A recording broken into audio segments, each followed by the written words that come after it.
Hello everyone, I'm the Creep's Cabin. I know you use these videos to fall asleep.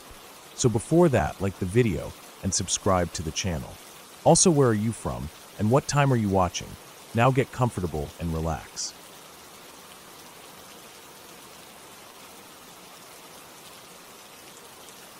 I was driving back from a short weekend trip in the mountains. It was a solo trip, just something I needed to do to clear my head. Life back in the city was starting to feel too noisy, too cramped, and I needed a break from the mess. I had left early that morning, hoping to beat the Sunday traffic, but I took a wrong turn coming down from one of the less traveled forest roads. I wasn't too worried at first. I had fuel, I had a power bank for my phone, and I figured I'd just turn back around once I realized where I'd gone off course. But I didn't realize it quickly enough. I was at least 2 hours off my planned route before it hit me that I'd messed up bad. I'd been driving through dense pine woods, narrow gravel roads that barely had enough room for one car, and the GPS on my phone had been bouncing between no signal and a spinning wheel for the last 45 minutes. I wasn't panicked yet, but I could feel my nerves starting to rise. There was no one else around. No other cars, no signs of houses, no trail markers. Just endless trees and a sky that was starting to get orange at the edges. The road started to slope downward into a valley, and I thought maybe that would help with signal. I followed it, thinking maybe it would lead me out. But instead, it dead-ended near an old clearing that looked like it had once been used for logging or farming. The ground was flat, and there were a few crumbling wood posts sticking up out of the grass. Some rusted wire fencing curled around the base of one, almost swallowed by weeds and vines. I pulled over to check my phone again. Still no signal. I got out of the car, stretched my legs, and looked around. It was dead silent. No wind, no birds, nothing. I'd gotten used to the quiet during the trip, but this was different. This wasn't peaceful quiet. This felt like everything around me was holding its breath. I tried to retrace my route, but somehow, the turn I thought I took to get here wasn't where it should have been. Every path I tried led me in a circle or deeper into the trees. At some point, I gave up and decided to just camp in the car overnight and try again with fresh light. It wasn't ideal, but I had some snacks, a blanket, and enough fuel to keep warm if it got cold. By the time full darkness settled, I had backed my car into a corner of the clearing, facing out so I could drive straight if needed. I ate an energy bar, drank some water, reclined the seat, and tried to get comfortable. The crickets had started up again, which weirdly felt comforting. I dozed off sometime after midnight, but I didn't sleep long. I woke up to something tapping on the glass. It was faint, light, almost like a bug hitting the window, but it repeated, tap, tap, tap, then silence, then again. I sat up, heart racing. The windshield was foggy from my breath, and the temperature dropped outside, but I could still see out through it. The forest edge was pitch black beyond the reach of my headlights. I listened. Nothing. Then I heard it again, this time on the passenger side. Tap. Tap. I leaned over, squinting through the side window. Could have been a branch, maybe something brushing against the car in the breeze. I turned on the engine to kick on the lights. There was nothing there. I sat still for a moment, engine idling, headlights pointed into the trees. I didn't see anything, but I couldn't shake the feeling that I wasn't alone anymore. I turned off the engine again, not wanting to waste fuel. The tapping didn't come back for a while. I started to drift again, but I never really fell asleep. My ears were tuned to every creak and rustle outside. And then I heard movement, not the breeze through the trees. This was something stepping, crunching softly on gravel and dead pine needles. Slow, deliberate footsteps. I sat straight up, staring through the windshield. The sound was coming from the left side now, off in the trees just beyond the clearing. I couldn't see anything, but I could hear the spacing of the steps. It didn't sound like an animal. Not a deer, not a raccoon, and definitely not a bear. It sounded like someone walking in boots. One slow step after the other, like they weren't sure where to go. I turned the engine back on and locked the doors. My hands were slick on the steering wheel. I kept the lights on, scanning every part of the tree line in front of me. Then the sound stopped. Just like that. No more steps. I waited, leaning forward, eyes darting between the gaps in the trees. Suddenly, I saw movement. Just a flicker. Like someone stepping back behind a tree trunk. My stomach dropped. I threw the car in reverse, backed up a little, and then turned it around to face the road I came in on. I didn't care if it was the wrong road. I just needed to be moving, away from this place. The road twisted tightly, and I couldn't go too fast without risking hitting something or getting stuck. I drove with both hands on the wheel, eyes wide, trying to follow the path out. After about 10 minutes, I realized the road was sloping upward again. That was good, right? I'd driven downhill to reach the clearing. If I could just get back to the ridge, maybe I'd get signal. But then the road split, and there were no signs. Just two narrow paths, both covered in the same gravel and weeds. I chose the one to the right, thinking it looked a little more worn, like it had more tire marks. I followed it for another 15 minutes. No signal, no houses, nothing. Then I saw something up ahead. Another car. It was parked off to the side of the road, half hidden under the trees. Looked like a dark blue SUV, older model, maybe early 2000s. The windows were dusty. There were dead leaves all over the hood. It looked like it had been there for a while. I slowed down as I passed it, curious. Then I noticed the driver's door was open. Just hanging open like someone had gotten out and never closed it. I didn't stop. Something about it felt wrong. I kept going until the road ended at another dead end. This time it was more overgrown. There were a couple rusted barrels and an old shed that looked like it had collapsed under its own weight years ago. This didn't make sense. I had been driving straight. I should have been going uphill. Instead, I was boxed in again. I backed up, turned around, and tried the other fork in the road. But my headlights caught something near the edge of the trees as I turned. A shoe. Just one. A faded sneaker, lying on its side in the dirt. My chest tightened. I didn't stop. I didn't want to know who it had belonged to. I drove back to the fork and took the left path this time. I drove faster than before. Branches scraped the side of my car, but I didn't care. I just wanted out. After another long stretch, the forest opened up a little. I saw a wide patch of ground that had been cleared of trees. There were the remains of a small cabin, just a few walls and a roof, no doors, no windows, like it had burned or rotted away. In front of it, I saw what looked like a tent. A modern one, bright blue, like something from a camping store. It was collapsed, like someone had left it half set up and abandoned it. I drove past without stopping. Every inch of my body was screaming that this place wasn't right. I kept going until I saw a metal gate across the road. It was rusted, chained shut, with a small "No Trespassing" sign hanging crooked on it. Behind it, the road looked more solid, like it had been paved once. I parked the car and got out. I was done waiting. I grabbed my pack, climbed over the gate, and started walking. I walked for over an hour. The road wound down toward a small valley. I started seeing trash, beer cans, an old mattress, things people dump when they don't want to pay landfill fees. Then I saw a house. It was small, single-story, and looked lived in. There was a truck parked in front, and a porch light was on.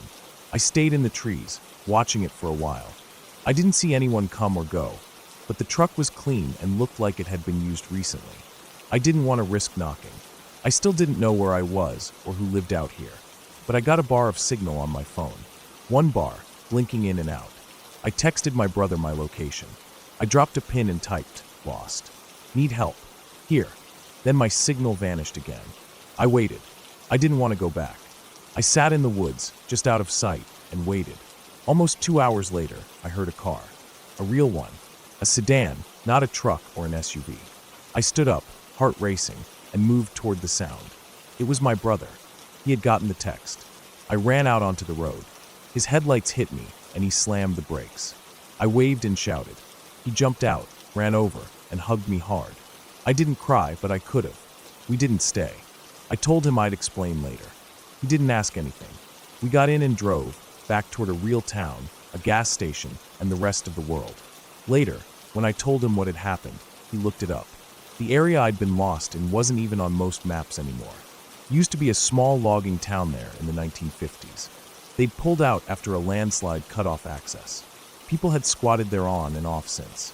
Strange reports, disappearances, a few old missing person cases, but no one had followed up. No one really went out that way anymore, and I never will again.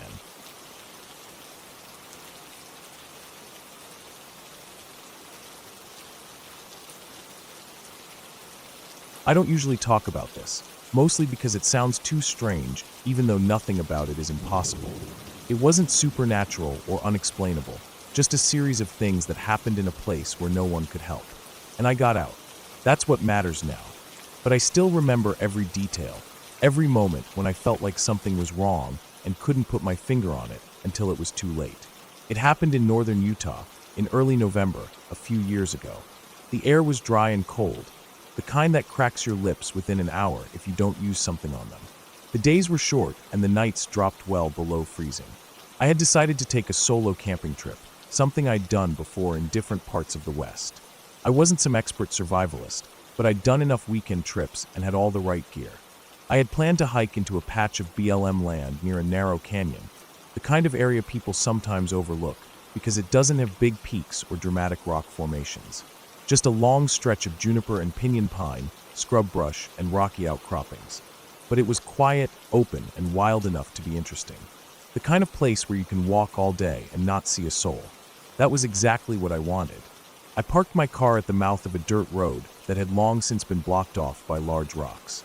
There were no signs, no trail markers, just faint ATV tracks that faded as I got deeper into the hills. I'd looked at the satellite view beforehand, picked a spot that seemed flat enough to set up a tent, and close to a shallow wash where I could collect water with my filter. The area was far from any towns, maybe 60 miles from the nearest gas station, and didn't have cell service. That part never bothered me before. I liked being unreachable. I started walking mid-morning, wearing my pack, hiking poles, and a light jacket. The sun was out, but the wind cut through my clothes like knives if I stood still for too long. The terrain wasn't hard, gentle slopes, patches of loose rock, dry brush, the occasional prickly pear cactus. I made it to my planned campsite by mid-afternoon, around 2 p.m. The wash nearby was mostly dry, but had a few standing pools of muddy water trapped between smooth boulders. Enough for filtering, as long as I boiled it too. I set up my tent in a small clearing next to a dead juniper tree that had fallen long ago and been bleached by the sun. I unpacked, changed into warmer clothes, and started boiling water for dinner. I didn't realize I wasn't alone until just after sunset. It was that deep blue hour where everything turns colder by the second. The shadows stretch and blend into the rocks and trees. I had walked a short distance from my camp to collect more water from the wash when I saw it, a boot print. It was on the edge of the wash, maybe 10 feet from where I'd been earlier. It wasn't mine. I wear size 11 trail runners, and this print was clearly a boot, a heavier tread, smaller size, maybe a 9. The print looked fresh, pressed clearly into the soft, slightly damp mud near the edge of the standing water. There hadn't been any wind or animals around that would have distorted it. My stomach tightened. I looked around slowly, scanning the nearby trees, boulders, and the path I'd walked in on. Nothing. No sound, no movement, not even a rabbit or bird. I waited for maybe 2 minutes, completely still, just listening. My mind started coming up with explanations. Maybe someone else had hiked in, maybe they passed through earlier, and I didn't notice. But it was so quiet out here. If anyone else had been nearby, I would have heard their steps. And the boot print wasn't there earlier. I was sure of that. I'd knelt down to scoop water from the same pool, and hadn't seen any prints but my own. I filled my water bag quickly and walked back to camp, glancing over my shoulder the whole time. I told myself I was being paranoid. Still, I moved my tent a little farther from the wash, behind a group of boulders that gave me more cover. I left my cooking gear where it was but packed the rest of my stuff back into my pack and kept it inside the tent with me. I didn't start a fire. I just sat in the cold and ate my food quietly, scanning the shadows. That night was long. The wind picked up, howling through the narrow gullies and canyons around me. I kept waking up to every sound: the creak of a branch, the flutter of my tent wall, the snapping of something in the brush. I kept a small fixed-blade knife next to me inside the sleeping bag. Not that it would have done much if something bad really happened, but it made me feel less helpless. By morning, nothing had changed. No new prints, no signs of anyone or anything moving through. I waited until the sun had fully risen, packed up my gear, and decided to hike farther in. I didn't want to go back toward the trailhead yet, but I also didn't want to stay near the same spot. I figured if someone had passed through, they were probably heading in another direction. Or maybe it was just some old print I hadn't noticed. I told myself that enough times that I started to believe it. I walked another 5 or 6 miles into the hills, taking a more difficult route through some ridges and rocky plateaus to lose any potential trail. I didn't see anyone. No boot prints, no signs of campfires or gear. Just endless rock and brush. I found a new campsite in a narrow valley between 2 ridges. almost invisible unless you were directly above it. The wash here was bone dry, but I had enough water for a night. I made camp again, trying to shake the feeling that something was off. That night, just after I'd crawled into my sleeping bag, I heard the unmistakable sound of a rock hitting another rock. It echoed down the ridge to my left, followed by silence. It wasn't the kind of random sound wind makes. It was deliberate, sharp. I lay completely still, eyes wide open, listening for more. About 10 minutes passed before I heard it again, this time farther away, maybe on the other ridge. Like someone was throwing small rocks or testing their footing. The sound carried in the cold night air. I didn't sleep at all. When morning came, I made the decision to leave. I didn't even cook breakfast. I ate a granola bar while I packed and got moving as quickly as I could. I took a different route out, following the ridgeline for better visibility. My legs were tired, but adrenaline pushed me forward. The sun was high by the time I reached the area near where I'd camped the first night. I slowed down, scanning everything. The boot print near the wash had been washed out by a bit of rain overnight, but now, just 10 feet from where my tent had been, I saw something new. It was a pile of stones. Not natural. Stacked. Maybe 6 rocks, placed carefully into a cone shape. Someone had made it. I checked around. More prints.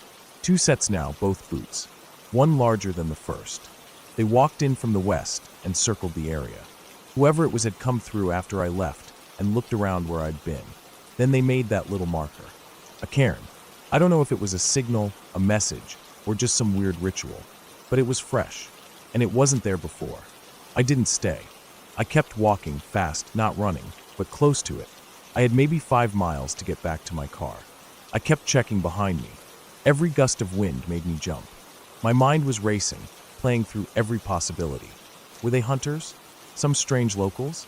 People living off-grid who didn't want company? Meth cookers? Cartel guys? It could be anything, and none of those options felt safe. About halfway back to the trailhead, I crested a hill and stopped cold. Below me, in the shallow valley, was a man. He was crouched down near a yucca plant, not looking at me, but clearly doing something on the ground. He wore a thick jacket, old jeans, and boots. A pack sat beside him. I ducked down quickly and watched. He didn't move like a hiker. No trekking poles, no map, no water bottle in hand. He stayed crouched for a minute or so, then stood, looked around slowly, and picked up his bag. He walked off toward the west, away from the trailhead, moving quietly and with purpose, like he knew exactly where he was going. I waited until he was completely gone before I moved. I stayed low, following a different route down the hill and around the valley. I didn't want to risk being seen. My legs were shaking the whole time. When I finally reached the dirt road near the car, I felt like my lungs might burst. I practically ran the last 100 yards, yanked open the door, and threw my bag inside. I didn't even change out of my hiking boots or pack anything properly. I just started the engine and drove. I didn't look back. That night, in a cheap motel 2 towns over, I laid awake again, listening to normal sounds. Cars on the road, people in other rooms, the heater clicking on and off. I kept thinking about the boot prints, the stacked rocks, the man in the valley. None of it was supernatural. None of it was impossible. But the fear I felt out there was real. Primal. Like I was being watched, studied. I reported it anonymously to the BLM office. Just in case. Gave them the GPS coordinates. Told them what I saw. They didn't follow up. Probably nothing they could do. I haven't gone back since. I still hike, but not alone. Not out there. Sometimes, in the middle of the night, I think about that pile of rocks. I wonder if it was just a coincidence. Maybe some harmless backpackers doing their own thing. But it didn't feel like that. It felt like someone was marking me, tracking me, waiting for me to come back. And I never will.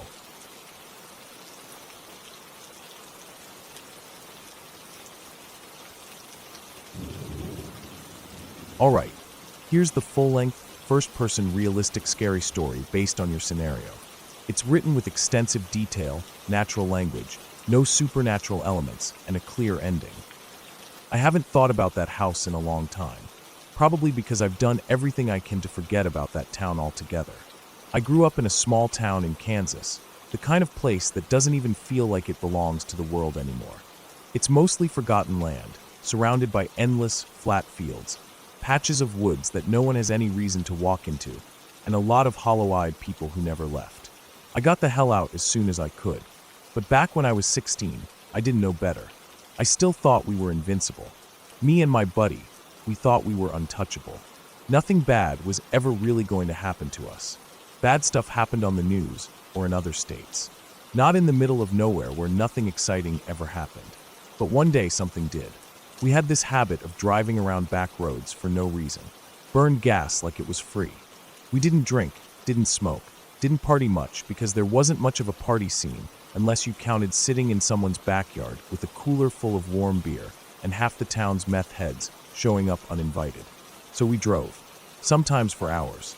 Down roads we knew, down roads we didn't. That day it was hot. Summer was just starting to bite down. The kind of heat that makes your shirt stick to your back and the steering wheel too hot to touch without burning your fingers. We had the windows down because the AC in my old truck didn't work anymore. The air outside didn't help much. It just moved the heat around, swirling the smell of dust and dead grass through the cab. He was the one who spotted it. My buddy. A house, sitting maybe 100 feet back from the gravel road. We almost missed it. Trees and brush had grown up thick around it, like the woods were trying to swallow it. The roof sagged in the middle, and the paint had long since peeled away. The windows were shattered out, dark holes looking back at us like eyes. It didn't look like anyone had been there in years. We stopped, just sat there for a second, both of us looking at it. Something about it felt off, but we were bored and dumb. So we pulled the truck off to the side of the road and decided to check it out. Walking up to it, the grass was tall and dry, scratching at our legs.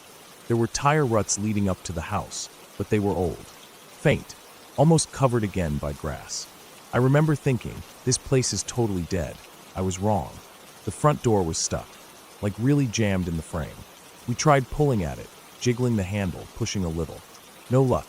I should have taken that as a sign to walk away. But we didn't. We ended up throwing our shoulders into it one at a time until it cracked loose and creaked open.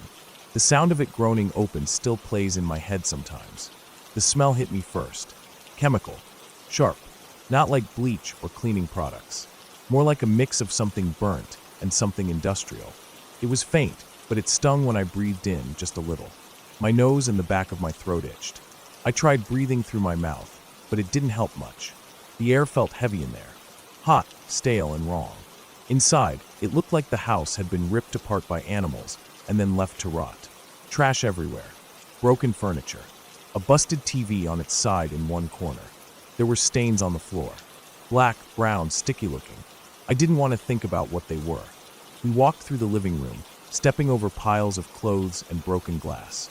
There was a coffee table with a bunch of empty cold medicine boxes on it, and soda bottles that had cloudy, yellow liquid in them. At the time, I didn't really register what it meant. I mean, I knew people cooked meth around our area. Half the town seemed to be on it, but I'd never actually seen any of it firsthand. I thought maybe it was just junk. We figured no one was there. At some point, we came across this doorway with a weird setup. There was a rusty metal can, like an old paint can, sitting just inside the room. It was filled with rocks, and there was a thin string tied from one side of the doorframe to the other, just above ankle height. The string cut right across the opening. We didn't touch it, just stepped over it and moved on. We were curious, not reckless. At least not that reckless. The floor creaked under us as we moved. Every step echoed. I remember hearing a drip somewhere, like water tapping on metal, steady and slow. There wasn't any power in the place. The light that came in through the shattered windows was yellow and harsh, dust swirling in the beams like tiny insects. We decided to go upstairs. The staircase was a mess. Glass shards were all over it, crunching under our shoes as we climbed.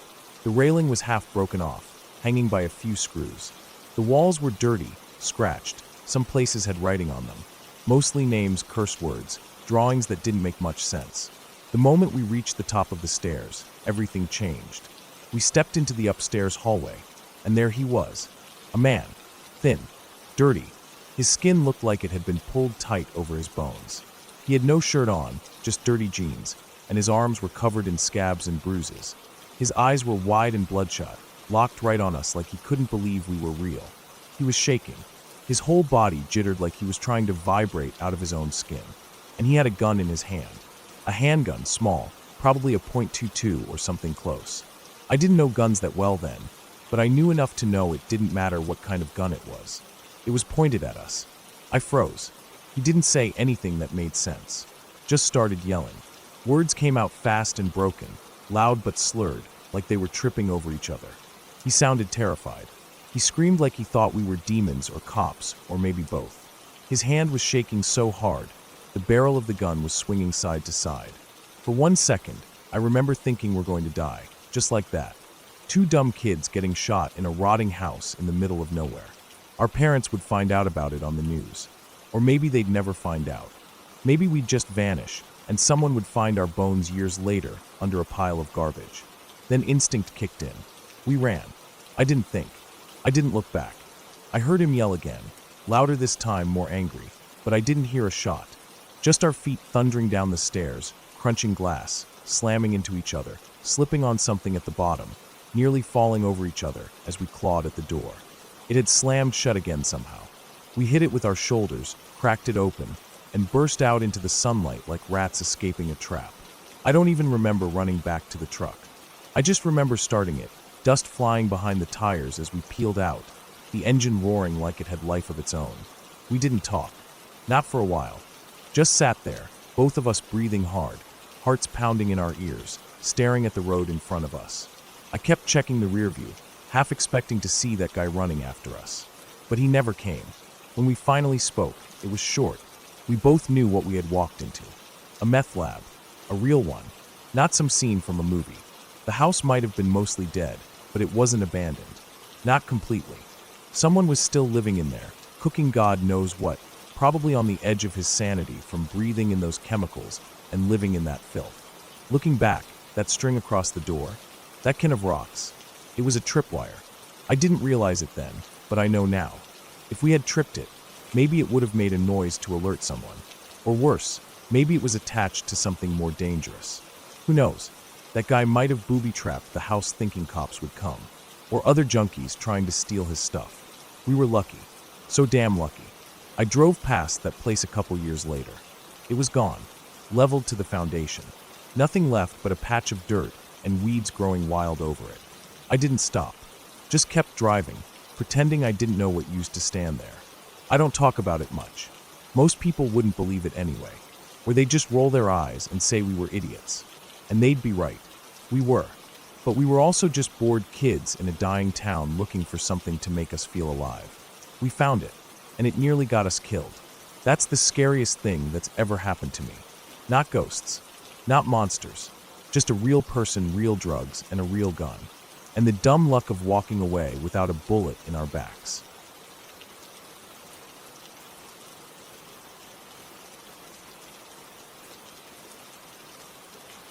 It started on a weekend. I wasn't even planning to do anything. My cousin had called me out of nowhere Friday night, saying he had access to a small piece of land out in the countryside. It wasn't too far from the city, maybe 2 hours of driving, depending on traffic. He told me it used to be an old private hunting property that someone had abandoned years ago. One of his friends knew the current owner and had arranged for us to stay there for free. He wanted to go just to get away, maybe shoot some videos for his channel, cook over a fire, and sleep under the stars. No houses, no electricity, no signal. Just pure, empty land. I didn't have anything better to do, so I packed up a backpack with some clothes, a flashlight, my sleeping bag, and a few essentials. We stopped at a store on the way to pick up snacks and water, and we drove out early Saturday morning. The drive was mostly quiet, winding through roads that slowly turned from pavement to gravel to dirt. We saw fewer houses, fewer signs, until eventually it was just trees and shrubs on either side. He had a GPS marker from his friend, and we followed that as far as the car could go. When we couldn't drive any farther, we got out, slung our bags over our shoulders, and hiked the last stretch in on foot. The place was quiet, almost too quiet. You don't realize how much background noise cities make until you're far enough away from them. No distant hum of traffic, no sirens, not even birds at first. Just wind in the trees and the sound of your own steps. Eventually, we found a flat clearing surrounded by trees and decided that would be our spot. My cousin said there used to be a hunting shack deeper in the woods, but it was broken down and full of bugs and spiderwebs. We didn't bother going to look at it. We set up camp, pitched 2 small tents, built a fire ring out of rocks, and gathered some deadwood. The weather was nice, not too hot, not too cold. The air felt fresh. We cooked instant noodles over the fire that night and sat back watching the stars. It was peaceful. We both even joked about how silent the place was. No traffic, no barking dogs, no shouting neighbors. Just the sound of wind and an occasional owl. It was sometime around 11 p.m. when things started to feel different. I had gone to pee in the woods, maybe 20 feet from our camp. I left the small light from my headlamp on and faced a tree. As I stood there, I suddenly felt this strange sensation, like someone was standing just out of view. You know how you can feel eyes on you? That kind of thing. I froze. I didn't hear anything, but the feeling wouldn't go away. I turned my head slowly, scanning behind me. Nothing. Just darkness and trees. Still, I hurried back to the fire without saying anything. My cousin had already crawled into his tent. I sat there by the fire for a bit longer. I kept glancing into the woods. I told myself it was just me overthinking, being a city guy in the middle of nowhere. The fire was starting to die, so I tossed on a couple more sticks and decided I should sleep too. The woods weren't silent anymore. As I crawled into my tent and zipped it closed, I could hear this faint crackling sound. Not fire, not wind, something else, like sticks snapping slowly one at a time. I laid still in my sleeping bag, trying to hold my breath and listen. It was faint, and it stopped for a while. Then I heard it again. Not constant, just one crunch here, then silence. Then again, always in a different spot. I told myself it was animals. A raccoon maybe, or a deer. But the movements weren't natural. They didn't seem like a creature walking calmly. It was more like someone trying to be quiet, but stepping on twigs now and then. I laid there for what felt like an hour. I eventually fell asleep. When I woke up the next morning, everything seemed normal. Birds were chirping. The fire pit was cold. My cousin was already awake, stretching outside his tent. I asked if he heard anything weird last night. He said no. I let it go. We made breakfast and hiked around the area. Took some photos. Threw rocks into a small stream we found. Everything was calm again. We explored a bit deeper into the woods and eventually came across an old fence made of rotting wood. It was broken down in several spots. Behind it was a wide, open section of dead grass with tree stumps poking out here and there. It looked like it used to be cleared land, maybe where hunters set up tree stands. It had long been taken over by weeds. There was a weird feeling there, though. Even in broad daylight, it didn't feel right. Something about how quiet it was. Even the birds seemed to avoid that part. I didn't mention it, but I was glad when my cousin said we should head back to camp. That night, we stayed up later. The stars were even clearer. We made some tea and ate chips, sitting close to the fire. Around midnight, we both started to get tired. He went into his tent first. I stayed up just a little longer, tossing a stick into the fire now and then. Then I heard it again. Crunch. I froze. The same sound from the night before. A stick breaking somewhere in the woods. I turned my headlamp on and pointed it toward the sound. Nothing. Just trees and shrubs. Crunch. This time to the left. I pointed the light there. Still nothing. I stood up slowly, now fully alert. I held the flashlight steady, trying to see past the first row of trees. My heart started to beat faster. The fire crackled behind me, and I could feel the heat on my back. Then I saw it. A shape. Just for a second. Tall, not wide. Upright. Too tall to be a deer. It moved between two trees, just a flash of motion in the darkness. I couldn't see a face or clothes or even skin. Just a movement. I called out to my cousin, but there was no answer. I wanted to run to his tent, but I didn't want to turn my back to the woods. I kept the flashlight steady and slowly stepped backward until I was at my cousin's tent. I knocked on it hard until he finally unzipped it and looked up at me, groggy and confused. I told him something was moving out there. He thought I was joking at first, but when I kept my voice low and serious, he stepped out and joined me by the fire. We stood there for 10 minutes, scanning the woods, but saw nothing. Eventually, he got annoyed, said it was probably just a deer, and went back to bed. I didn't. I stayed up the whole night by the fire. I didn't hear any more footsteps, but I never fully relaxed. When the sun finally rose, I felt like I had been awake for days. I packed up my gear and told my cousin I was heading back early. He didn't argue. I think he saw something in my face. I told him I'd wait by the car. He said he wanted to look around one last time, maybe fly his drone before leaving. He told me to go ahead. I hiked back alone, sticking to the same trail we came in on. I didn't hear anything this time. Just my own boots on the dirt, birds chirping, branches swaying. It wasn't until I got back to the car and waited for over an hour that I started to worry. I tried calling his phone, but there was no signal. I paced around, checking the trail to see if he was coming. Nothing. Another hour passed. I started to panic. I wanted to go back, but I didn't know the way as well as he did. And the thought of going back into those trees alone made my stomach twist. Eventually, I saw him walking down the trail. He was pale, sweating, and walking fast. No gear, no drone. When he got to the car, he didn't say anything. He just opened the door and sat down. I asked if he was okay. He nodded, but his hands were shaking. We didn't talk the whole drive back. Later that night, he texted me one sentence. Something followed me. I tried calling him, but he didn't pick up. I haven't seen him since. He won't respond to texts, won't answer calls. His social media went dark. I think about that weekend all the time. I go over every sound, every step. I try to convince myself it was just animals, just nerves, just an unfamiliar place. But then I remember the shape I saw, the way it moved, the way it was just watching, and the way my cousin came back without any of his stuff. I don't go camping anymore, and I never will again.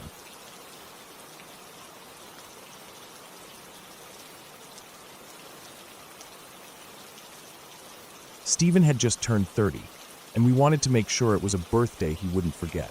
We planned the party for 2 weeks, nothing fancy, just a solid group of people, enough booze to drown a horse, a cake I baked myself, and balloons that Stephen insisted on even though he acted like he didn't care about turning 30. We smoked a little weed, blasted music, played drinking games, and let the night unravel however it wanted to. I remember it being one of those parties where everything felt a little warm and blurry, not because I was too drunk, but because the atmosphere was just so good. People were laughing. There was loud music and bodies moving through the living room, bouncing from conversation to conversation, from joint to bottle, from dance floor to the couch. It was one of those nights that felt endless until it wasn't. It started winding down when one of Stephen's friends said he'd give Stephen $100 if he came with him to the casino to gamble it. Just like that, Stephen was hyped. I remember him grabbing his shoes like it was the most exciting idea he'd ever heard. A few other people decided to tag along. Then more people started making their way out the door. In a matter of maybe 20 minutes, the apartment emptied. Just like that, I was alone. I didn't mind. I was pretty used to the quiet. After everyone left, I did a lazy cleanup. I tossed half-full cups in the sink, picked up crumpled napkins, turned the music off, and then went around switching off all the lights except the one in my room. The living room still smelled like weed and sweat and sugar from the cake. The kind of smell that sticks in the air long after the last person leaves. Eventually, I got into my night clothes, loose shorts and a shirt, and sat on the edge of my bed. I turned on the TV, something mindless to fill the silence. Probably one of those shows I don't even pay attention to, just enough noise to not feel completely alone. I was sitting there, not really watching, when I started to hear a sound. At first, I didn't think anything of it, just a dragging sound. Slow, light. Then about 15 seconds later, a soft plop. It was faint, but in the quiet, it stood out. I paused the TV. The dragging came again, same rhythm. Drag, then a few beats later, plop. It went on like that, consistent but far off. I figured maybe something with the fish tank was going wrong in the living room. We had a medium-sized tank by the window. One of the filters had been making weird sounds for a while now. I made a mental note to check on it, but stayed where I was, figuring it wasn't urgent. But the sound didn't stop. It went on for maybe another 20 or 30 minutes. Drag, plop. Drag, plop. I told myself it was the balloon strings shifting from the AC draft, or maybe the tank filter backfiring. I thought about getting up to check, but kept putting it off. It didn't sound threatening, just weird. Then, in the middle of all this background noise, something moved. I caught it out of the corner of my eye, just a subtle shift by the hallway, something that wasn't there before. I turned my head and stared. Right there at the threshold of my door was a balloon, one of the big metallic ones we used for decoration. Silver, shiny, and shaped like the number 0. I just stared at it. I hadn't noticed it before. I was sure I had seen all the balloons still tied up in the living room or just floating against the ceiling. This one was different. It was low to the ground, the weight on the string dragging behind it. I stared at it for a solid 30 seconds, not moving, just trying to figure out how it got there. No windows were open. The AC was off. There wasn't any airflow strong enough to move a balloon through a hallway, let alone into my room. Then it moved. I don't mean it bobbed in place. I mean it moved. It slid forward. The plastic base dragged across the carpet with that soft scraping sound I'd been hearing. It moved maybe half a foot forward, paused, floated up about 6 inches, then drifted forward again. Then the weight at the end of the ribbon dropped back to the carpet with a soft thud. It just sat there again. I didn't move. I didn't breathe. I just watched, stunned, as the balloon repeated this exact movement. Slow drag, lift, drift, drop. Every couple of minutes, it inched closer to my bed. I looked around my room, searching for anything that could explain it. A draft? A vent. But the air was still. The door hadn't been opened. The windows were shut. The ceiling fan was off. The balloon was deliberate. It was controlled. Minute by minute, it crept forward. It would sit still for a while, then do its slow shuffle again. By this point, my skin was crawling. My body was stiff. Something about this didn't sit right. It wasn't the balloon itself. It was how it moved. It wasn't random. It wasn't chaotic like wind. It was slow, focused. Eventually, it made it all the way to my bed. I hadn't moved. I couldn't. I watched this thing for almost an hour. Now it was right at the edge, the ribbon and weight brushing against the bed skirt. I stared down at it, waiting. Then it lifted, floated just enough so that the curve of the number 0 was eye level with me, and tilted slightly forward. It leaned into my face. I didn't scream, but my whole body reacted. I shot up off the bed, heart pounding, adrenaline kicking in hard. I backed up all the way to the wall, breathing fast, staring at this damn balloon like it was alive. I tried to process it, to force logic into what I just witnessed. I told myself maybe air trapped in the balloon was shifting, maybe static electricity or changes in temperature were moving it. But that didn't explain it. I waited there, leaning against the wall, staring at this object like it might start moving again. But it didn't. Not after that. It just stayed there, tilted slightly forward, as if it had made its move and was now satisfied with getting right up in my face. Eventually, I walked around it. Slowly. I didn't touch it. I didn't want to. I walked out of my room, into the kitchen, and stood there for a while just trying to calm myself down. I poured myself some water. My hand was shaking. Then I turned on every single light in the apartment. Every room. Kitchen, hallway, bathroom, even the porch light. I wasn't about to sit in the dark. Not after that. I walked around, checking every window and door to make sure they were still closed. They were. The air was still. The other balloons hadn't moved. It was just that one.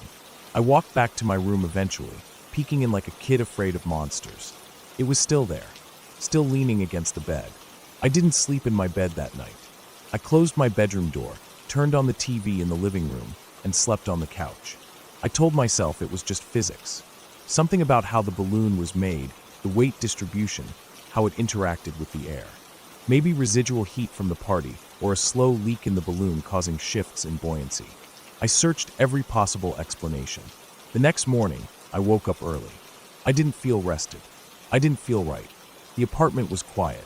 Light was pouring through the blinds. I walked back into my room and found the balloon exactly where I'd left it. Still, harmless looking. I picked it up, finally. The string was untied. It had clearly come loose from whatever it had been anchored to. I walked it back to the living room, tied it around the back of a chair, and tried to forget about the whole thing. When Stephen came back later that afternoon, I didn't even bring it up. I didn't want to hear him laugh or tell me I was just high. I wasn't. I was the most sober I'd been all night when it happened. For the next few days, I kept an eye on that balloon. It never moved again. Eventually, it lost its lift and sagged, then drooped down until it just hung from the chair like a used-up party favor.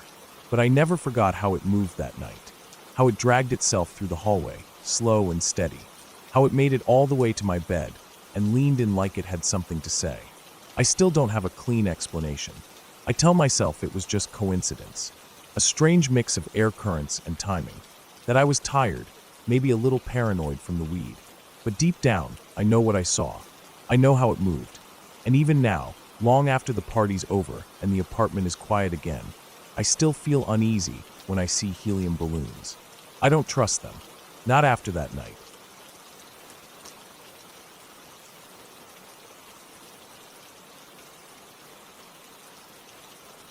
When I was a kid, I had an imaginary friend named Jesse. I don't remember much about him now, just little flickers of things. I remember sitting in my room, on the carpet, pushing toy cars along the floor, and feeling like someone was there with me. Not in a scary way, just present. I used to talk to him a lot, according to my parents. I think I remember giving him one of my toy trucks once. But honestly, I thought it was all just the usual stuff kids do. You imagine someone to play with when you're alone, and you grow out of it. I never thought twice about it growing up. But then a couple of years ago, I visited some relatives in Ireland. My family has deep roots there, and every time we go, we end up sitting around a fire or a kitchen table with tea, telling old stories. A lot of them are weird or unsettling, mostly things that happen to distant relatives. People waking up in places they didn't fall asleep, lights in the woods, weird noises at night. That kind of thing. I never took it too seriously. But that night, the stories were getting darker, more personal.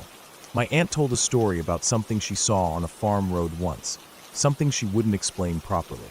And then my mom brought up Jesse. She said it casually, like it was just another odd thing from the past. She said, "Remember when you had that imaginary friend, Jesse?" I blinked. The name felt familiar, but distant, like a word in a language I hadn't spoken in years. I said I kind of remembered, but I thought it was just a game I played with myself. Then she started filling in the blanks. She said she never understood why I called him Jesse. It wasn't a name I'd heard before, apparently. No one in the family had that name, and none of her friends did either. We didn't know any Jessies. She said it was strange because I was barely talking at the time, just a few words here and there, and yet I said his name very clearly. Jesse. Then she told me about this time when my dad was getting ready for work. He was an electrician back then, working in a mine not far from where we lived. I was about 2 or 3.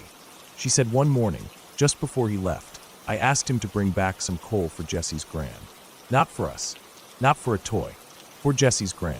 She said I was really specific about it, and serious. Like it was important. My dad kind of laughed it off and said okay, but both of them thought it was strange. What really got me was what she said next. We were on a day trip when I was little, to a place we went to a lot when I was very young. I don't remember the trip itself, but she said we were walking near a hill with an old graveyard at the bottom of it. Just a small one, not like a big cemetery. She said I suddenly took off running. I was barely out of a stroller at the time, but I bolted. She and my dad ran after me, thinking I was just being a typical toddler. But I didn't run randomly. I went straight through the gates of that graveyard, past rows of headstones, and stopped in front of a small grave. She said I stood there for a long time, just staring at it. I wasn't talking, I wasn't playing, just staring. And the name on the stone was Jesse. She said they didn't know what to do, so they just watched. After a while, I turned around and walked back to them without a word. I didn't talk about it, didn't explain. And the weirdest thing is, we never went back to that place again. That story stuck with me long after that night ended. I couldn't stop thinking about it. I told myself there had to be some explanation. Maybe I heard the name somewhere and just remembered it. Maybe I saw the grave before and it stuck in my mind somehow. But it didn't feel like that. It felt different. I felt like I'd forgotten something that was once important to me. When I got back home, I started going through old photo albums. I was looking for pictures from that time, hoping maybe I'd see something that would jog my memory. There were a few photos of me playing alone in the living room, a few at the park. Nothing weird. But then I found one where I was sitting on the floor in my room, with a second juice box next to me. No one else in the picture. Just me. But the second juice box was there, opened, like someone had been drinking from it. I asked my mom about it, and she said she used to give me 2 sometimes because I insisted. One for me, one for Jesse. I found myself thinking about the grave. I wanted to know more. Where it was, who he was, if there were any records. I texted my mom about it, and she gave me the name of the place. It was a tiny village not far from where some of our distant cousins still lived. I ended up messaging one of them, asking if the graveyard was still there. They said it was. I don't know why I felt so compelled, but I booked a flight. I told myself it was just a coincidence, a story that got blown out of proportion over time. But I had this strange urge to go, to see the grave again, even if I didn't remember it. Something about it wouldn't let go of me. The village was small, barely more than a collection of houses and a single shop. I stayed at a little bed and breakfast run by an older couple who were friendly but quiet. They told me the graveyard was still there, down the old path near the church. I walked there the next morning. The sky was gray, and the grass was wet from the rain the night before. Everything smelled like soil and moss. The graveyard was just as small as I imagined. Maybe 20 graves, all old. Some were so weathered the names were barely readable. I walked slowly, checking each one. Then I saw it. A small stone, sunken slightly into the earth. The name on it was Jesse Murphy. No date of birth, just a date of death, 1921. Age 7. I stood there for a long time. I don't know what I was expecting to feel, but I didn't feel fear. I felt strange, like standing in a place I'd once known well, but hadn't visited in years. I noticed that the stone had a small chip in one corner. For some reason, I reached out and touched it. The stone was cold and rough. I tried to find more information. I checked local records, asked the caretaker of the church nearby, even looked in some old newspaper archives. Jesse Murphy had died of scarlet fever, one of several children who died in the area that year. His family had lived nearby. His grandmother had lived alone in a cottage not far from the village. According to a faded record in a library ledger, she used to heat her home with coal. I left Ireland feeling unsettled. Not scared, exactly, but heavy. Like I was carrying something back with me that I didn't pick up on purpose. For weeks after that, I found myself waking up in the middle of the night and staring at the dark corners of my room. Not because I thought I saw something, but because I felt like something was missing. Like I'd forgotten to bring someone back with me. I stopped talking about Jesse after that.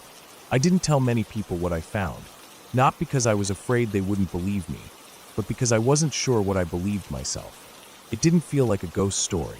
It felt like a gap in time had opened up, just for a little while, and I had stepped into someone else's life without meaning to. And maybe, just maybe, someone had stepped into mine. I think about Jesse sometimes, not like a child remembering a game, but like someone thinking about an old friend they lost touch with. I don't remember what his voice sounded like. I don't remember his face, but I remember the feeling of not being alone, of sitting on the floor of my room with the sense that someone was beside me, even if I couldn't see him. Was he real? I don't know. Maybe I was just a lonely kid who made up a friend and stumbled into a coincidence years later. Or maybe memory works in ways we don't fully understand. Maybe there are pieces of us that reach backward or forward, touching lives we don't remember living. Maybe some friendships don't end, even when one of you forgets they ever began. All I know is that I'll never hear the name Jesse the same way again. And sometimes, when I see a second juice box sitting somewhere, unopened, I still feel like I'm not entirely alone.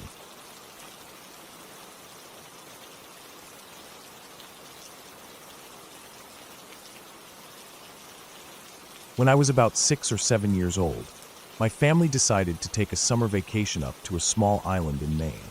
My memory of that time is cloudy in places, like watching an old tape that flickers and skips, but some moments are crystal clear. The kind that stay with you no matter how old you get. We had rented an old house on the edge of the island, right on the water. You could hear the waves lapping at the rocks if the wind came in the right direction. It should have been peaceful. Maybe it was for someone else. But for me, that trip never stopped being strange. The island itself was small, maybe a couple dozen acres at most, and only accessible by ferry. There were only 6 or 7 other houses scattered around it, and every one of them looked like it had been there for a century. Peeling paint, sagging porches, windows that looked like they hadn't been cleaned in decades. The people who lived there were mostly old. Not just retired, but old. Most had white or silver hair, bent backs, thin wrists, voices that never rose above a murmur. All of them seemed to move in slow motion, like they were being cautious not to disturb something they knew was always watching. Except for one man named Bubba. Mid-40s, big hands, strong back, always in boots and overalls even in the summer heat. He fished for a living, hauling in bluefish from the bay and gutting them on a makeshift table behind his weather-worn shack. He looked out of place among the elders, but nobody ever really explained how he ended up there. He mostly kept to himself. I only remember him because his name was Bubba, and, even as a kid, I found that funny. The house we stayed in looked like it hadn't been touched in decades. Every part of it smelled like old wood and musty books. The floors creaked with every step. The furniture was stiff and heavy, like it was carved out of tree trunks. There was no television, which bothered me more than it should have. The water came from a well pump in the kitchen that groaned every time we used it. The pantry had shelves lined with glass jars filled with things I didn't recognize. pickled vegetables, dried roots, dark liquids. What stuck with me most was the books. Hundreds of them. They were everywhere. On shelves, stacked on tables, even in the bedrooms. Most were brittle and yellowed, their covers falling apart. Some were handwritten journals with dates going back over 100 years. There were also framed photographs hanging on the walls. Black and white portraits of children in uniforms, old teachers with stern faces, large groups of kids posed stiffly in front of the same building we were now sleeping in. I didn't pay much attention to them at first. At night, the backyard came alive with rats. Not mice. Rats. Big ones. Dozens of them. They'd scurry around the yard, darting in and out of the weeds, rustling through old sheds and piles of driftwood. You could hear them bumping into things, squeaking to each other. My parents tried to keep me away from the windows once it got dark, but I saw them more than once. I remember thinking they weren't afraid of people. That was the strange part. They didn't run away when the lights came on. They just stared. And then there were the neighbors, the old women from the other houses. Every time we made dinner, they'd show up. Not all at once. Usually one or two at a time. They'd knock on the door holding blueberry pie, jars of jam, or a platter of fresh bluefish. They always knew. We never told them. There was no way they could have seen us. The kitchen didn't face the road. But somehow, they knew when the food hit the table. They'd smile, say almost nothing, hand over the food, and walk back down the road slowly. Always slowly. I didn't like it. I didn't like how quiet they were, or how they always seemed to be watching, even if you didn't see them. A few nights into the trip, my parents began hearing singing. At first it was faint. They said it would start and stop, maybe 20 or 30 minutes at a time. It wasn't every night, maybe every other. The first couple times, they assumed someone on the island had a radio or maybe an old record player. But the songs were always the same. Simple tunes. Melodies that sounded like lullabies. The kind of songs you imagine kids singing in a classroom long ago. They asked around. Nobody admitted to hearing anything. Bubba shrugged it off. The old women just smiled in that tight-lipped way they had. After that, my parents stopped asking. Then came the second to last night. I remember it more clearly than anything else. We had just finished dinner. It was warm out, a thick kind of humid that made your shirt stick to your back. My dad opened some windows to let air in. That's when we heard it. All of us. My parents, my sister, me. It wasn't faint this time. It was loud enough to feel like it was inside the house. Dozens of voices. High-pitched. Soft. All singing the same slow song. No instruments. No rhythm. Just voices. Like a children's choir, but with no joy in it. No life. We stood in the living room, frozen. My dad stepped outside. My mom followed. I stayed at the screen door, just behind them. The air was completely still. No wind. No animals. Just the sound of kids singing. But there were no kids on the island. None. Only old people. I knew that. Everyone knew that. We couldn't tell where it was coming from. It echoed in a weird way, bouncing off the water, the trees, the houses. It sounded like it came from everywhere and nowhere. We walked down the road a bit, but there was nothing. No lights. No movement. Just that slow, steady singing. Then, just like that, it stopped. The silence afterward felt heavier than the song, like the island was holding its breath. The next day, my dad spent most of the morning in the house's little library. He said he just wanted to look through some of the books and maybe figure out how old the house really was. I didn't think much of it until he called my mom in, and they started whispering in the next room.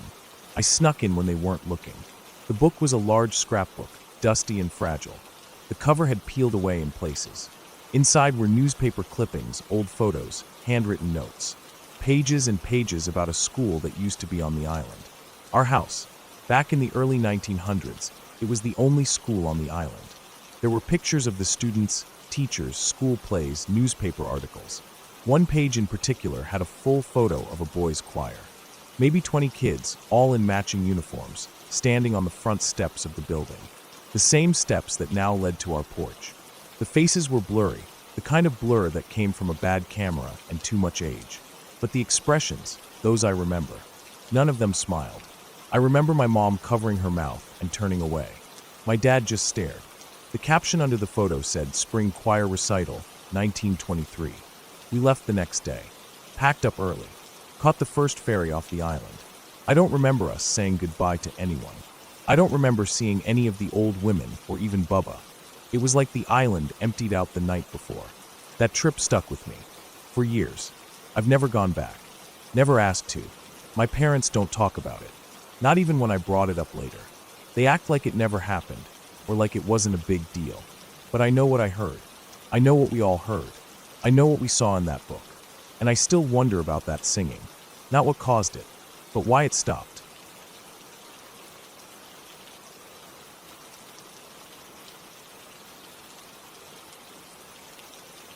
I remember the story as Dad told it. Even now, it sends chills through me. Memory alone is enough to make my skin crawl. He was around 12 at the time, and his cousin, whom I'll call Jay, was about 8. Dad's aunt had driven down from Louisville that weekend and brought Jay along to stay with the family. Everything seemed normal at first, just a weekend visit. But from the very start there was something odd in the air. When Jay arrived, Dad remembers him being pale and quiet. That night, Jay told Dad he'd had a terrible dream. He was in a coffin and couldn't get out. He said it softly, the sort of voice small children use, uncertain and afraid. Dad, trying to calm him, told him not to be silly. He assured him everything was fine, adults told him. But Jay didn't smile or shake it off. He just looked down at the floor, uncertain. The next morning, Grandpa and Dad were going to the feed mill to pick up a load of grain from a tractor trailer. Jay said he wanted to come along. No one in the family objected. The morning was cool but bright. Grandpa's old Ford pickup was polished and blue, engine purring. Jay climbed in beside Dad in the bench seat. Grandpa started the engine, shifted it into drive, and they rolled off down the country road. They passed the small church graveyard on the edge of town. Dad remembers the gravestones leaning over the fence, some old, others new. Jay broke the silence with a question. Grandpa, if I were in a coffin, would they bury me in that graveyard? Grandpa laughed and said maybe one day, but a long time from now. Don't worry. Dad felt uneasy hearing it, but he laughed too. Kids say strange things, he thought. They reached the feed mill, roaring with machinery and the smell of grain and oil. Workers in overalls loaded the truck. Dad watched Jay hop down, wander near piles of oats and corn, kicking at chaff. It was louder than usual, but calm. They finished, climbed back into the truck, and drove back home. Jay seemed more quiet now, quieter than before, almost withdrawn. That Sunday morning came with bright light through the windows, hymns drifting through the house. Everyone got dressed, put on their Sunday best. In the car on the way to church, Dad remembers Jay clutching his mother's hand tightly, as if seeking future reassurance or comfort. Jay didn't speak much, just stared out the window at stone fences, fields stretching out, and occasional farmhouses. At Sunday school, the kids were together. The teacher welcomed them in gentle tones. Eventually, she asked, "Does anyone want to tell us what it's like to be with Jesus?" Jay raised his hand. The classroom quieted, and Jay spoke softly. "I want to know what it feels like." The teacher started to carry on with the lesson plan, reading passages. But Jay's voice cracked. He began to cry quietly, tears running down his cheeks. He said, "I really need to know." It wasn't whining or fussing. It was something different, more urgent, deeper. The teacher paused and gently shifted. She began describing what heaven might be like: light, peace, reunion. Jay listened, wiping tears, staring at the cross on the wall behind her.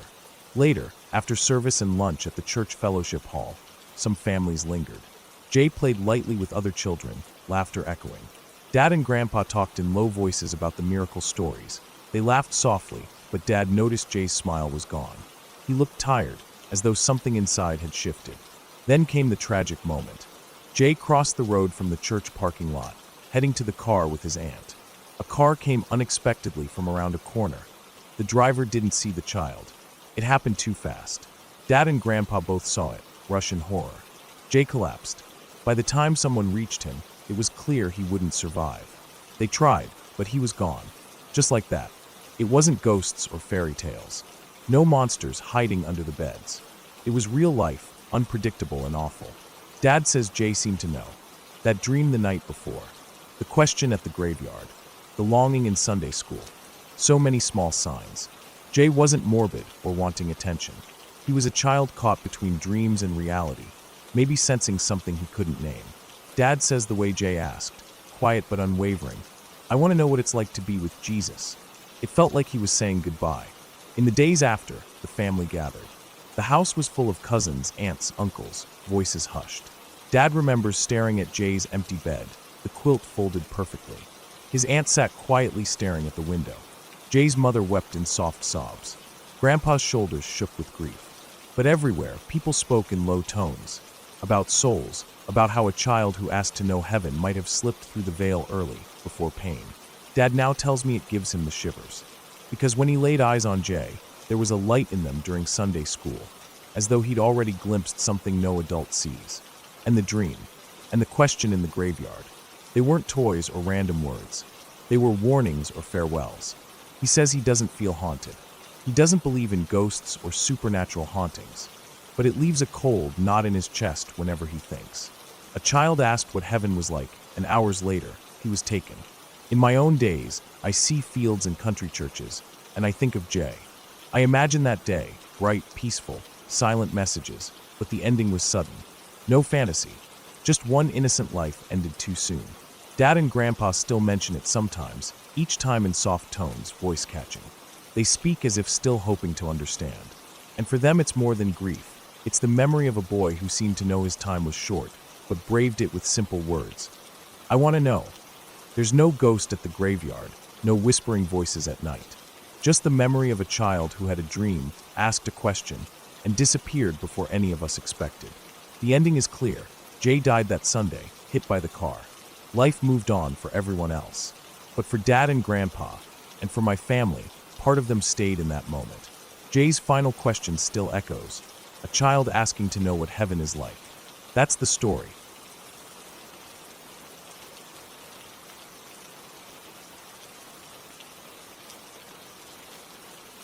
I step out of my car at the edge of the gravel road, the engine ticking as it cools. My heart pounds, not from excitement, but from the strange hunger in the silence around me. The evening air is damp and cold, mixed with the faint odor of wet pine and rotting leaves. I have no company, no conversation, just me and the heavy world breathing around me. I came here because I thought I could fix something, repair a broken generator in the power station at the old logging camp. I drove nearly 2 hours into the woods. Along the way I passed splintered tree stumps, decaying logging trucks left to rust, and a few derelict trailers. I told myself all that history was behind me. Now I stand before a squat concrete shed marked with fading letters. The doors hang off their hinges. I pull a flashlight from my backpack and step inside. The smell hits me first: machine oil, metal, damp earth. My boots sink slightly in the mud floor. I sweep the beam around. A rusted generator sits in the center, cables trailing off into the walls. I bend and feel its weight beneath my fingers. My hands are steady. I know what to do. Minutes stretch into hours. I test wires, swap fuses, check oil levels, clean contacts. My flashlight beam shakes as sweat drips down my scalp and drips into my eyes. Outside darkness deepens until my view through broken windows is nothing but black shapes of trees. I sit upright and wipe my face on the sleeve of my jacket. I pause and listen. No wind, no animals. I realize the forest has grown still. Even the distant drip from leaking pipes stops. I grip a socket wrench and shut off the fuel line. I flick the switch. The generator hums, easing into life. The hum bubbles into a steady growl. Lights in the shed flicker on. A soft flood of electricity. Relief washes through me. Then something snaps. I freeze. The machine sputters, the hum stutters. In that interruption I catch it, a sound outside. Something heavy brushing against the chain link fence around the clearing. I don't want to look.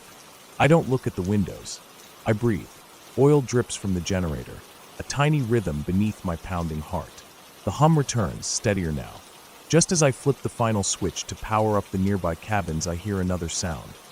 The generator labors, and beyond it, the faint echo of footsteps, crunching over gravel. They stop. The world holds its breath. The generator hums. My hands are wet. I taste iron in my mouth. I stand, reluctantly, and step out into the night. Rain has started to fall, tiny cold drops on my face. The floodlight above the station flicks on, a halo of pale yellow, jagged through the darkness. The cabins that line the clearing glow, windows dark, doors closed. I never saw anyone living here. Now at least the light is on. At least there's warmth somewhere close. I carry my backpack behind me and head toward the nearest cabin. The rain picks up. My footsteps slip in mud. My flashlight's additional beam slices through the downpour. I reach the door, let myself in. It's empty, clean enough. The soft drip of rain through a crack in the roof. A wooden table, a metal bed frame. I plug in a small heater. It sputters to life with a faint glow, a whining cough. Warmth spreads slowly.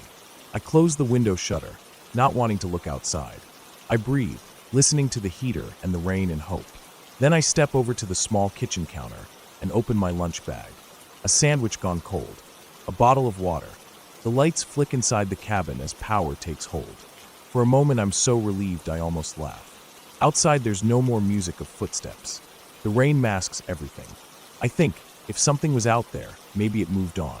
Maybe it never came this close. I sit and eat slowly. Every bite tastes of exhaustion and triumph. I finish both sandwiches. I wash my hands with cold water from a rusty pipe. I decide to stay. I climb into the bed and unzip my coat. It's too loud. I toss it neatly on the box springs. I lie down and stare at the ceiling boards. Rain drips steadily overhead. The heater hums below. My heartbeat slows. The cabin now feels safe. Electricity hums, warmth persists. I close my eyes. I let my muscles unwind. I let the silence fill me. In the early hours, morning light seeps under the shutter slats. The storm has passed. I open the window to clear air. I see deer tracks in the mud near the door. A rabbit hopped away this morning. Nothing human. The forest is alive again, normal sounds of birds and rustling leaves. I step outside wearing my boots again. The gravel road glistens. I see the generator still purring behind me. I breathe in the fresh air. I walk back to the shed and check the machine again. Everything holds. No odd noises, no broken cables. I shut down the generator when I'm done. I lock the shed's old metal door as best I can. I look at the cabins bathing in sunrise. Then I walk back to my car, boots splashing in puddles, rain-damp air filling my lungs. I unlock my car, climb in. I feel safe. I feel good. I start the engine. It turns over smoothly. I drive up the gravel road to the asphalt and toward home. The mystery of those footsteps, whatever they were, remains unanswered, but they did nothing, made no contact. I take one last look in the rearview mirror as the sun climbs above the trees. The camp, dark cabins, and silent shed recede behind me. I breathe out. I made it through. I fixed what needed fixing. I'm alive.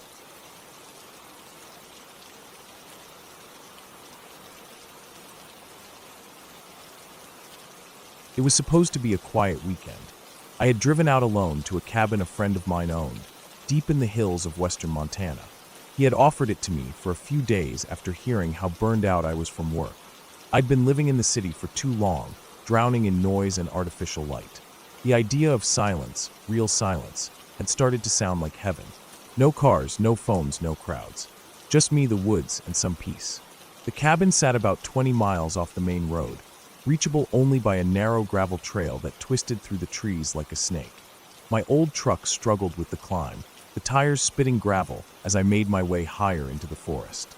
It took almost an hour to get there after leaving the highway, and by the time I parked and stepped out, I was surrounded by total quiet.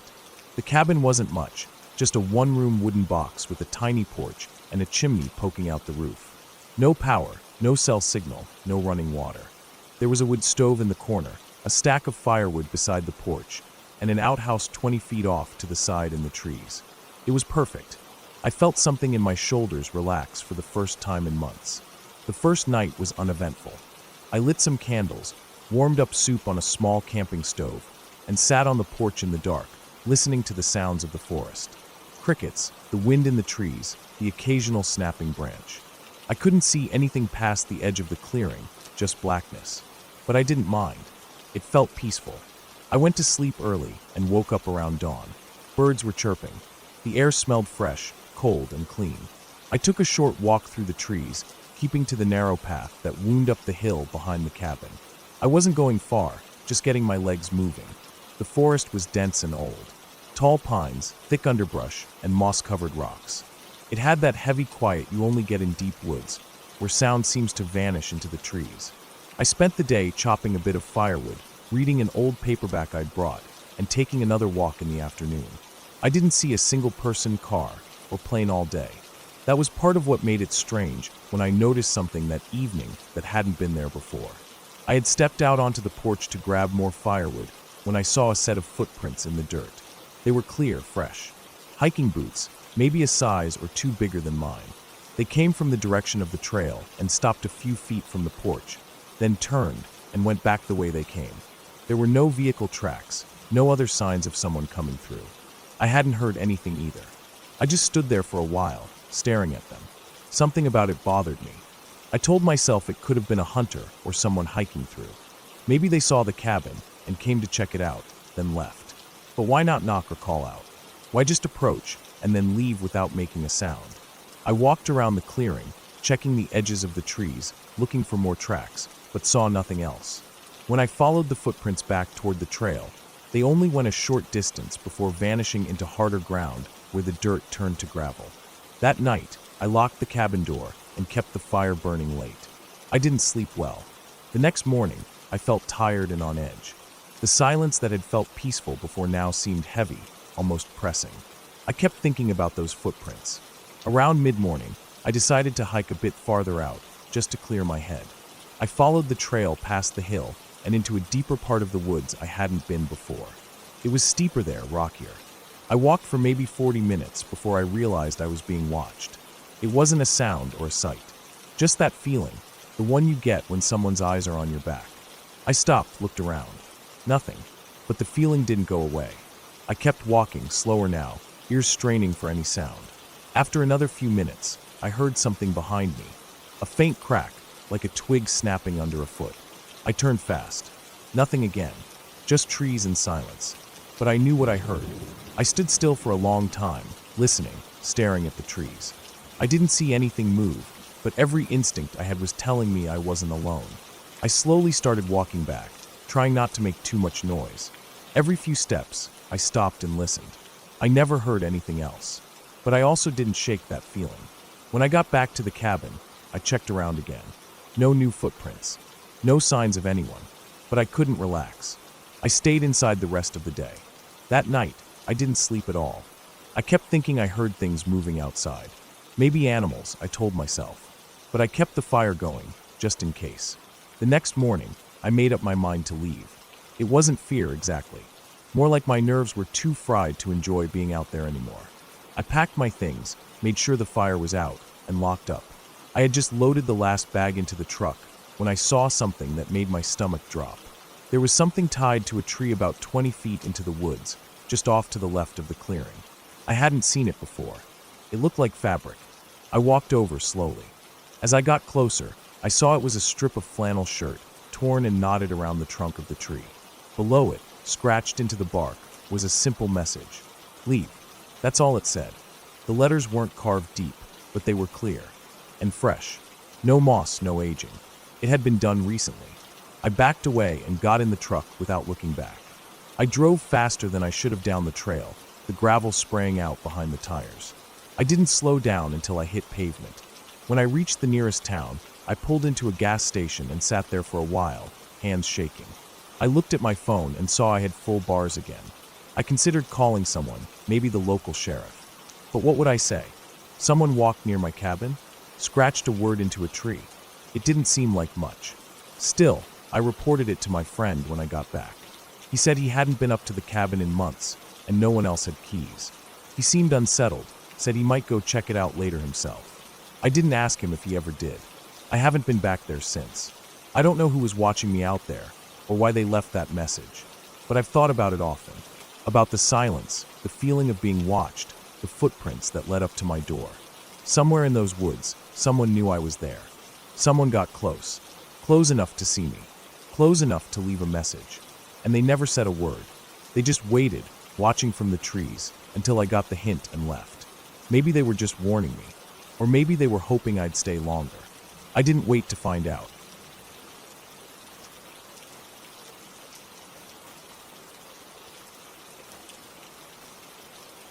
I took a few weeks off work that summer. Everything had been building up, long hours, missed weekends, no real rest. I needed time away from the city, away from people, away from everything. I remembered this old place up north, a small cabin a friend had told me about a couple of years ago.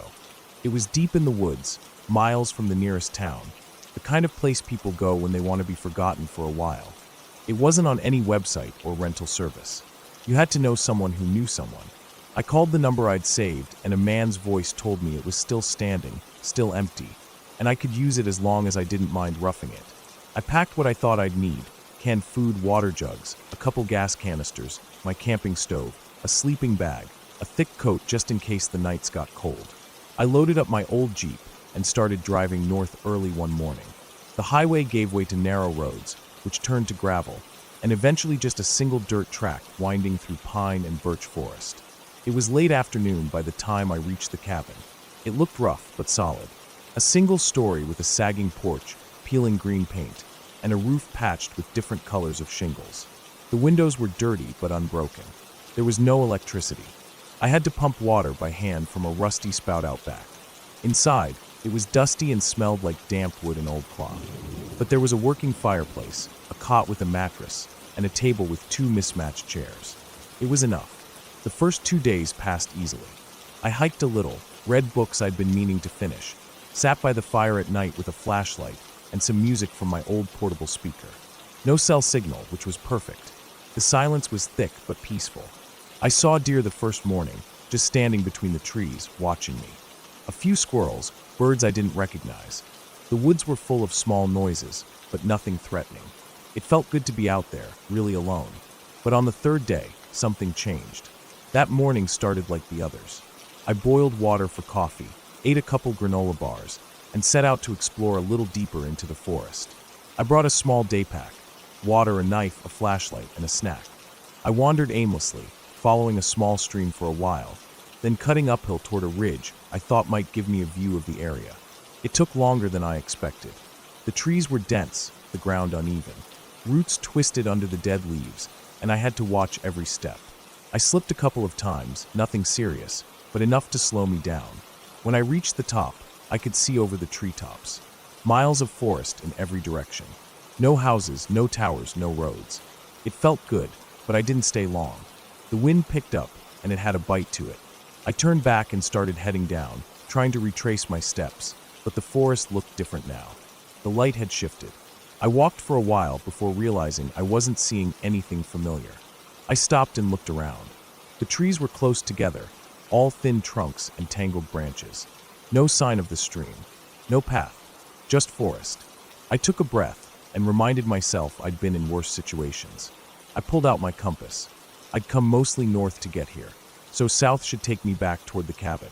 I adjusted my pack and started moving again, more carefully this time. After maybe an hour of steady walking, I started to notice something strange. The forest was quiet. Too quiet. No bird calls, no rustling in the underbrush, not even the wind. It was like someone had turned the volume all the way down. I stopped walking and listened. Nothing. Not even my own breathing seemed to make a sound. That kind of silence doesn't feel natural. It presses against your ears, makes you nervous. I turned slowly, scanning the trees. Everything looked normal, but I felt like I was being watched. I picked up my pace. No running. I didn't want to trip or get more lost, but I moved fast. Every so often I thought I heard something behind me, like a footstep or a branch snapping. But every time I stopped, it stopped too. I told myself it was just an animal. A deer maybe, following from a distance. Or just my imagination. But the feeling didn't go away. The light was fading fast. I hadn't realized how late it was getting. I kept heading south, and finally, after what felt like forever, I saw something through the trees, the cabin. Relief hit me hard. I didn't even bother to be quiet anymore. I stomped through the underbrush, up to the porch, and inside, slamming the door behind me. I sat there for a while, just breathing. I checked my watch. It was nearly 7 p.m. I hadn't planned to be out that long. I got the fire going, made some food, and tried to shake off the unease. But even inside, I couldn't relax. I kept hearing things outside. Not close, not loud, but steady. Small thumps, branches cracking, something brushing against the walls. I told myself it was just wind or animals moving around. But it kept happening. That night I barely slept. I kept the flashlight in my hand and listened to every sound. At some point I must have dozed off, because I woke up suddenly to a sharp noise, like something hitting the window. I sat up fast, heart pounding. I didn't move, didn't turn on the light. Just sat there in the dark and listened. Nothing followed. No footsteps, no voices. Just silence again. After a long time, I laid back down, but I didn't sleep much after that. The next morning was gray and cold. I stayed close to the cabin, gathering wood, checking the area. I found prints around the back, not boots, not shoes. Bare feet. Large, maybe a man's, but the shape was off. Toes spread too wide, arched too high. No tread marks. I stared at them for a long time. There were at least 6 prints, all leading toward the cabin, none leading away. I thought about leaving right then, packing up, driving out. But I convinced myself it could have been a prank. Maybe someone was camping nearby and decided to mess with me. Still, I kept the hatchet close all day and didn't go far from the porch. That night, I barricaded the door with the table and stacked wood inside the window frame. I didn't want to risk anything. At around 1 a.m., I heard it again. Slow footsteps, crunching in the leaves just outside. I held my breath. They moved around the cabin, stopping now and then, like someone was listening. Then came a new sound, a soft tap against the window. Not hard, not urgent. Just one single, deliberate tap. I didn't move. I stayed in the cot, eyes wide, body frozen. After a few minutes, another tap. Then nothing. The silence stretched on. My heart was hammering so hard I thought it might give me away. But nothing else happened. Eventually, the sounds faded. I didn't sleep at all that night. In the morning, I checked the window. A smudge on the glass. Something oily like a fingerprint, but too big. The pad of the finger alone was almost as wide as 2 of mine. I stepped back from the window and decided I was leaving. I packed quickly, tossed everything in the Jeep, didn't even clean the dishes. I turned the ignition. The engine cranked, then died. I tried again. Nothing. I popped the hood and stared at it, hoping for something obvious. The battery cables had been cut clean through. Not chewed. Cut. I backed away and locked the doors. I spent the day trying to figure out what to do. No cell signal. Nearest town was over 20 miles away through dense forest. I didn't know if I could make it, but I also didn't want to spend another night in that cabin. I considered walking the road out, but something in me resisted the idea. I kept looking at the trees like they were watching me. I stayed inside with every light I had. Flashlights, candles, fire. I sat in the corner with the hatchet and didn't let myself fall asleep. I watched the windows, the door, waited for any sign of movement. At some point past midnight, I heard something on the roof. Not branches, not animals. Wait. Slow footsteps across the shingles. It moved from one end to the other, then stopped. I didn't breathe. I just stared at the ceiling, waiting. Then one single knock on the roof, directly above me. I didn't react. Didn't run. I stayed perfectly still. And after a long time, the sound moved away. Down the roof, across the porch, then silence. At dawn, I opened the door slowly. The woods were still and pale. No prints, no signs. I grabbed my backpack, locked the cabin behind me, and started walking down the road. I didn't stop. Not for water, not for rest. I just kept moving. I walked for nearly 8 hours before I found a ranger station. I must have looked half mad, dirty, eyes wild, barely able to talk. They gave me water, let me rest. I told them my Jeep had broken down and I needed a tow. I didn't mention the other stuff. I wasn't sure I believed it myself. A couple days later, I got a ride back to the cabin with a mechanic. He replaced the cables and got the Jeep running. I kept looking over my shoulder the whole time. When I left that place, I didn't look back. I haven't told anyone the full story. I don't even know what to make of it myself. But I haven't gone back into the woods since. And I never will. I don't care what it was, man, animal, something in between. I just know it wasn't supposed to be there. And it knew I wasn't either.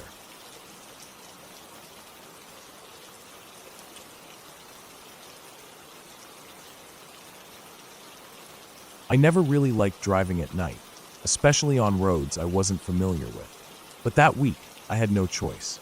I was returning from a job in a small town out west, somewhere past the last gas station for miles. It had taken longer than expected, and by the time I was done loading equipment back into my truck, the sun was already gone, and the sky was just this deep, dark blue. I checked my phone before I got in the truck. No signal. That wasn't surprising. I'd already lost reception about half an hour before even arriving at the job site. It was a remote place, a long stretch of farmland and low forest in every direction. I didn't want to stay the night there. The place gave off a weird feeling, not haunted or anything, just empty.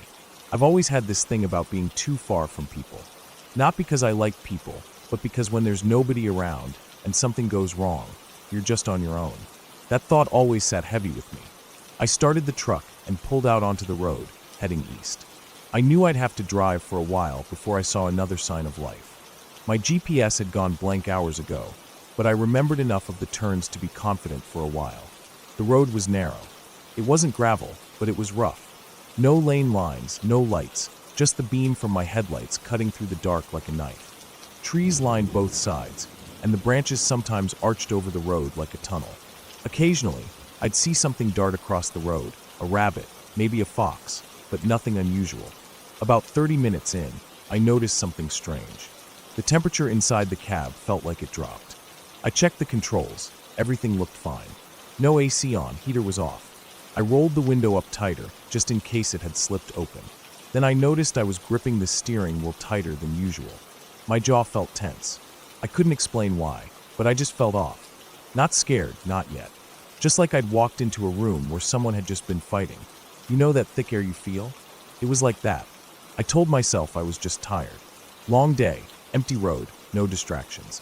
My mind was probably playing with itself. The first truly strange thing happened about 10 minutes later. I came up to a bend in the road, and right at the curve, I saw a car on the side. Not parked. It looked like it had swerved into the grass and just stopped halfway into the ditch. The driver's side door was wide open. Headlights still on. I slowed down and moved into the opposite side of the road to give it space. As I passed, I instinctively looked toward the driver's seat. No one was there.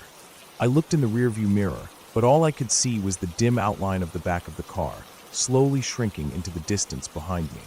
I slowed to a stop maybe 100 feet ahead. Something didn't sit right. If someone had broken down or crashed, they should have been nearby. No other cars.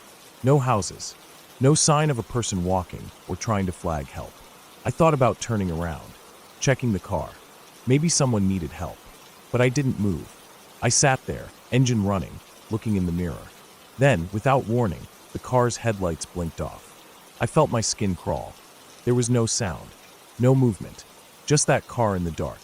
After about a minute of frozen silence, I eased back onto the gas and kept driving. I told myself someone had come back for it. Or maybe the battery finally died. But my gut didn't believe any of that. It just said, keep moving. I kept going. I didn't speed. I didn't slow. I just kept moving forward. About 15 minutes later, I passed a wooden sign. It was old, cracked down the middle, barely readable in my headlights. It looked like it once said Marrow Creek, but the paint had almost completely faded. I didn't remember that name from the map.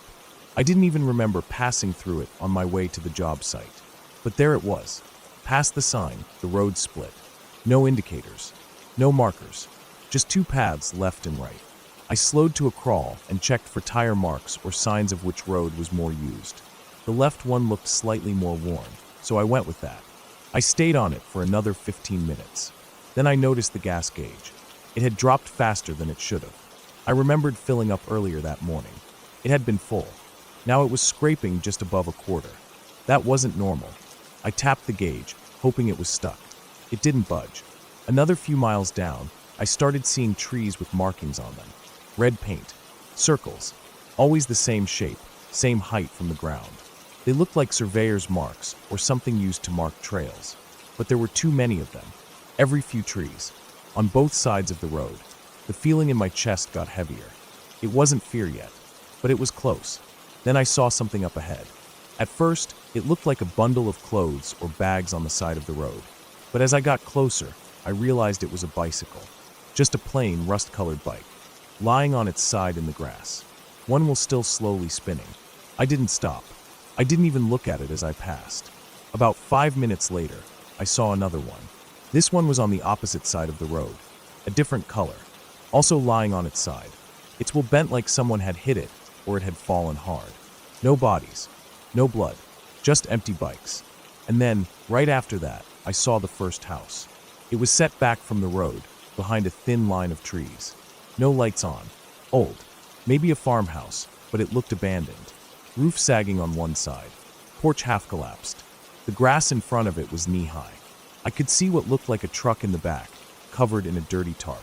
I considered stopping, knocking, asking for directions, or gas, but I didn't. Something about it made my stomach turn. Then I saw the next house. And the next. Same thing. No lights. Overgrown yards. No sign of people. No sound. No dogs barking. No movement in windows. Just old buildings, sitting under the weight of silence. That's when I realized I hadn't seen power lines in a while. I slowed down. The road had narrowed again, barely wide enough for one car. Trees pushed in close. The moon was behind clouds. The only light was from my truck. And then, in the beams of my headlights, I saw someone standing in the road. No bike. No car. Just standing there. I hit the brakes hard. The tires skidded on loose gravel, and the truck came to a stop maybe 20 feet away. It was a man, middle-aged, thin, wearing what looked like a gray shirt and dark pants. He didn't move. I didn't get out. I didn't even open the window. I leaned forward to see better. My headlights lit him up clearly, but there was no expression on his face. He wasn't looking at me, just straight ahead, like he was in some kind of trance. After what felt like a full minute, he turned and walked into the woods. Slow, no panic, no reaction to the truck. He disappeared into the trees. I waited a while, then slowly drove forward again. But I didn't feel alone anymore. I couldn't see anything in the mirrors. But that feeling that I was being watched clung to me the rest of the drive. About 10 minutes later, I saw another sign. It looked brand new. A simple board nailed to 2 posts. It read, "Turn back." I stopped the truck, just stared at it. Who put that there? Why? I'd gone too far to turn back. I had no clue how to even retrace my steps. So I kept going, but now I was fully alert. Every sound, every shadow, every flicker outside the headlights made me jump. My hands were sweating, even though the cab was cold. Then I came around another bend and saw lights up ahead. Not streetlights, headlights. 3 of them, parked across the road, side by side, blocking the way. Old cars, beaten up, no plates. Their engines were off, but their headlights were on, blinding me. I stopped the truck again, waited. No one came out. No movement. Just those cars like a barricade. I didn't honk. I didn't flash my lights. I just slowly reversed. Turned into a side path I'd barely noticed. It was rough, barely a trail. My truck bounced and rocked over every rock en route. I had no idea where I was going, but I needed to get off that road. Eventually, the trail opened into a small clearing. Just enough room to park. I killed the engine and lights. Silence. I sat there, breathing hard, heart racing. I don't know how long I waited. Maybe an hour. Maybe more. Eventually, I dozed off in the seat. When I woke up, the sun was rising.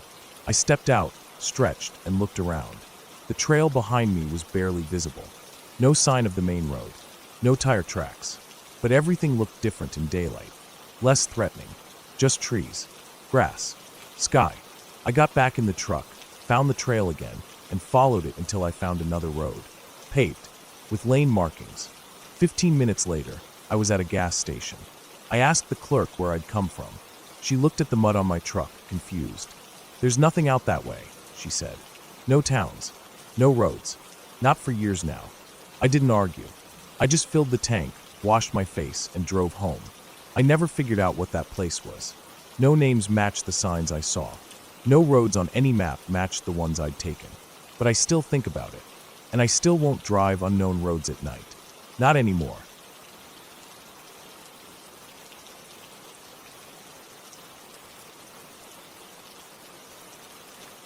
I had never really believed in being watched. Not in the paranoid sense, anyway. You grow up hearing about people who feel eyes on them, or who swear someone was following them. But I always chalked it up to anxiety or an overactive imagination. I'd been out in the woods hundreds of times, hiking, camping, backpacking. I always packed smart, stayed alert, and kept my distance from anything sketchy. I thought that made me safe. I thought that was enough. Last fall, I took a solo trip up north.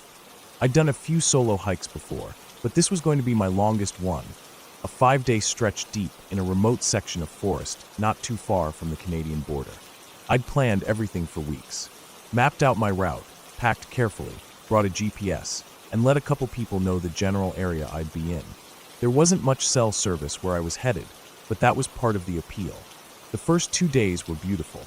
Cold mornings, clear skies, and the quiet kind of stillness that you can only get miles from roads or power lines.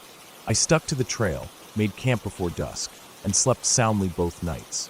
No animals, no bad weather, no problems. But on the third day, things started to feel off. I don't even know when it started, exactly. There wasn't one big moment, just small things. It was early in the morning. I'd packed up my tent and was working my way along a narrow ridge that overlooked a dry creek bed below. The wind was still, and all I could hear were my own footsteps, the occasional bird, and the rustle of my pack. But every now and then, I'd stop, not on purpose, just kind of instinctively, and I'd listen. And I'd hear nothing. That's not normal in the woods. You always hear something: birds, wind in the leaves, squirrels, water. But this stretch was silent. Not just quiet, silent. As if the whole place was holding its breath. I kept walking. It was probably just nerves. Or maybe I was imagining things, because I was alone. I tried not to focus on it. But I noticed something else around mid-morning. I'd been hiking downhill toward a valley where I planned to set up camp by a small lake. I'd passed a few deer trails and old logging tracks, and I thought I saw a black bear's prints at one point, but nothing fresh. But then, about halfway down, I saw something strange in the dirt. It was a boot print. Not mine. I wear size 11 trail runners with a very distinct tread pattern. These prints were bigger. Maybe a 13 or 14. Heavy tread. Hiking boots. Deep set, which meant whoever made them was carrying weight. And they were recent. Not fresh enough that the edges were crisp, but no more than a day or two old. That wouldn't have bothered me so much on its own. The trails were public, after all, but these weren't on the trail. They were about 20 yards off to the left, heading through the brush. And they weren't following the terrain. They cut diagonally up and over the hill, through dense undergrowth, like whoever made them wasn't following any path at all. I stood there looking at them for a while. Part of me wanted to follow them, just to see where they went. But that was stupid. There was no reason to. I didn't know who they belonged to, and the last thing I needed was to get lost trying to track some stranger's footprints. Still, I couldn't shake the weird feeling I had. I kept checking over my shoulder for the rest of the day. I never saw anyone, but I started to notice more little signs as I walked. A broken branch that didn't look natural. A scuff mark on a rock like someone had slipped. Things that, again, could easily be nothing. Could be animals. Could be coincidence. But they all pointed in the same direction, behind me. I reached the lake by late afternoon. It was small and still, nestled in a bowl of trees that were just starting to show signs of turning. I filtered some water, set up my tent on a flat patch of mossy ground, and gathered some firewood. I wasn't planning on a big fire, just enough for warmth and to boil water. I didn't want to attract animals. But as night fell, I found myself building it a little higher than usual, just enough to throw more light.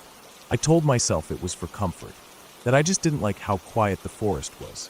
But the truth is, I wanted something between me and the dark. I wanted something that felt safe. That night, I barely slept. Every time I closed my eyes, I heard something. Not close, but not far either. A snap of a twig, a soft crunch of leaves. Once, I could have sworn I heard a faint cough. Just a single, dry sound, like someone clearing their throat in the cold. I sat up in my tent, not moving, barely breathing. The fire had burned down to coals, and the woods outside were black. I waited for something else, another noise, a shape, anything. But nothing came. After a while, I convinced myself it was just the woods settling. Maybe a deer. I still didn't sleep. By morning, I felt wired and stiff. I got moving fast, didn't even bother making coffee. I packed up quickly and got back on the trail, heading for the next ridge that would take me closer to my pickup point. I only had about 2 more days of hiking left, but something in me had changed. I wasn't enjoying it anymore. I wasn't relaxed. I kept checking behind me, kept pausing to listen. I felt like I was being watched, like someone knew exactly where I was. Around noon, I came to a split in the trail. To the left, the official route curved around the side of a hill and dropped into a narrow canyon. To the right, there was an old logging road, overgrown and clearly unused, but it cut across a high slope and rejoined the trail a few miles ahead. I didn't think long. I chose the logging road. I figured, if someone was following me, they'd expect me to stay on the trail. If I took the road, I could double back, or at least buy myself some distance. I know it sounds paranoid, but by then, my gut was screaming that something was wrong. I made good time up the slope. The old road was rough, with fallen branches and weeds, but it was open enough to move fast. I kept looking for signs behind me. I saw nothing, heard nothing. but I also didn't relax. I knew that didn't mean I was alone. About 3 miles in, I stopped to rest. I crouched behind a thick pine trunk, drank some water, and tried to slow my breathing. That's when I saw it. Across the ravine, maybe 200 yards away, up near the tree line, a shape. Not moving, not clear, just a figure standing still. Too far to make out details, but it was tall, solid, upright. I stared for a long time. It didn't move. I blinked and looked again. Still there. I packed up and moved fast. The rest of that day was a blur. I hiked until my legs burned, cutting through brush, scrambling over rocks, sometimes losing the road entirely. I wasn't even following the map anymore. I just wanted distance. I just wanted space. By the time I stopped, it was well after dark. I didn't make a fire. I didn't cook. I found a narrow dip between 2 rocks, laid out my sleeping bag, and crawled in fully clothed. I kept my knife close. I kept my headlamp off. I waited. I didn't sleep at all. The next morning, I moved before sunrise. My GPS had a signal again, and I used it to locate the fastest way back to the trailhead. It meant cutting across uneven ground and skipping the last section of the trail entirely, but I didn't care. I needed out. That last day was a blur of panic. I didn't stop. Not once. I drank while walking, ate granola from my pocket. I don't even remember most of it. Just trees and dirt and rocks, and the constant pressure of feeling watched. At one point, I found a tree with fresh gouges in it. Not bear marks, not claw marks. It looked like someone had dragged the tip of a knife through the bark slowly, deliberately. That was the last straw. I made it back to the trailhead by late afternoon. My car was there, untouched. The air felt different, lighter. I climbed in, locked the doors, and sat for a long time, staring out the windshield at the trees. And that's when I saw something else. Tucked under the windshield wiper was a scrap of paper. Just a torn piece from a notebook, folded twice. I picked it up with shaking hands. There was only one thing written on it, in small, sharp handwriting. "You're fast." I sat frozen for what felt like hours. There was no one else in the lot. No vehicles. Just me. That meant someone had followed me all the way back. Stayed close. Close enough to leave a note under my wiper without me seeing. Close enough to know what I was doing. How fast I was going. How scared I'd gotten. I didn't report it. I don't know why. Maybe I thought no one would believe me. Maybe I didn't want to deal with it. Maybe I was just too tired. I drove home in silence. I washed my gear, stored my pack, and avoided the woods for months. Even now, almost a year later, I can't go hiking without checking over my shoulder every few minutes. I can't camp without waking at every sound. People always ask why I don't hike alone anymore. I just tell them I had a bad trip. But the truth is, I don't think I was alone out there. Not for a second.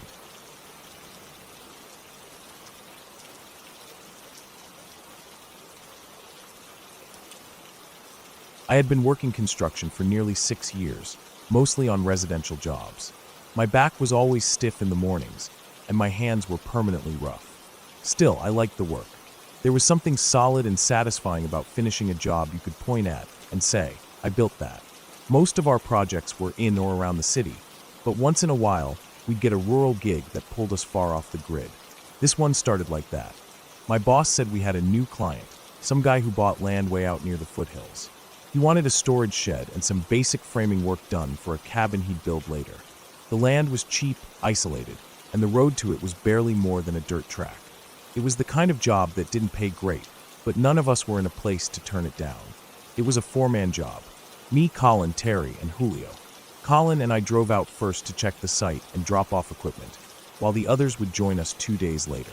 We packed the truck with the usual: tools, jacks, supports, fuel, food for a few days, tents, and a backup generator. There was no signal out there, so we brought a CB radio for emergencies, just like always. The place was farther out than I expected. After leaving the highway, we drove another 40 minutes on a gravel road that narrowed into a winding trail through trees. The last 2 miles were the worst, deep ruts from old logging trucks and narrow enough that we had to fold in the side mirrors. The trees pressed in so close I kept thinking the paint on the truck would come back shredded.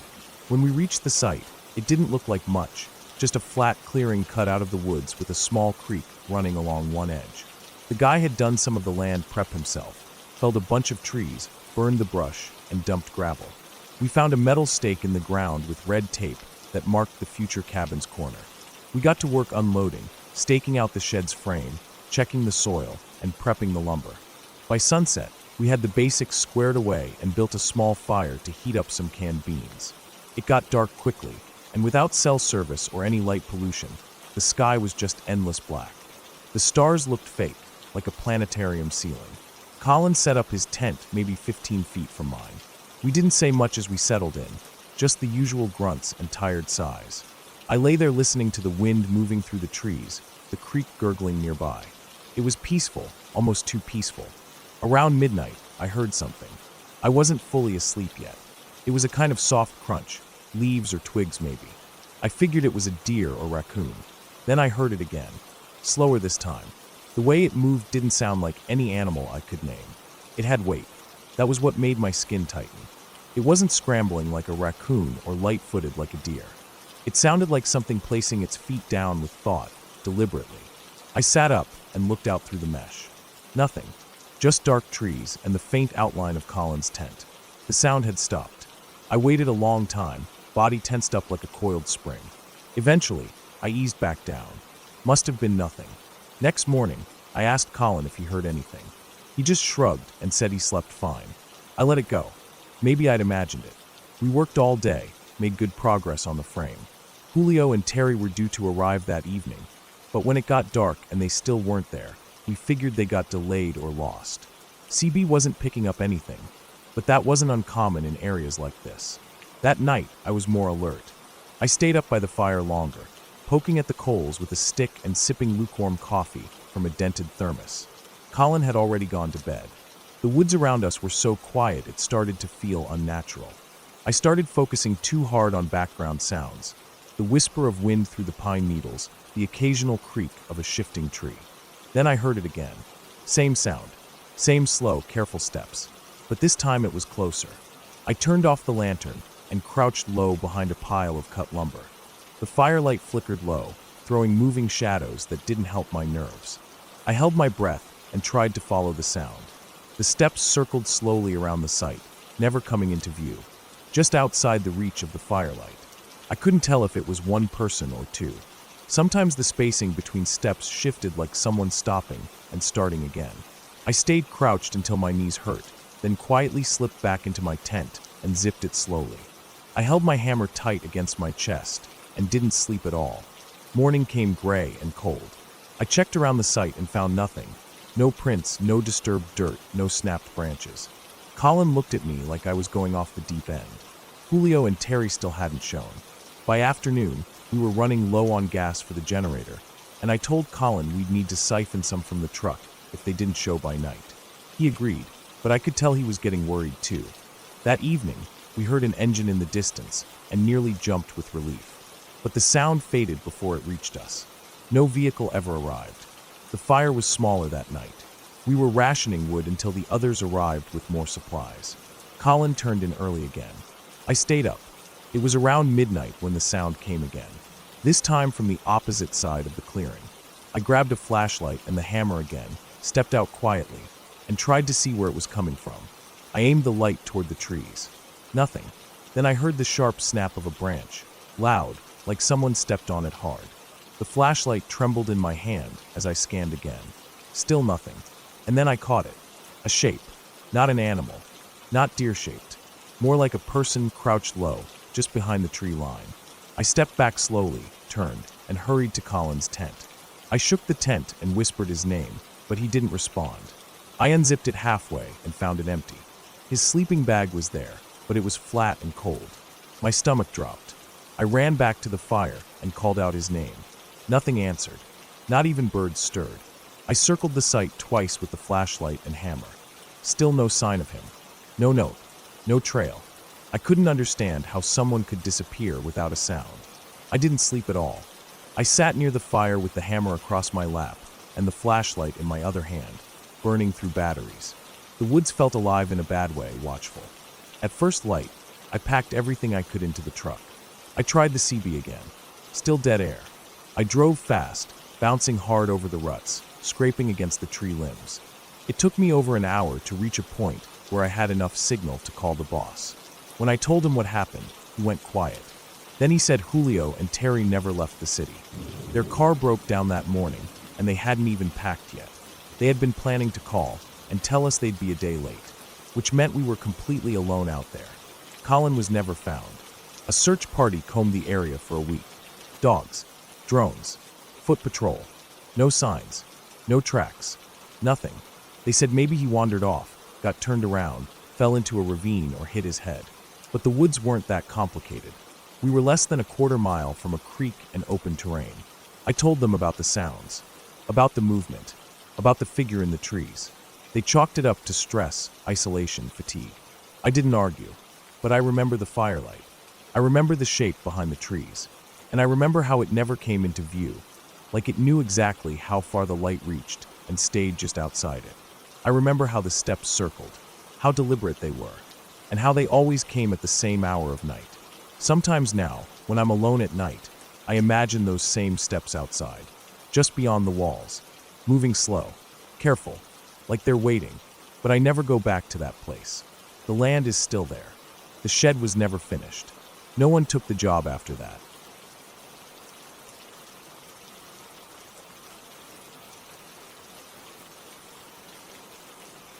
I hadn't seen my cousin Eric in almost 7 years.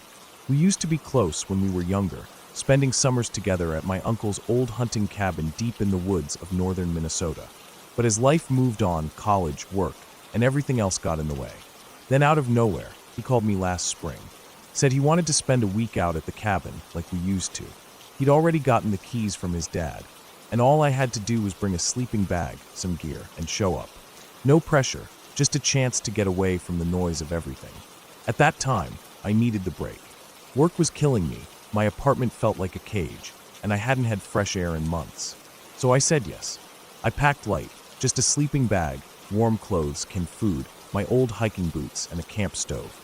I met Eric in Duluth, and from there we drove up in his beat-up 4Runner, bumping along narrow Forest Service roads until we hit the gate at the edge of the property. The cabin wasn't much. Just a single room with a bunk bed, a small wood stove, and a table. No electricity, no running water, no cell signal. It sat next to a shallow stream and was surrounded by miles and miles of trees. That's what I liked about it. It was quiet, nothing artificial humming in the background. No one shouting or driving or honking, just wind through the trees and the occasional bird. We spent the first couple of days doing what we always used to do. We fished in the stream, hiked the trails around the area, chopped firewood, and cooked simple meals on the camp stove or over the fire pit outside. At night, we sat under the stars, drank cheap beer, and talked about stuff from the past, some good memories, some not so good. It felt like we hadn't missed a beat. On the third day, something felt a little off. I woke up early that morning, before Eric, and went outside to take a piss. The woods were quiet like always, but something felt heavy. I couldn't really explain it. It wasn't the weather. The sky was clear and the air was cool. But there was this strange stillness, like everything was holding its breath. As I stood there, I saw something out of place near the tree line about 50 yards off. A pile of branches stacked like a little teepee, right between two pines. We hadn't built it, and I didn't remember seeing it the day before. It didn't look like something random from wind or snow. It was neat, intentional. But I figured maybe it was just an old hunting blind, or something some local had made years ago. When Eric got up, I told him about it. He shrugged, said it was probably nothing. He didn't seem worried, so I let it go. We spent most of the day out hiking toward a small lake we remembered from our childhood. It was about 5 miles through the woods, and by the time we got back to camp that evening, we were dead tired. I almost forgot about the weird structure near the trees. That night, just as we were settling in, I went out to the firewood pile to grab a few more logs. I had my flashlight with me, and when I swept it across the woods, I thought I saw someone standing just beyond the trees. I froze. My first instinct was to call out, but I didn't. I just stared. The light was weak at that distance, and I wasn't sure what I was looking at. It might have been a tree trunk or even a shadow. I waited a few seconds, then aimed the flashlight again. Nothing, just the woods. I told myself I was imagining things. Maybe I was tired. Maybe the shadows were playing tricks. I didn't tell Eric. I didn't want to sound paranoid. The next morning, I went back to that spot where I'd seen the little teepee structure. It was gone. completely gone. No branches, no footprints, no signs that anything had ever been there. That's when I started to feel something wasn't right. I walked in circles around the area, scanning the ground for broken twigs or anything out of place, but there was nothing. That whole day, I kept looking over my shoulder. The woods didn't feel open anymore. They felt tight, like they were watching us. That night, I had trouble sleeping. Every little sound made my eyes snap open. At some point, just after midnight, I thought I heard footsteps outside the cabin. Not animals, these were deliberate, paced footsteps, crunching dry leaves. I lay there, frozen in my sleeping bag, barely breathing. I didn't want to wake Eric unless I was sure. I waited. After a minute or so, they stopped. I didn't hear anything else the rest of the night. In the morning, I went outside to check. No tracks, but the firewood pile had been knocked over, like someone had kicked it. It wasn't a raccoon or deer. This was deliberate. I finally told Eric everything. The person I thought I saw, the vanishing teepee, the footsteps. He looked uneasy, but still tried to play it off. Said maybe some local kids were messing around, or some other campers were nearby. But there weren't supposed to be any other cabins or sites for at least 10 miles in every direction. We both agreed to keep our eyes open and maybe cut the trip short if anything else weird happened. That day, we didn't go far from the cabin. We stayed close, gathering wood and checking the area. Around noon, we heard something snap in the woods. Not a branch falling, more like someone stepping on a stick. Loud. Close. We both froze and turned toward the sound. About 20 feet into the trees, we saw a flash of movement. It was fast, too fast to make out clearly, but it was human. Definitely human. Someone ducking behind a tree or moving downhill. Eric grabbed the hatchet from the chopping stump and started yelling into the woods, even though we'd agreed not to talk to anyone. He shouted, asking who it was and what they wanted. No response. Just silence again. We spent the next hour checking the area. Nothing. No footprints. No sounds. The forest swallowed everything up. That night, we didn't sleep. We sat up with the lantern between us, both holding whatever tools we could use as weapons.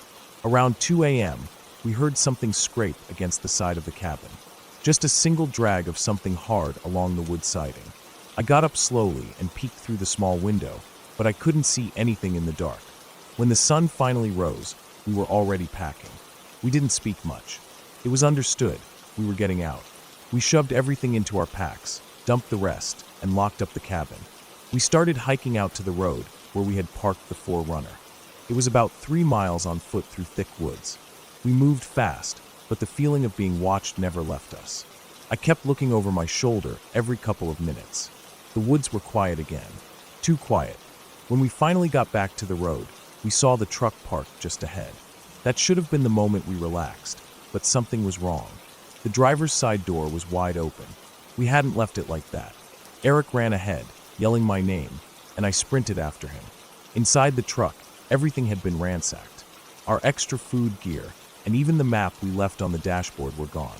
On the hood, there was a single handprint, muddy, smeared with long fingers. Not clawed, not animal. Just dirty and human. We didn't waste any time. We jumped in, locked the doors, and got the hell out of there. We didn't talk for a long time. Just drove in silence until we were back in Duluth. We stayed at a cheap motel that night and barely slept. In the weeks that followed, I kept checking the news and local forums for any stories. Missing persons, arrests, strange sightings, but nothing ever came up. It was like whoever was out there didn't want to be found. Or maybe they'd been watching that cabin for years, just waiting for someone to show up. I haven't gone back to the woods since then. Eric and I still talk, but we don't bring it up. Not anymore. It's something we both carry, something unspoken. A weight in the back of our minds. Every once in a while, I'll be walking home or taking out the trash and feel like I'm being watched again. That same stillness. That same pressure. I don't know who was out there with us or what they wanted, but I know it wasn't just kids messing around. It wasn't a coincidence. They were watching, waiting. They knew we were there, and they didn't want us to leave.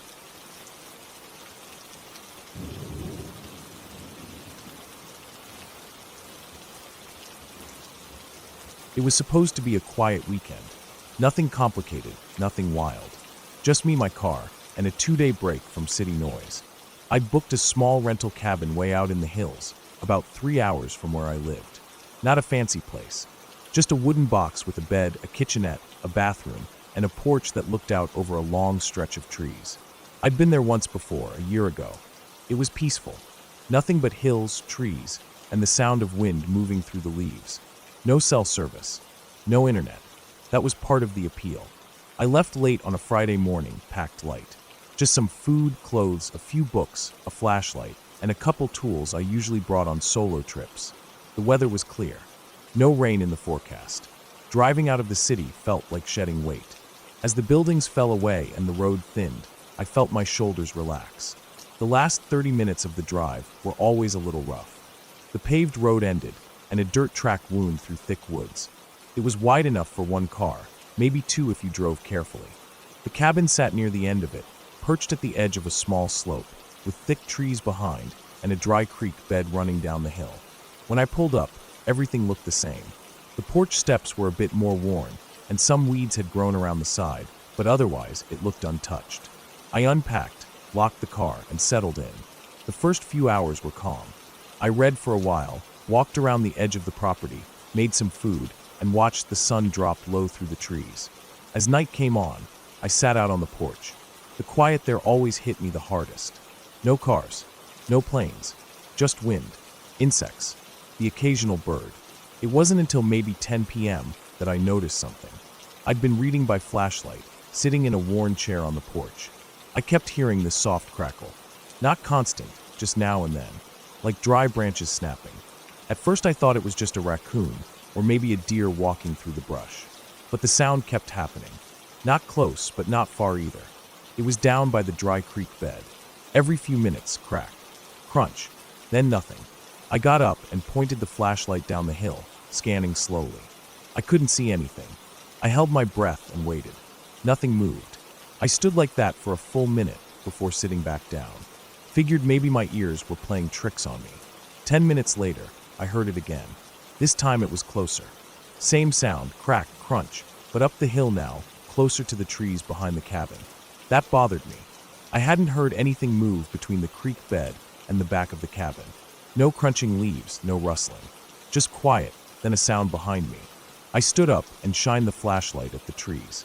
The beam caught only trunks and undergrowth. Nothing unusual. Still, I went inside, locked the door, and pulled the blinds. Felt stupid doing it, but something in my gut didn't like the pattern. Inside, I tried to distract myself. Made some tea. Read. But the sounds didn't stop. Now and then, I'd hear it, something stepping on dry leaves. Always one or two steps, then silence. Then it'd come from another direction. At one point, I thought I heard something brush the side of the cabin wall. Just a light scratch. I held my breath again and listened. Nothing followed. Eventually I managed to fall asleep, but it wasn't deep sleep. I woke up a lot. Each time I did, I felt the silence pressing on the cabin like a weight. No wind, no insects, just nothing.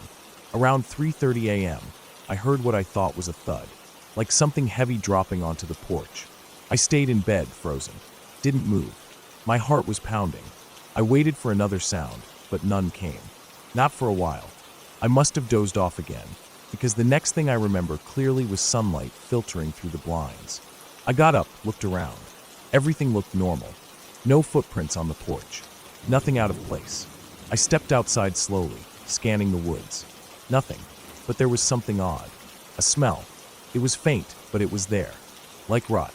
Not garbage, not skunk, not animal droppings. Just rot. Something old and wrong. It was coming from the direction of the creek bed. I walked halfway down the hill, but couldn't see anything. I didn't want to go further. I spent most of that day trying to talk myself down, telling myself it was probably an animal, that I just overreacted. But the smell lingered. It came and went with the breeze. In the afternoon, I walked further down the dry creek. About 100 yards along, I found something strange. A small clearing with a ring of old rocks. It looked like a fire pit, but hadn't been used in a long time. The rocks were partly buried, but in the center was something I didn't like. Bones. A few scattered bones. Not large. Maybe raccoon or possum. But they weren't spread randomly. They were stacked. Not neatly, but like someone had put them there on purpose. A few sticks were mixed in, almost like a crude shape had been made, but collapsed. I turned around and walked straight back to the cabin. I wanted to pack up and leave, but I told myself it wasn't that weird. Maybe kids had camped out there long ago. Still, I brought my gear inside, kept my flashlight, knife, and small hatchet on the nightstand. Locked the door. Didn't sit on the porch that night. That second night was worse. Around midnight, I heard the first sound. Not outside. This time it was inside. A creak on the floor. Just one. Like weight shifting. I froze in bed, eyes wide open. I didn't move. Just listened. Nothing followed. I stared at the dark for what felt like an hour. Then I heard something again. A soft sound near the kitchen. Not footsteps exactly. More like a drag. Like someone brushing against a chair. I reached for the flashlight and clicked it on. Swept the beam across the room. Nothing. I got out of bed slowly. Moved through the cabin room by room. Flashlight in one hand, hatchet in the other. Nothing. No windows open. No doors unlocked. I even checked under the bed and inside the closet. Still nothing. I barely slept. When I woke up, the smell was back, stronger. It hit me the second I opened the front door. It was worse than rot. Like something dead and wet and burned, all at once. I walked around the side of the cabin and stopped. On the ground near the back steps was a dead bird. Not just dead, mangled. Torn open. Feathers scattered. No tracks. Just the bird. I buried it a little ways off and tried not to think about it. But now my head was full of doubts. Maybe someone was out there. Maybe someone was messing with me. I packed my things. I was supposed to stay one more night, but I didn't want to. Not with the way the air felt. Not with the way the woods had gone silent again. By late afternoon, I had the car loaded. I took one last look at the cabin. Something about it now felt off. Like it didn't want me there. I got in the car and started it up. About 5 minutes down the dirt road, I noticed something in the rearview mirror. A figure, standing near the edge of the trees. Not moving, just standing. It was far enough back I couldn't see any details. Just the shape. I kept driving. I didn't stop. When I hit the paved road, I didn't relax. I kept checking the mirror, kept glancing at the trees, but nothing followed. That was 6 months ago. I didn't tell anyone. I didn't go back. I checked online a few times to see if the cabin was still listed. It was, still available to rent. But every time I saw the listing photo, the porch, the trees, the dry creek, I felt sick. I've been on other trips since then, different places, but I've never stayed in a place that remote again. I still don't know what happened out there. Maybe it was just animals. Maybe it was someone living off-grid. Maybe it was nothing. But the smell, the way the sounds moved without patterns, the shape in the mirror, those things don't leave me. They sit in the back of my head, waiting, like the woods never really let me leave.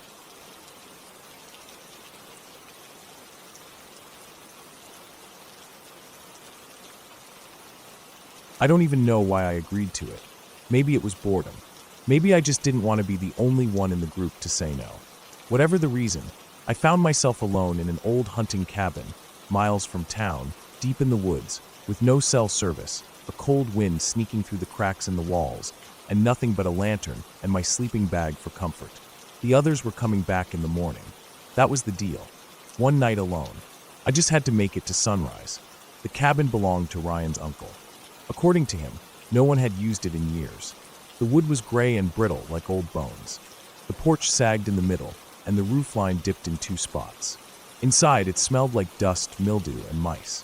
There was an old cot, but I chose to sleep on the floor with my bag. The cot looked like it hadn't held a human being since the 70s. I didn't trust it not to collapse under me. The plan was simple. Hike out in the morning, spend the day at the river with the others, and then come back to the cabin alone for the night. No phones, no books, just me in the woods. They said it was a test of nerve, a kind of self-imposed challenge. I told myself it was no big deal.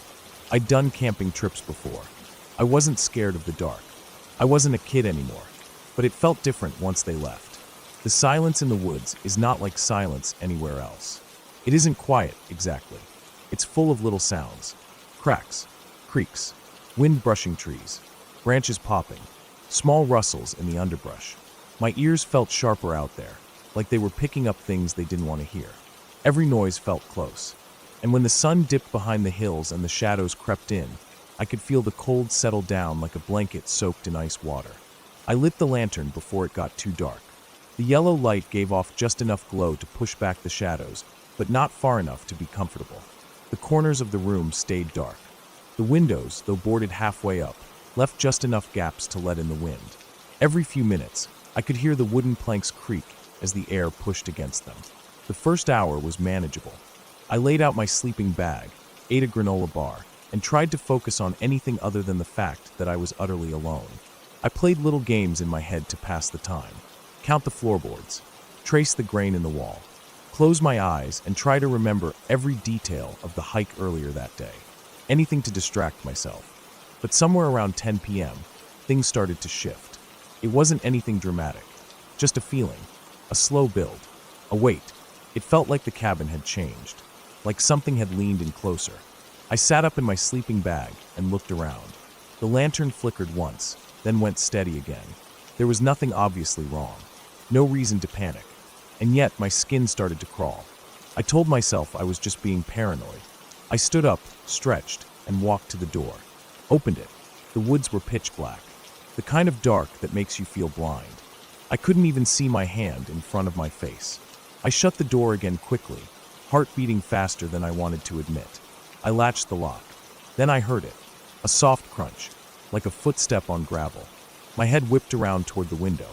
I stared through the cracks in the boards, but I couldn't see anything. I held my breath and listened. Nothing, just wind. I shook my head, laughed nervously, and told myself it was probably a branch falling, or an animal, but the feeling didn't leave.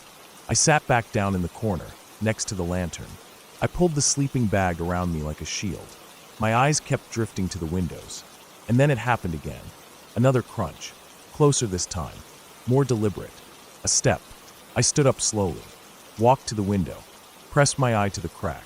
Darkness, then movement, a flicker, a shape, just at the edge of the tree line. It wasn't close enough to make out, but it was there, a lump against the dark. Not moving, just there. I blinked, looked again. Nothing. I sat back down. Now I couldn't relax. Every nerve in my body was alert, tense. I stared at the lantern, watching the tiny flame dance in its glass cage. I felt trapped, like the light was giving me away, but I didn't dare turn it off. I kept telling myself I was imagining things, but then the crunching came back, slower this time. Step, pause, step, pause. It wasn't an animal. Animals moved differently, quicker, less precise. This was someone walking. My heart was pounding now.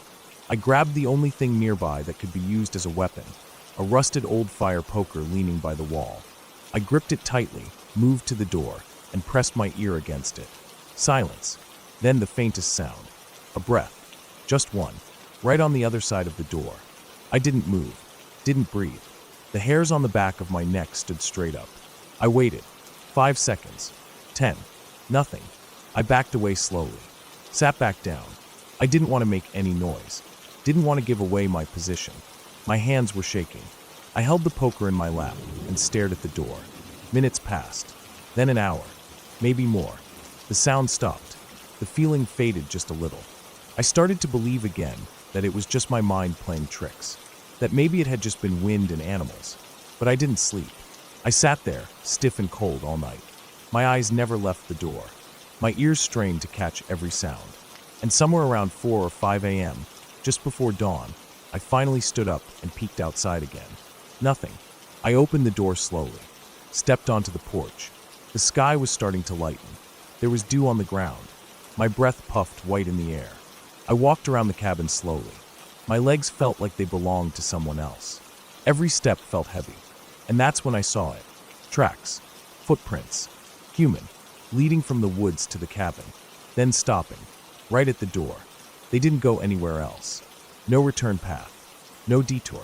Just a single trail of prints ending at the front door. As if whoever it was had walked up to the cabin and never left. I stared at them for a long time. Tried to make sense of it. The prints were clear. Fresh. Right through the wet dirt and grass. I even counted them. 12 steps from the tree line to the porch. Then nothing. I looked around. My breath coming in fast puffs. I felt dizzy. That's when I realized the lock on the back door, the one I hadn't touched, was broken, hanging by a splinter of wood, like someone had tried to push it in. The inside of the doorframe was scratched, splintered, but not enough to get in. Whoever it was hadn't succeeded. Or maybe they hadn't tried hard enough. I packed up my things without bothering to eat. I left the cabin exactly as I'd found it, minus the footprints out front and the dented back door. I didn't wait for the others to come find me. I hiked back out of those woods faster than I'd ever hiked in my life. I never told the group what happened. I didn't see the point. I wouldn't have believed it if someone else had said it to me. They joked about how pale I looked when they saw me again, but I laughed it off. I haven't gone camping since. Not alone. Not with friends. Not at all. I still think about it sometimes. About that moment when I heard the breath on the other side of the door. About the tracks that never led away. About the feeling that something had been watching me the entire night. Because the truth is, whatever it was never left footprints going back into the woods. And part of me still wonders if maybe, just maybe, it never left at all.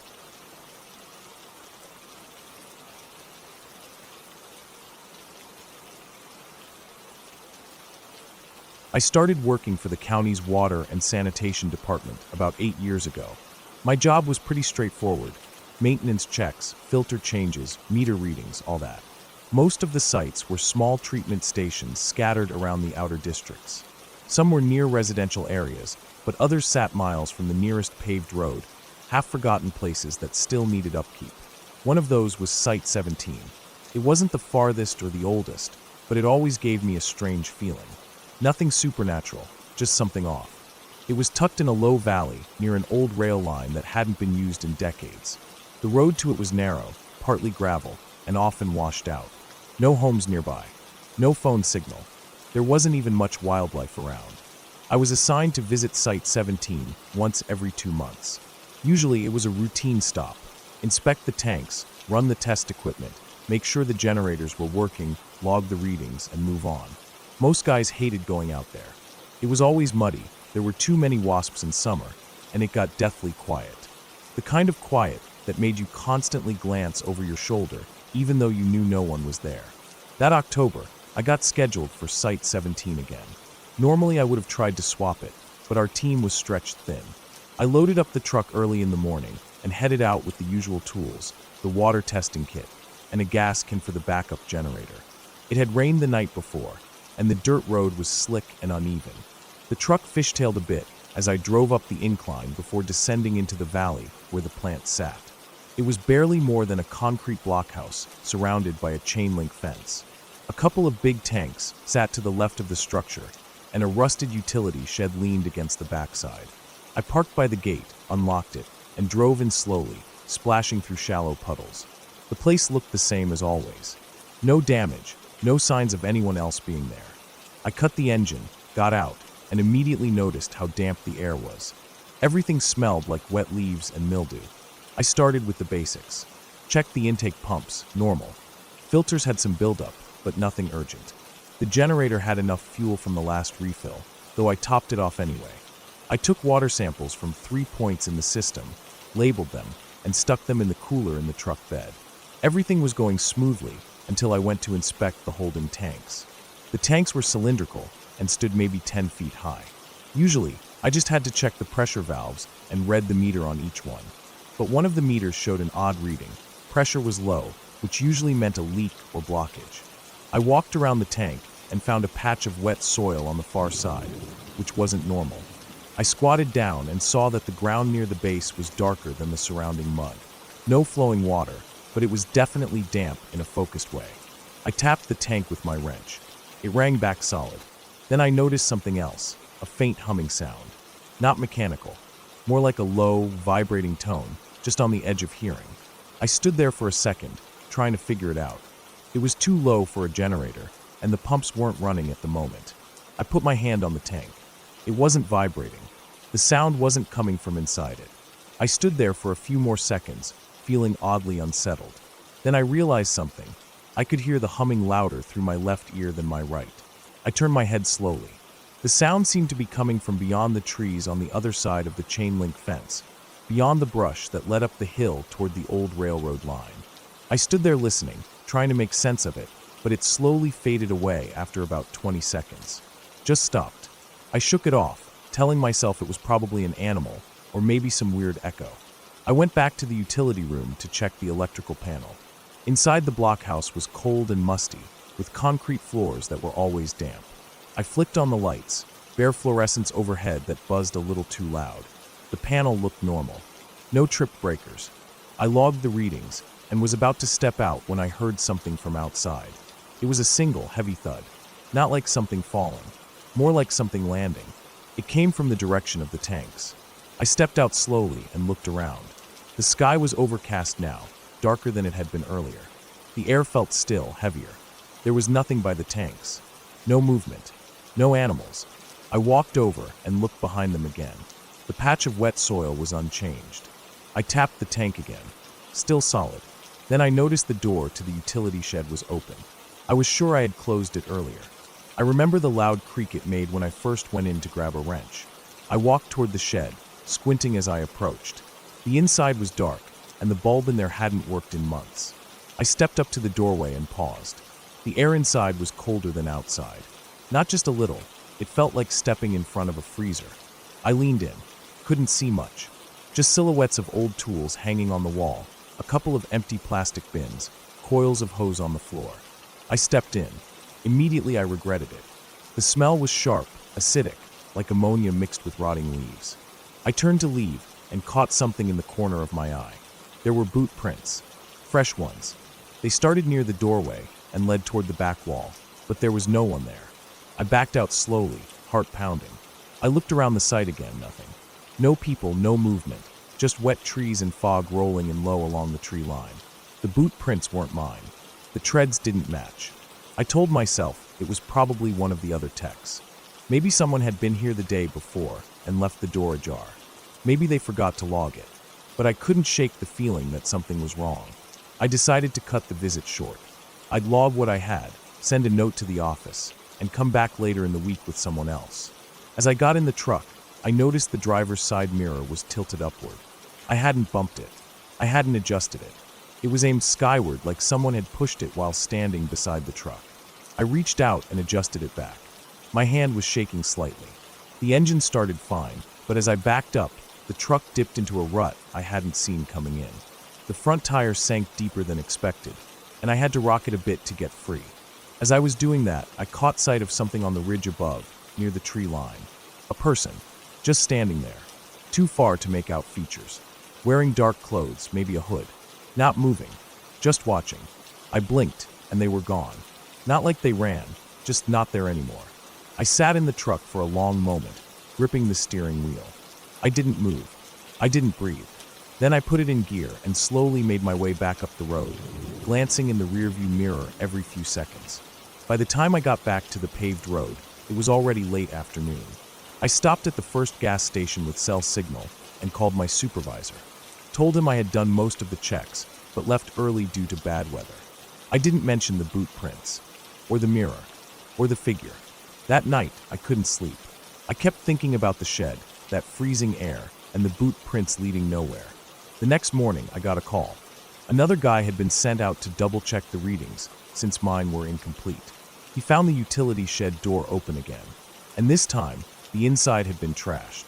Tools scattered, bins overturned. No signs of animals. Nothing taken. No tracks leading in or out. He also found a small digital recorder on the floor. One of those cheap voice memo devices. No one on our crew used those. When they played it, it was just static, until the end, when a deep, warbling voice said a single word. Stay. After that, the department locked Site 17 and put it on a temporary hold. A month later, they decided to decommission it completely. I never went back. They reassigned me to stations closer to town. I still drive by the turnoff road sometimes. The gate's chained now, and the brush has started creeping back in. But every time I pass it, I still hear that low hum in my ears. And sometimes late at night, when everything is quiet and I'm trying to fall asleep, I see that figure in my head, standing still on the ridge, just watching.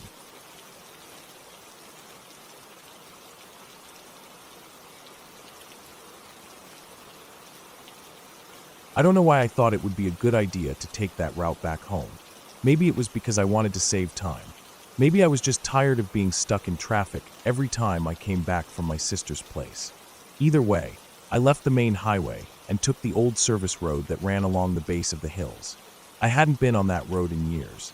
It used to be paved, but now it was cracked and uneven, eaten up by weeds and time. It cut through some very quiet country, and I figured I could handle an hour of rough road if it meant skipping the evening congestion. At first, the road felt peaceful.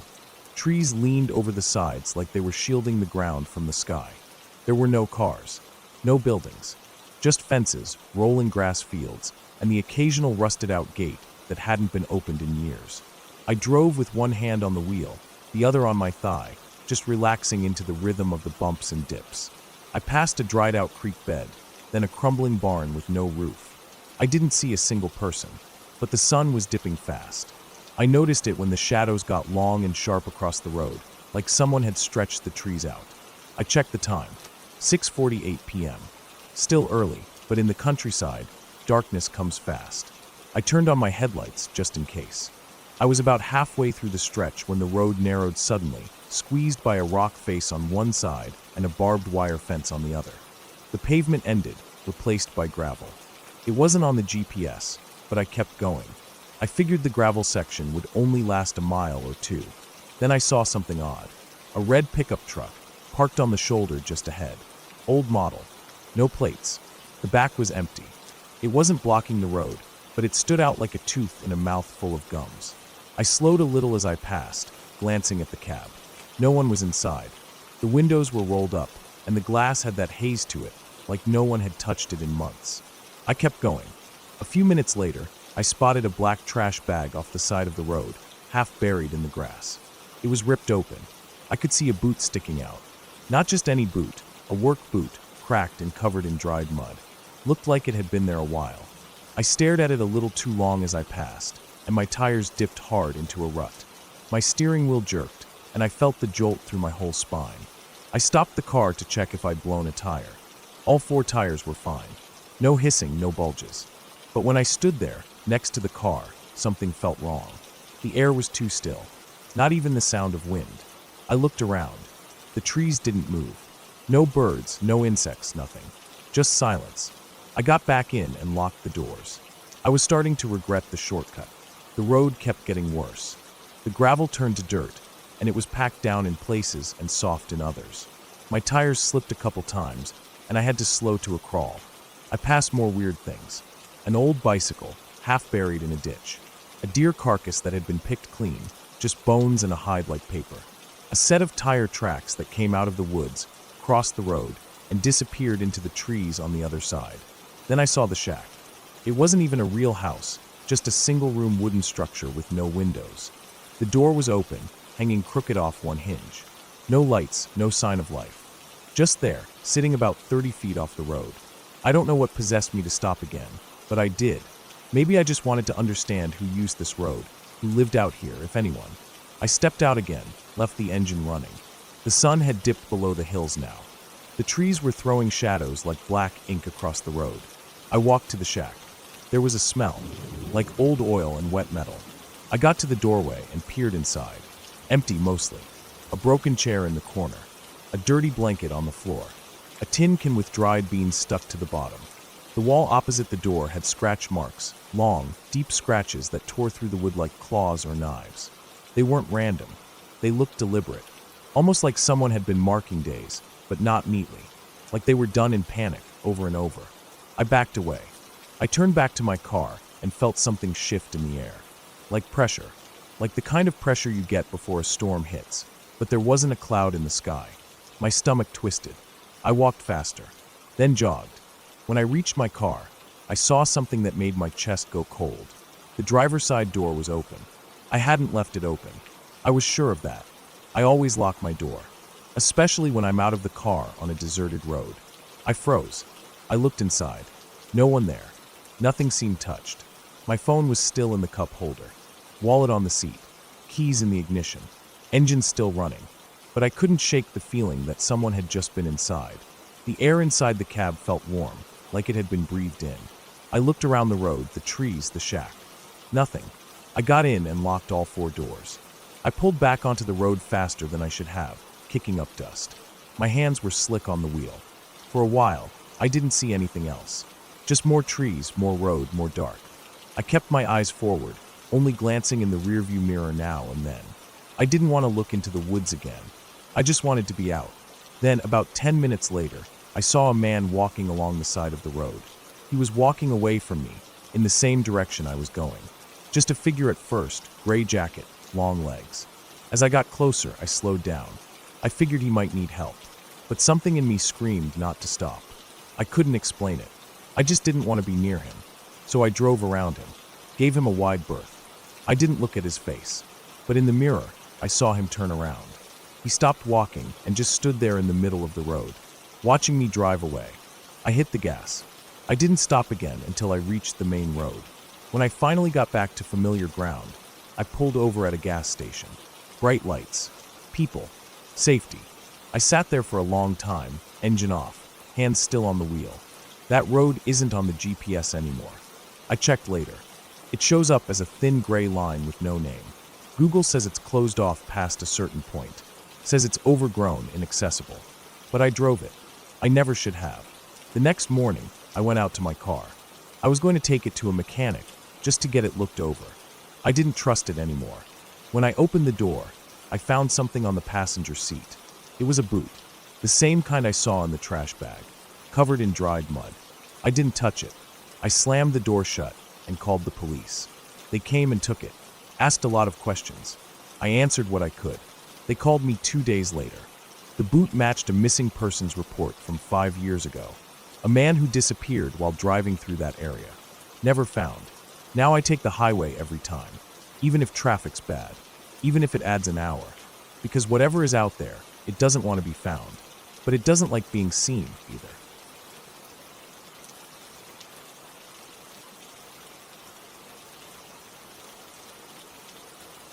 I didn't plan on getting stuck out there.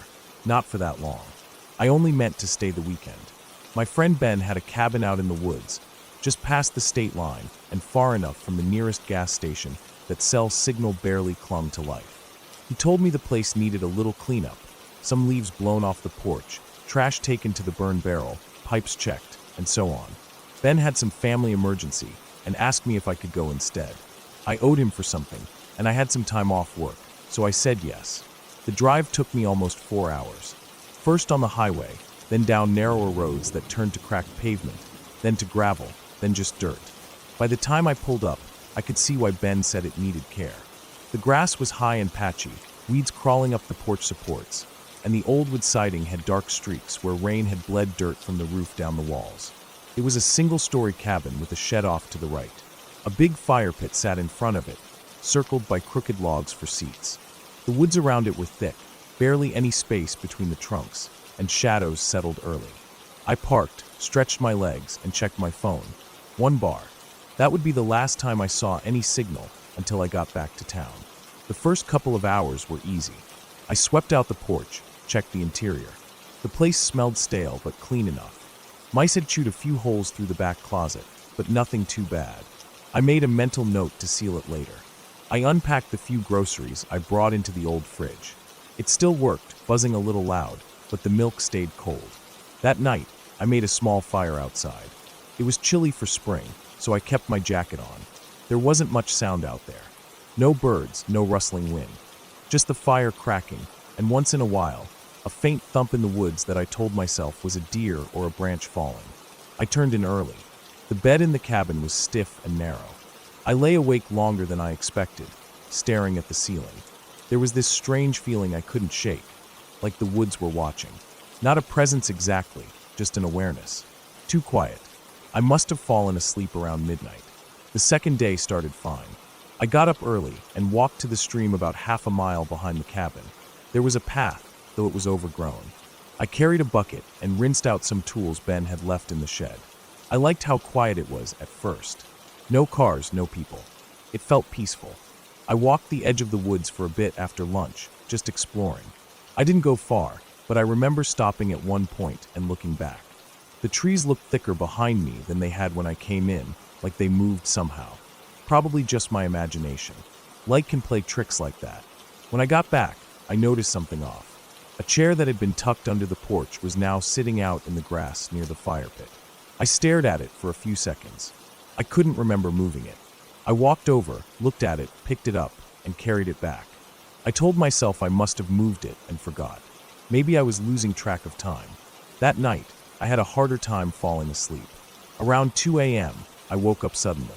No sound, just a feeling, deep in my stomach, like something was wrong. I sat up in bed and listened. Nothing, not even crickets. I lay back down but didn't sleep much. The next morning, I noticed fresh marks on the ground near the porch. 2 parallel lines, about 6 feet long, like something heavy had been dragged through the dirt. It started near the fire pit and ended just under the porch edge. I crouched down to look at it, but couldn't tell what made it. There were no footprints around it, no tire marks. Just 2 grooves. I walked the area, checked the shed, the back path to the stream. Everything seemed untouched. I was starting to get uneasy. I chalked it up to animals. Maybe a bear dragging something, or raccoons. Still, it didn't feel right. I tried calling Ben, but there was no signal.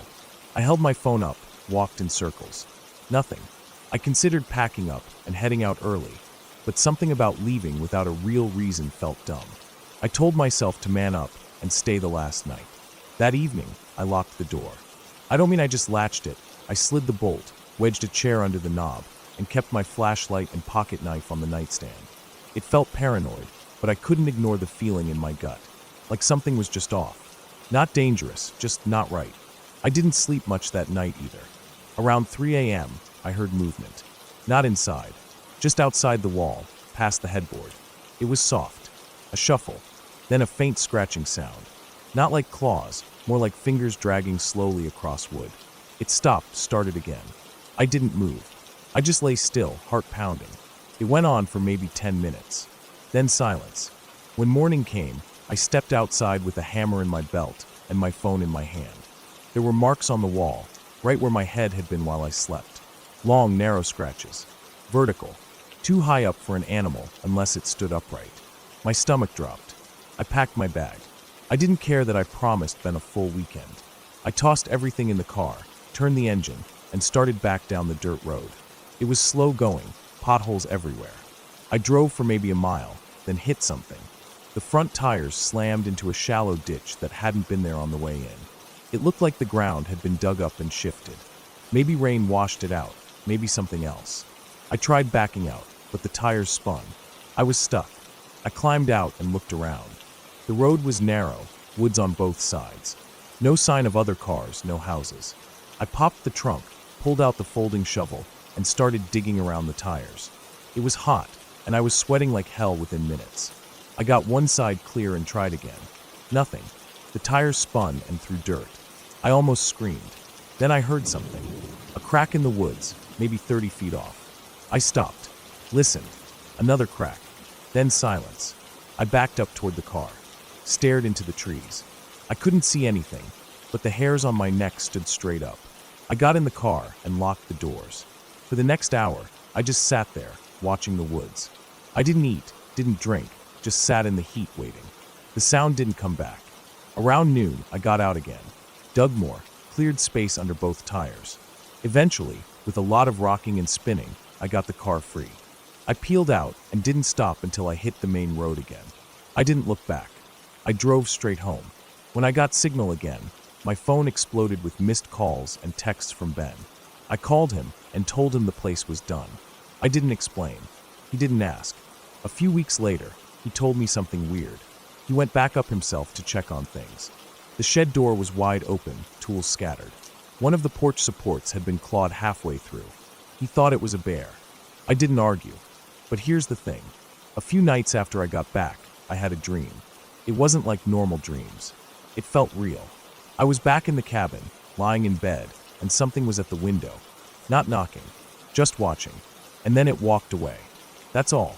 Just walked. I haven't been back to the woods since. I don't camp. I don't hike. Sometimes I still wake up at 3 a.m. for no reason. I just lie there, listening. But I never hear anything. Still, I know what I felt. Something was out there. And it wasn't an animal. It wasn't a ghost either. It was real. And it knew exactly where I was sleeping.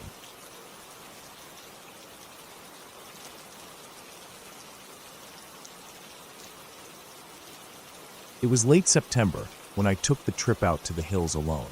Not a vacation, really. I just needed a break. Work had piled up, my head felt packed with static, and I hadn't slept properly in weeks. So I picked a place off a hiking forum that promised seclusion, a small valley off a logging road in northern Washington, surrounded by thick forest and no cell service for miles. The pictures showed a clearing near a stream and a makeshift fire pit left by someone who'd been there before. It looked quiet, peaceful. I packed my old backpack with the essentials: tent, sleeping bag, some freeze-dried meals, a camping stove, and a couple of tools just in case. I threw in a little hatchet I barely used anymore, and my knife, the one my dad gave me when I was a teenager. I brought a book too, but I didn't expect to read much. Mostly I just wanted to sit, breathe, and be where no one could reach me. The drive out was longer than I'd thought. The GPS cut out about 30 minutes before I reached the trailhead. After that, I followed a series of notes I'd written down. Turn left at the old ranger sign. Keep right at the fork near the burnt stump. The road was rough, just gravel and dirt, barely wide enough for my truck. I passed one other vehicle, an old Subaru parked crooked near a ditch, but no one was in it. I reached the pull-off near noon. From there, I hiked about a mile downhill into the valley, cutting through thick trees and fallen logs. The air felt cleaner than I'd remembered air could feel. I set up my tent near the edge of the stream, facing away from the slope, with a narrow view of the water and the rising forest beyond. It was perfect. By the time the sun began to sink behind the trees, I'd eaten and built a small fire. I sat next to it on a log, listening to the crackling and the rushing of the stream. That first night, I slept better than I had in months. No trucks rumbling past, no glowing notifications in my face. Just silence and darkness, and the occasional rustle of wind through the trees. The second day, I hiked up the ridge to get a better view of the valley. The climb was rough in spots, but the view from the top made it worth it. Miles of trees in every direction. I didn't see any animals, but I noticed a few broken branches and some scat that looked fresh. Probably deer or elk. Nothing unusual. When I got back to camp that evening, I noticed something weird. One of my food bags had been moved. Not torn or opened, just shifted, like it had been picked up and set back down a few feet away from where I left it. I figured it was my mistake. Maybe I'd forgotten exactly where I put it. Still, I made sure everything was zipped up tight and stored properly before I went to sleep that night. But something felt off. I kept waking up. Not because of any noise, really. Just that uneasy feeling you get when you think someone's watching you. I even sat up once, unzipped the tent, and looked around with my flashlight. Nothing. Just trees and darkness. The fire had long gone out. I forced myself back to sleep. The next morning, there were tracks. Not boot prints. Not paws either. They were barefoot. Human. And they circled my camp. The prints were faint but clear enough in the soft soil. I counted at least 4 different places where they looped around. Near the fire pit, by the stream, behind the tent. They were small, too. Not like a grown man's foot. More like a teenager's. I stood there for a long time, just staring at them. Then I packed up everything loose and stuffed it into the tent. I kept the hatchet on my belt the rest of the day. I didn't leave camp. By evening, I convinced myself it had to be another hiker. Maybe someone wandered through and didn't mean any harm. Maybe they didn't want to wake me up. Still, I set up a line of small branches and twigs around the camp that night. Just enough that I'd hear a crunch if anyone walked through. Around midnight, I heard it. Snap. Then another. Closer. I stayed still in my sleeping bag, my ears straining in the dark. I kept the knife in one hand, the hatchet in the other, and I listened. The sound stopped after a while, replaced by what I swear was breathing. Not heavy, not loud, just slow, quiet breathing, maybe 10 feet from the tent. Then silence. I didn't sleep the rest of that night. Just laid there with my eyes open, staring at the curve of the tent above me. When the first light came through, I unzipped the tent and looked outside. Nothing. But all the twigs and branches I'd placed around the camp were gone. Not broken gone. I didn't bother eating breakfast. I shoved everything into my pack, broke down the tent, and started back up the trail. The woods felt thicker than before, like they were pressing in on all sides. Every snapping twig made me jump. I didn't stop until I reached the truck. The whole drive back down the mountain, I kept checking the rearview mirror. Once, just once, I saw something move along the side of the road. A shape between the trees. Not an animal. Not a person. Just something there, and then not. I didn't tell anyone about it for a while. Months passed. I went back to work, pretended everything was fine. But it stuck with me. The breathing, the prints, the fact that someone had been out there in the middle of nowhere, barefoot, and quiet enough to move through my camp without waking me up. I went online, tried to find reports of other people seeing the same thing. Found a few posts about weird things in the woods, mostly stories that felt too dramatic or made up. But one caught my eye. It was short, just a paragraph. A guy describing how, years ago, he'd camped near a stream in a valley off a logging road, and woke up to find his gear moved around and bare footprints circling his tent. He left the next day. Said he never went back. No one had replied to the post. I checked the timestamp. It was 6 years old. Same area. That's when I decided I wasn't crazy. I've camped since then, but never in the same kind of place. I stick to state parks now. Campgrounds with rangers and other people nearby. Places with cell service. I miss the silence sometimes. That deep, complete silence you only find in wild places. But I'll never go that deep again. Because whatever was out there wasn't trying to scare me. It was trying to learn me. The way it circled. The way it took the branches without making a sound. The way it breathed, just loud enough for me to know it was there. It wasn't just passing through. It was watching, and it wanted me to know.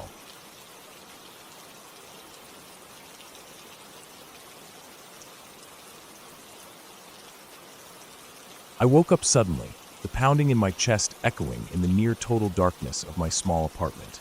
I lay still for a moment, listening. The silence around me felt thick, heavy. I could hear my own breathing, shallow but steady. I closed my eyes again and tried to calm myself, but the knot in my stomach only tightened. A few minutes passed in stillness. Then I heard it again, a faint crunching sound coming from the hallway, like someone stepping on dry leaves or broken glass. I froze. My heart felt like it might burst through my ribs. I hadn't locked the door before bed. I never did. I always felt safe here, in my own space. But now that feeling felt fragile, like paper in a storm. The crunch came again, closer this time. I could hear tiny shuffling footsteps.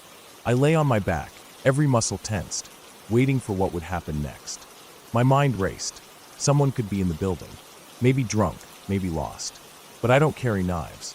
I don't even have anything sharp except the kitchen knife. My hands shook at the thought. The footsteps stopped just outside my door. I strained to listen. There was a soft click, almost inaudible, as though a key turning. My brain screamed. The door handle jigged. I felt raw panic. I stayed flat and silent. The rustling and faint scraping of shoe on wood came through the door. He didn't push in. Maybe he couldn't. I lay there for who knows how long. I couldn't breathe properly. I didn't dare move. Eventually footsteps shuffled off down the hall. Teeth chattering crunch, crunch, crunch fade into distant hush. When I dared to move, I slid out of bed with shaking limbs.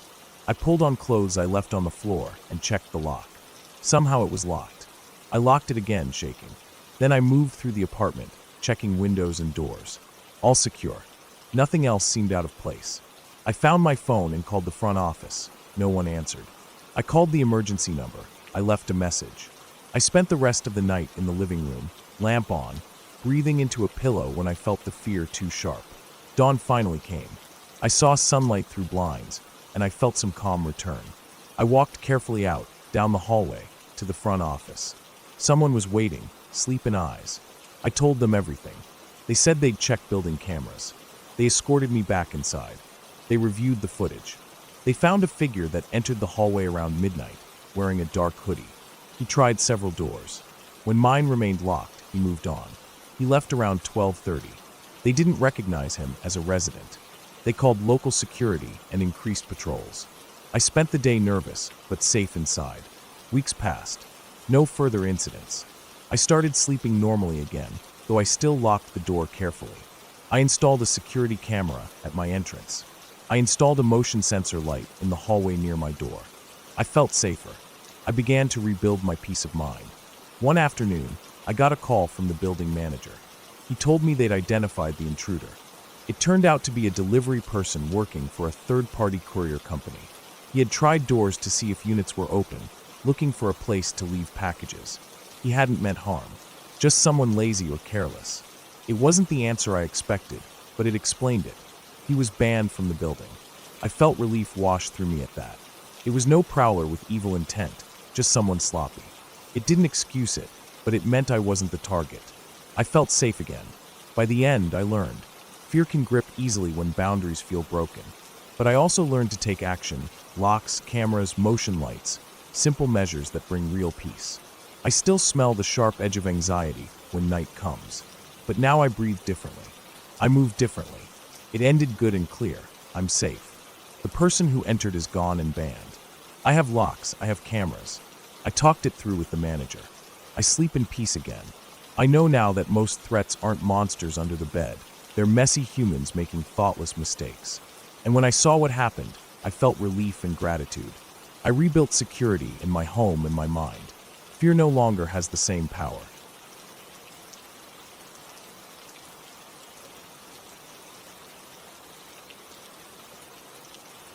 It was near the end of my junior year in high school, one of those warm spring weeks where everything starts to feel less serious. Tests were wrapping up, classes felt more like passing time than learning, and people were already talking about summer plans. That was around the same time when a strange kind of trend had taken hold in our group: hunting down haunted places and sneaking in to explore them. I wouldn't say we were the bravest bunch, but there was a kind of peer pressure that came with being part of it. None of us wanted to be the one to back down. Every weekend, sometimes even on school nights, if someone had a car and others were free, we'd head out to whatever supposedly haunted spot someone had found. Most were the usual suspects: abandoned barns, creepy cemeteries, broken down shacks deep in the woods. Nothing ever really happened, and the scarier the story was ahead of time, the more of a joke it usually turned out to be once we got there. Still, there was something about being somewhere you weren't supposed to be, especially at night, that made it feel more exciting than it probably should have. The way it started was that one day after school, I was telling an older friend about our latest misadventure, an old church we'd found out past Route 9 that turned out to be mostly just raccoons and rotted floorboards. He laughed and said we were amateurs. He told me back when he was younger, he and his friends used to do the same thing, only they had guts. He said one of the places they went was a small house on a farm near where he grew up. I could tell the way he said it, there was something more to it. According to him, the farm had belonged to a man who was either a pastor or priest. No one was quite sure. He lived alone, deeply religious, apparently very intense about it. Over time, rumors built up that the man had gone mad. Eventually, he was arrested for murder, though my friend didn't have many details about the case. The guy died in prison, and the property was left to decay. A few years after that, my friend and his buddies decided to check out the house. It was already abandoned and run down by then. He said the windows were smashed, the door was hanging off its hinges, and everything was overgrown. What stuck with me, though, was the part where he said he went upstairs and found a coffin. Not just a box or an old trunk that could be mistaken for one, a real wooden coffin, plain but unmistakable, sitting in the middle of the room like someone had been preparing to use it. He said it took him a second to realize what it was, and when it hit him, he didn't even shout for his friends. He just turned around and ran. They all followed, and no one went back. The way he told the story was simple, but it got under my skin. I wasn't sure I believed it completely, but I didn't think he was lying either. He didn't seem like the kind of guy to make up stories just to scare kids. Later that week, I mentioned it to one of the guys in our group, someone who was always up for a challenge. We decided to check it out ourselves before telling the rest of the group. The plan was to find out if the house even existed, and if it did, then we'd bring the whole crew out for a real adventure. I knew roughly where my friend had grown up, so we drove out there after football practice one day. The neighborhood was like any other in the suburbs: cookie-cutter houses, trimmed lawns, quiet streets. Nothing strange or spooky about it. But behind the row of houses on that street, there was a large open field, covered in tall grass and weeds. Beyond that, the land sloped downward, and in the distance we could see the faint outline of trees, a fence line, and what looked like the edge of a barn or maybe a shed. We parked a few blocks away so we wouldn't look suspicious and walked through a side yard. Climbing over the chain-link fence wasn't hard, but the thick brush right after it made it clear no one had been back here in a long time. Vines wrapped around dead trees, the grass came up to our knees, and insects swarmed around us the deeper we went. We walked for about 10 minutes before the house came into view. It looked exactly how you'd picture a haunted house. 2 stories with chipped white paint, shutters barely hanging on, and a roof that sagged on one side. The windows were all broken or missing entirely. The front door was closed, but not properly. It leaned on its hinges like it wouldn't take much effort to knock it in. A single stone grave marker sat crookedly in the front yard, half swallowed by weeds. That was the part that made both of us hesitate. We got quiet. I remember the way the silence felt, like even the bugs had stopped for a second. There was a black bird on the roof, some kind of crow or raven, just watching. As soon as we got within 20 feet of the porch, the bird took off, not into the sky, but to a tree just beside the house. It landed and stayed there, like it still wanted to keep an eye on us. It wasn't enough to stop us, but it was just strange. The front door was jammed, swollen in the frame from years of rain and no upkeep. But one of the front windows was wide open. The glass had been completely removed, not just broken, as if someone had carefully taken the pane out and set it aside, though we didn't see it anywhere. We did rock, paper, scissors to see who would go in first. I lost, of course, but we were both nervous and climbed through within seconds of each other. The inside of the house was stuck in time. Dust was thick on every surface, but nothing had been ransacked or destroyed. There were picture frames still hanging on the walls, black and white portraits, some of children, others of couples I didn't recognize.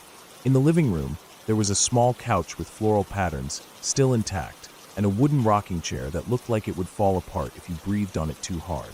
There were decorations on the shelves, a small cross, some ceramic animals, books that had gone soggy with time. It was strange, almost like someone had left in a hurry and never came back. We stayed close to each other at first, moving slowly and taking everything in. Every creak of the old wooden floorboards made us pause. After a while, we got a little more comfortable. Nothing had jumped out at us. The air smelled old and damp, but there was no sign of anything dangerous. We checked out the dining room, a long table, still set with cracked plates and rusted silverware. The kitchen was dusty but untouched. I even remember a glass sitting on the counter, with a dried-up ring at the bottom like someone had left it there and never came back. Neither of us really wanted to go upstairs, but that was where the original story had pointed. I tried to act calm, but my heart was beating heavy. The staircase looked solid enough, but the banister was broken and twisted near the top. The walls going up were covered in dark, water-stained wallpaper, peeling away at the corners. We moved slowly, one step at a time, making sure each stair would hold. When we reached the second floor, it was just one large room. The walls were bare up there, and the floor was mostly empty, except for some rotting boxes and what looked like a busted dresser. There was no coffin, no furniture besides a few broken pieces. We stood there for a minute, feeling kind of foolish. That was it. This was the place. We laughed a little, maybe more from relief than humor. All the nerves we'd built up started to fade. We talked about how we'd bring the rest of the group out here that weekend, maybe even plan a night trip for extra drama. It all seemed harmless again. Back downstairs, we wandered a bit more freely, exploring each room with less hesitation. That's when I noticed something strange in the kitchen. Near the floor, between the cabinets and the back wall, was a small door. It was maybe 2 feet high, with a rusted latch and flaking paint. I don't know why it caught my attention, but something about it felt out of place. I crouched and unlatched it. The door opened easily, revealing a dark stone stairwell. It was narrow, maybe 3 feet wide, and steep. The stairs went down into total blackness, but I could see a landing about halfway, where the stairs turned and kept going. The whole thing was made of old stone bricks, slick with dampness and covered in cobwebs. Sitting on that landing, just barely visible in the dim light from the kitchen, was a large, rectangular wooden box. It wasn't some fancy, polished thing. It looked hand-built. Rough, unfinished wood, slightly warped from moisture, with rusted hinges and a thick, heavy lid. But even from that angle, even in the shadows, we both knew exactly what it was. A coffin, the kind you bury someone in. Not a joke, not a prop, not a misidentified trunk or old chest. A real, unmistakable coffin, just sitting in a basement no one had mentioned, no one had touched. There was a moment where neither of us moved. No words, just staring at it. I felt like the floor tilted under me, like something in my brain couldn't quite process what I was seeing. It wasn't fear exactly, not yet. It was something deeper, more instinctive. Like every part of my body had suddenly agreed we were in the wrong place at the wrong time. We didn't even speak. It was like our bodies decided before our brains did. We turned and scrambled for the window. Not the door, the window. We both tried to get through it at the same time, getting stuck halfway, and nearly falling on top of each other in the process. Once we hit the porch, we didn't look back. We just ran. The weeds were thicker now. It felt like the field was trying to hold us back. Our legs scraped against thorns, and I remember tripping once, going down hard and slamming my elbow into a rock, but I didn't stop. We didn't say anything, just ran full speed until we got near the fence line again. Only then, when we turned to look back, did we see the bird again. That same massive black bird from earlier. It was flying from the tree back to the roof, gliding without a sound and landing right back where it had started, perched and watching. We didn't stop to think about it. We just vaulted the fence, sprinted through the backyard we'd crossed earlier, and got back to the car without saying a word. We sat there, panting, soaked in sweat, scratched up from head to toe, still not saying anything. It was only later.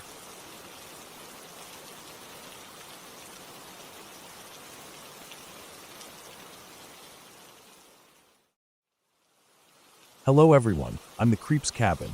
I know you use these videos to fall asleep. So before that, like the video and subscribe to the channel. Also, where are you from and what time are you watching? Now get comfortable and relax.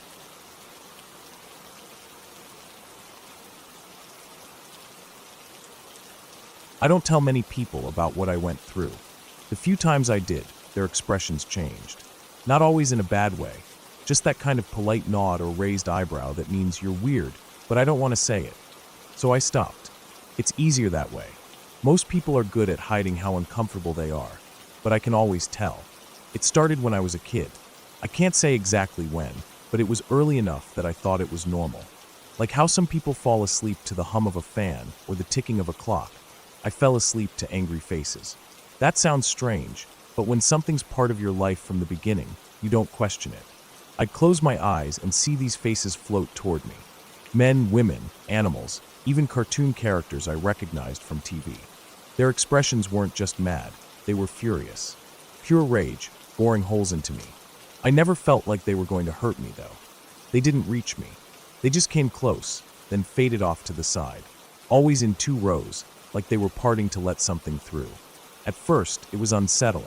Sometimes I'd jerk my eyes open, heart racing. But after a while, I started associating them with something else. Something better. Because every time I saw those faces, I'd fall asleep and dream about a place that felt more like home than my real life ever did. I won't go into detail about the dream world.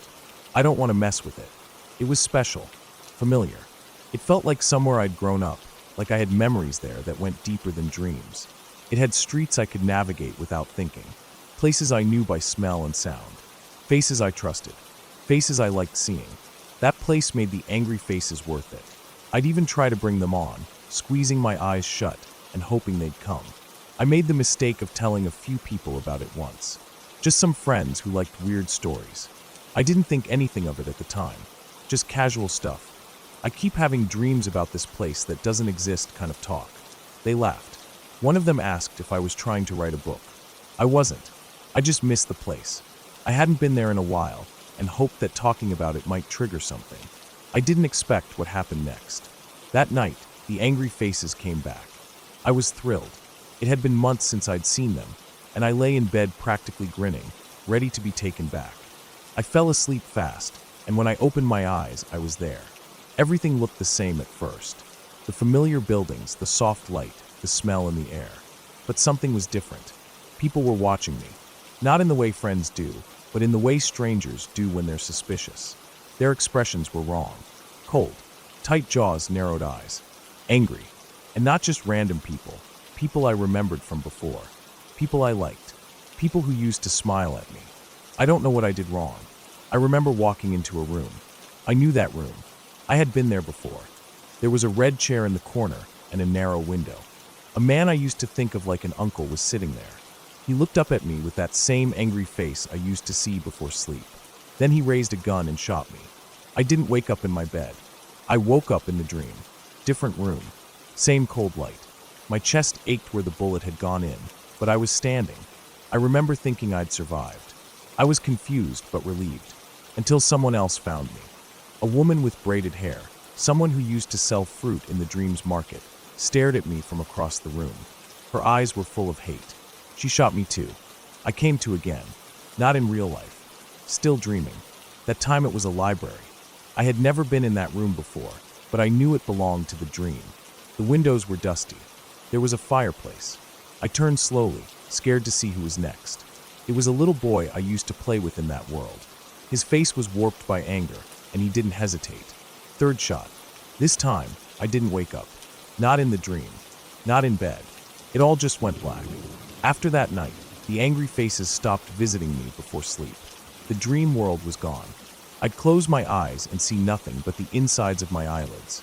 I tried everything, sleeping in different positions, staying up late, meditation, even drinking myself to sleep. Nothing worked. The angry faces were gone. The dream world was gone. It felt like I had been exiled, cut off from a second life I once had. Years passed. I tried to forget it. Moved on. Got a job. Moved to the city. Worked my way into a position at a hotel downtown. It wasn't glamorous, but it paid well enough. I sold my car last winter. Parking was too expensive, and I wasn't driving much anyway. I started taking the train or the bus. More people, more noise, more time to think. That was both a good and bad thing. About 2 years ago, something strange happened. I had a dream. Not the dream, just a regular one. I was walking through a dusty marketplace, old stone stalls and faded cloth awnings. Could have been anywhere. India, Morocco, somewhere like that. There was a well in the center of the square. A woman was leaning over it, wearing a large-brimmed purple hat. I felt a strange pull toward her. She looked up and locked eyes with me. Her face changed. It was the face. That old angry face I hadn't seen in years. Pure hatred. Right in my direction. My heart jumped. Not with fear, not entirely. With something else, recognition. I woke up gasping, sweating. I lay in bed for hours, just staring at the ceiling, trying to hold on to that moment. That face. I didn't expect anything to come from it. Just a strange, isolated dream. But 6 months later, I saw her again. Not in a dream. On the street. It was cold, middle of winter. I was walking to the train station after a late shift. People were moving fast, bundled up in heavy coats. That's when I saw her. Standing across the street, same purple hat. I froze. Her eyes were on me. No doubt. It was her. That same face, filled with fury. I blinked. She was gone. I tried to tell myself I imagined it. I was tired. My mind was playing tricks. But it didn't stop there. Over the next few months, I started seeing more of them. Always briefly. Always in passing. People I remembered from the dream world. Their faces twisted in that same seething rage. Sometimes they'd be standing still in the middle of a crowd. Sometimes walking the other way. I'd catch a glimpse and turn to follow, but they were gone. Once I saw a man sitting in the train across from me. I recognized him. He used to run the bakery in the dream world. His arms were crossed, and he was staring at me like I'd betrayed him. I blinked, and he was gone. I looked around, panicked, thinking maybe he'd moved down the car, but nobody had. I'd watched him vanish. I started writing them down. Names, faces, where I saw them, what they were doing. The list kept growing. It's at 13 now. 13 people from a place that doesn't exist, spotted in the real world. Always angry. Always watching me. I don't know what they want. At first, I was scared. I thought maybe they were coming for me. That they'd finish what they started in that dream. But they never approach. Never speak. Just stare. Then disappear. After a while, the fear turned into something else. Curiosity. Hope, maybe. I started riding the train more often. Walking different routes home. Going out of my way to be in crowded places. Watching faces. I wanted to see them again. Even if it meant being scared. Because if they're here, if they're really crossing over into this world, maybe that dream place isn't dead after all. Maybe it's leaking. Maybe I'm not exiled anymore. Maybe I'm being watched, judged, prepared. I don't know. But something is happening. Last week, I stayed up all night, staring at the ceiling. No faces came. I closed my eyes for hours, hoping to see just one of them again. Nothing. Just dark. Then yesterday, I was walking to work. Same route, nothing special. A man stepped out of an alley. Just a second. He looked right at me. It was the boy who shot me last. He wasn't a child anymore. Older. Tayyip. His face was different, older, but the same anger burned behind his eyes. I froze. He raised a hand, not a gun, just his hand, and pointed at me. Then he turned and walked away. I didn't follow. I walked to work in a daze, shaking. Spent the day moving like I was underwater. Everyone I passed looked like a threat, like maybe they were next. But none of them were. Not yet. Something is coming. I can feel it. I've seen 13 of them. Maybe more are waiting. Maybe they're trying to decide if I belong there again, or if I've broken some unspoken rule. Either way, I think the line between that world and this one is starting to thin. Maybe I'm not imagining it. Maybe they've found a way through. Or maybe I'm losing my mind. I don't know. But tonight, I'll lie down again. I'll close my eyes and try to remember the angry faces. I'll try to bring them back. Because even if it kills me, I want to go back. I need to know if it's still real. And if they're really here, then I think it always was.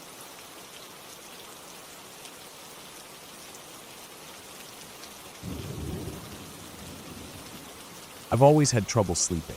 Not because of nightmares or anything like that. My brain just doesn't seem to shut off at night. I've always been like that. Even when I was a kid, I'd be the last one up, lying in bed staring at the ceiling for hours. Over the years, I developed a routine that helped me deal with it. Sometimes I'd read until my eyes burned. Other nights I'd just wander through the house quietly, maybe grab a snack, maybe stand at the window for a while, just watching the dark fields around our property. And when the moon was bright, I'd sometimes step outside and walk the pasture barefoot, letting the cold grass cool my feet and clear my mind. I grew up in a rural part of East Texas, way out where you could drive for miles without seeing another porch light. My family owned a small farm, mostly for our own use, some goats, a few cows, a couple dozen chickens, and a grumpy old donkey that didn't really do anything except scare off stray dogs and bite strangers if they got too close. We had a big barn that held most of the animals at night, and an attached tool shed where my dad kept all his gear locked up. Our house sat about 25 yards from the barn, with a clear dirt path leading out to it. Beyond the barn, the pasture stretched out in uneven patches before finally giving way to the woods. That night, I felt that old restlessness settling in again. I'd tossed and turned for maybe an hour before finally giving up and slipping out of bed. It must have been around 1 in the morning. The house was dark and quiet, except for the low hum of the refrigerator and the creak of the old floorboards under my feet. I pulled on a pair of jeans and a worn-out hoodie and laced up my sneakers, thinking a walk out in the night air might calm me down. I didn't bother turning on any lights. The moon was high and full, casting a silvery light over the yard. I could see clearly enough without artificial light. I stepped onto the porch and stood there for a minute, breathing in the cool air. There's something strange about the quiet out there at night. It's not silent, not exactly. You can hear crickets, frogs, the occasional distant coyote, but it's a kind of silence that feels deep, heavy, like the world is holding its breath. I was about to step off the porch when I noticed something move near the barn. It wasn't just the usual shape of a goat or a chicken fluttering in the moonlight. It was a person, a man. At first I froze, not quite believing what I was seeing. He was coming out from the far side of the barn, walking in a straight line toward our property, carrying something slung under one arm. I squinted into the dark and realized it wasn't just any something. It was a rifle. I didn't think. My heart leapt up into my throat, and I stumbled backward into the house, slamming the door shut and locking the deadbolt. We never really locked up before. There hadn't been a need. But I locked it then, and for the first time in my life I felt genuinely unsafe in that house. I rushed to my parents' room and woke my dad. I didn't try to explain everything right away. I just told him there was a man outside with a gun. That was enough. Dad was out of bed in an instant. He didn't ask questions, didn't say a word. He grabbed the old shotgun he kept under the bed and pulled on his boots. Mom called the cops while we went outside. Out here, response times aren't fast. The dispatcher told her it would be 20, maybe 30 minutes before anyone could get there. So we didn't wait.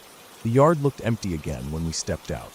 I couldn't see the man anymore, and the moonlight was the same cold silver it had been a few minutes before. Dad kept the shotgun low, but ready as we made our way to the barn. I was behind him, trying to keep my breathing steady, but it felt like my heart was trying to crawl up into my throat. We reached the barn in under a minute. The door was wide open. Inside, it was darker, the roof blocking out most of the moonlight. We had a single bulb in there, but neither of us flipped it on.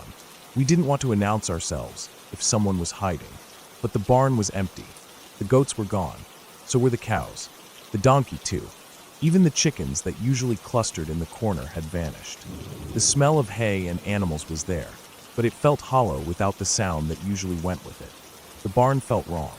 We moved through it slowly, checking behind feed bins and equipment. Nothing. Dad tried the tool shed door and found the frame cracked and splintered around the lock. Someone had tried to pry it open with something heavy, maybe a crowbar, but they hadn't gotten in. We stood in silence for a while listening. The only thing I could hear was the faint rustling of wind through the grass outside. Eventually, Dad muttered that we'd wait for the cops out here. He had a small fridge in the barn, padlocked shut, where he kept cold drinks for when he was working. He unlocked it and handed me a beer. It felt weird, drinking with him in that moment, but I didn't argue. We leaned against the chicken coop and drank, eyes scanning the field. We stayed like that for maybe 15 minutes before the police finally arrived. The cops did a thorough search. They found footprints. Someone had definitely been here, but there was no sign of the intruder anymore. They saw the cracked shed door, took notes, and said they'd patrol the area for the next couple nights. Not that it mattered. Whoever that guy was, he was long gone. We stood with the officers while they looked around. Once they left, Dad and I finished our beers, dumped the bottles into an old feed bucket, and headed back to the house. It was after 3 when I finally crawled into bed. I didn't sleep well. Every creak and groan of the house made me jump. The next morning, the sky was bright and blue, like nothing had ever happened. My mom made coffee and breakfast while Dad and I pulled on our boots and headed back out to check the animals. Most of them had wandered to the far end of the pasture during the night, spooked by something. We found them easily enough and herded them back. The donkey came last, grumbling the whole way like he'd been personally offended. Then we went to check the coop. We weren't really expecting anything. Honestly, I'd forgotten all about it. The coop had a latch on the outside, and usually we'd open it in the morning, collect the eggs, and let the hens out to peck around the yard. When I pulled the latch and swung open the door, the smell hit me immediately. Blood, feathers, death. It wasn't just one chicken. It was all of them. They were scattered across the straw-covered floor like torn rags. Some had their necks twisted, others had been bashed against the wood walls. A few were missing their heads entirely. The inside of the coop looked like a war zone. We just stood there for a long time, not saying anything. It was obvious what had happened. Whoever that man was, he'd been hiding in there while we were out searching the barn. While we leaned against the wall drinking our beers, while the cops walked around with their flashlights, while we felt the slightest bit of relief, he was inside the coop, killing the chickens one by one, silently, probably holding their beaks shut so they wouldn't make noise. He was right there, just a few inches away from us, on the other side of that wall. We never heard a thing. We never saw a thing. We called the cops again. They came out and checked the coop, took pictures, and added it to the report. They guessed the guy had slipped out while we were distracted. Maybe while we were talking to the officers. Maybe while we were walking the pasture. Who knows? There were footprints leading away from the coop into the woods. After that, nothing. He was gone. We fixed the latch and buried the chickens in a shallow pit out past the fence line. The coop stayed empty for a long time after that. Months, maybe. My mom eventually bought new chicks and raised them in a pen closer to the house. She said she couldn't bring herself to walk out to the barn alone anymore. I didn't blame her. I stopped walking the pasture at night. I still don't sleep much. That hasn't changed. But I stay inside now. I keep the doors locked. I keep a light on in my room. And I don't look out the windows after midnight. I don't want to see something I can't unsee. Because that night taught me something. Real fear doesn't come from the dark. It comes from what might be standing quietly inside it. Watching, waiting, holding its breath while you lean against the wall, thinking the worst is over. Real fear is knowing how close he was. How we were separated by just a thin layer of wood and wire. How we were laughing, drinking, while he crouched there in the dark, methodically breaking the necks of our chickens. Real fear is knowing that we never saw his face, never heard his voice, and never found out what he wanted. And that maybe, just maybe, he didn't want anything at all.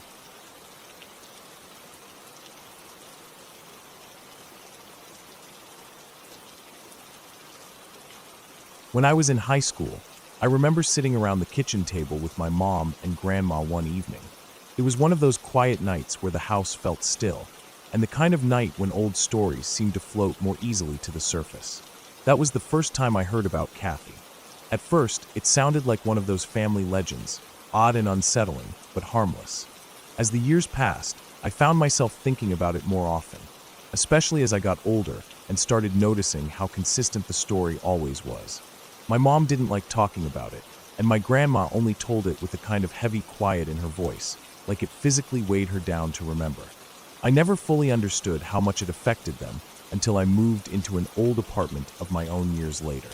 That's when I started to see it not as some dramatic, creepy story told over a kitchen table, but as something deeply unsettling because it had actually happened to them, because it was real. My mom was about 3 years old when it started.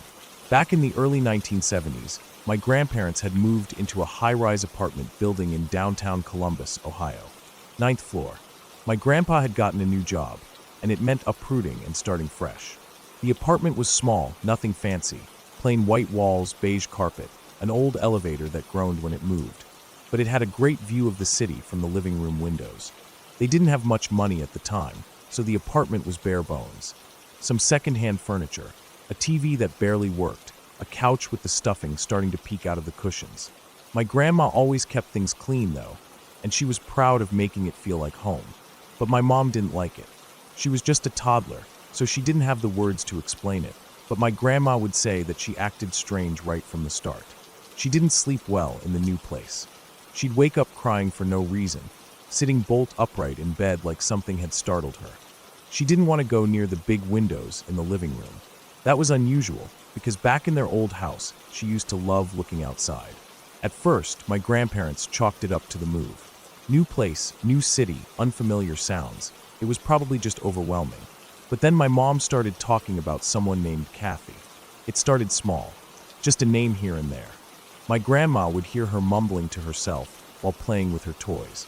When she asked who she was talking to, my mom said Kathy. My grandma thought it was cute. Kids have imaginary friends all the time. It was normal, but it got worse. Over time, Kathy became more than just a playmate. She became my mom's entire world.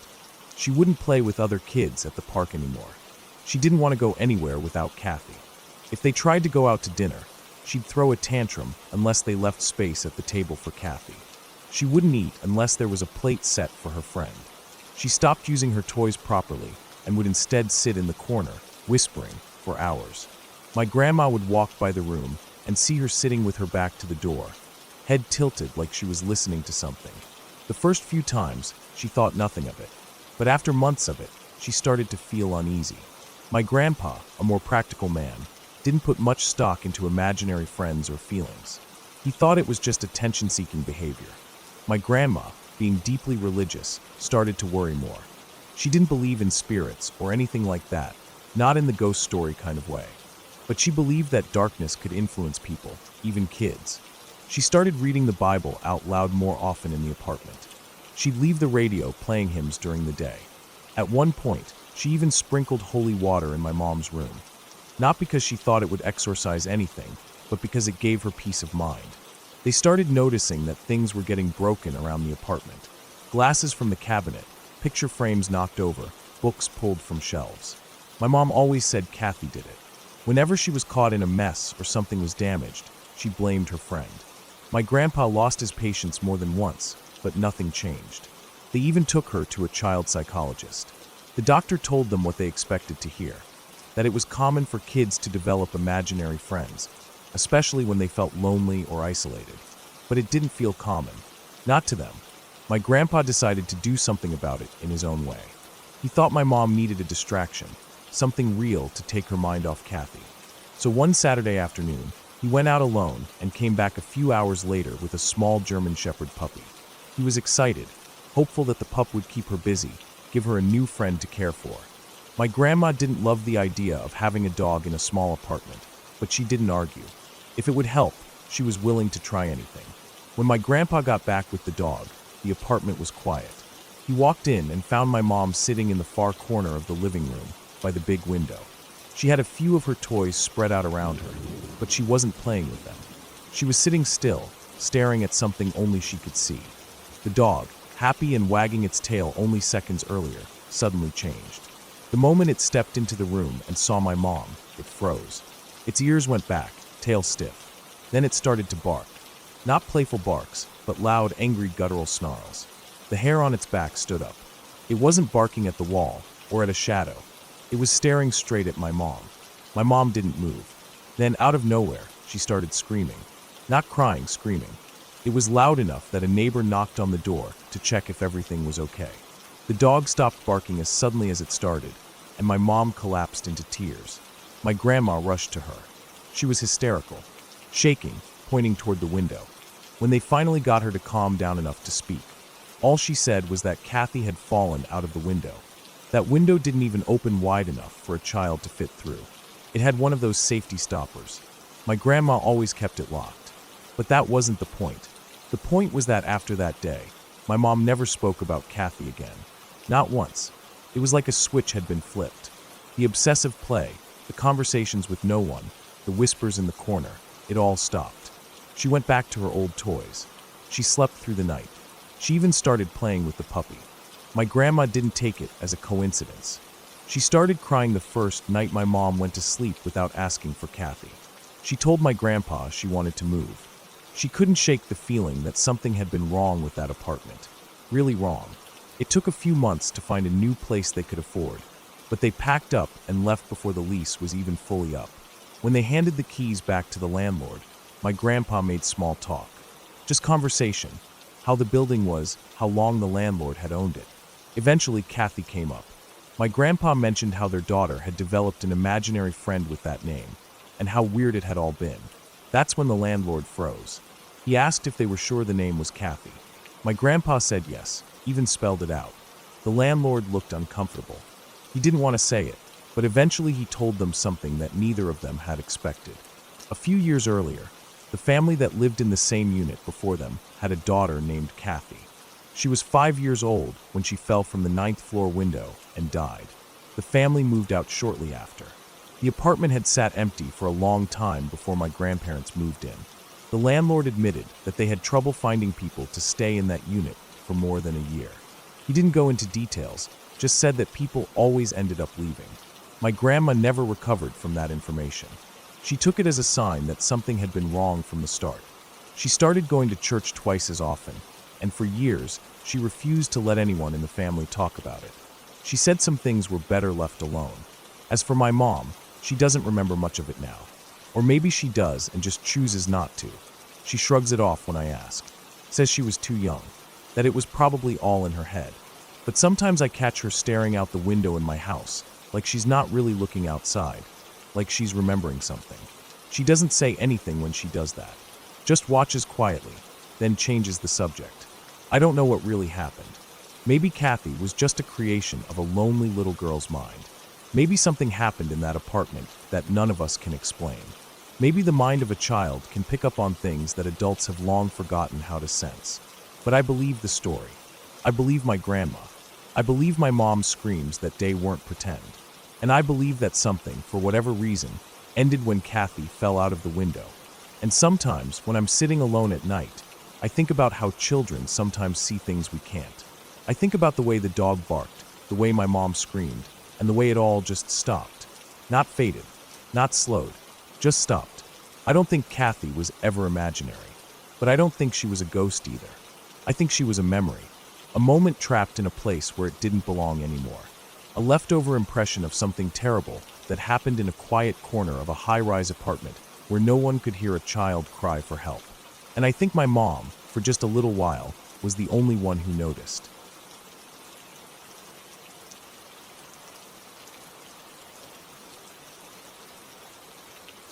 I had just finished a late shift at work and was walking to my car in the parking garage.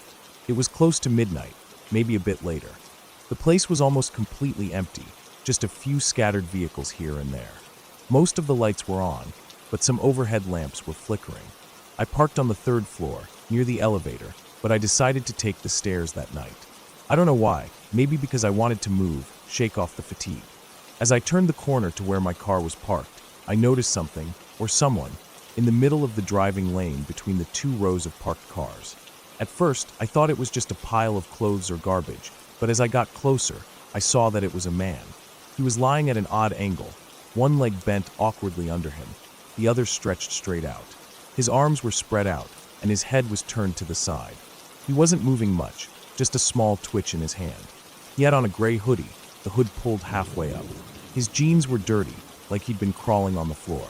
There was a streak of what looked like blood on the ground beside him, but it wasn't fresh, it looked smeared dark. I stopped walking and stood about 10 feet away. I felt uneasy. Something about the whole thing felt off.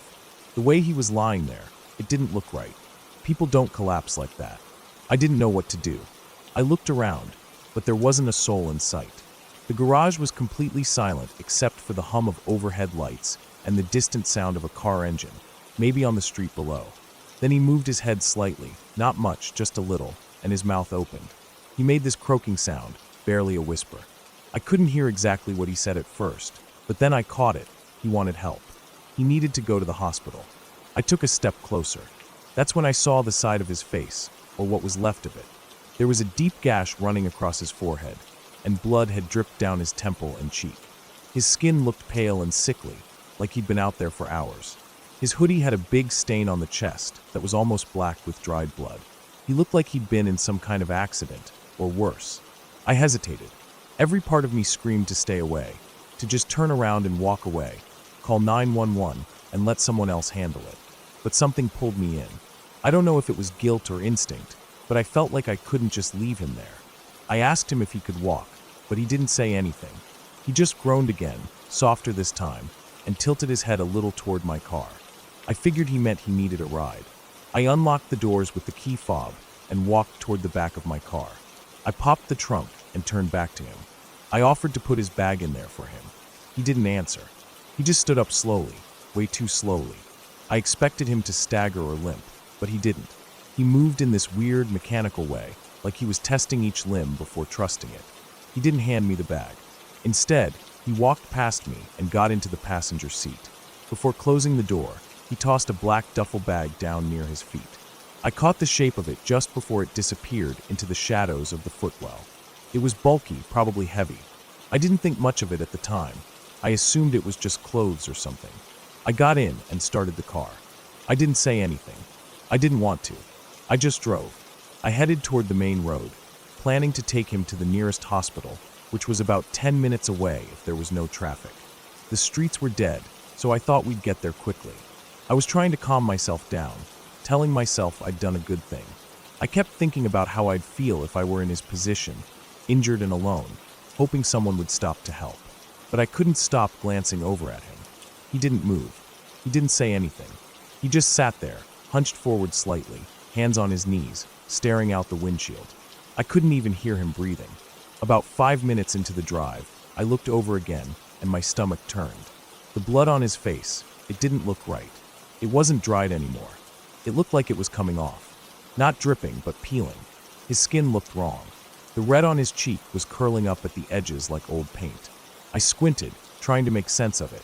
Then I saw something slide down his jaw. A flap of the wound just rolled off and dropped onto his hoodie. It wasn't a wound. It was makeup, or a mask, some kind of fake injury. Everything in me locked up. My chest tightened, and my hands felt cold on the steering wheel. I realized I had no idea who this man was. I had let a stranger into my car based on a lie. I looked at the bag again, down by his feet. It was closed, but bulging. I couldn't stop staring at it.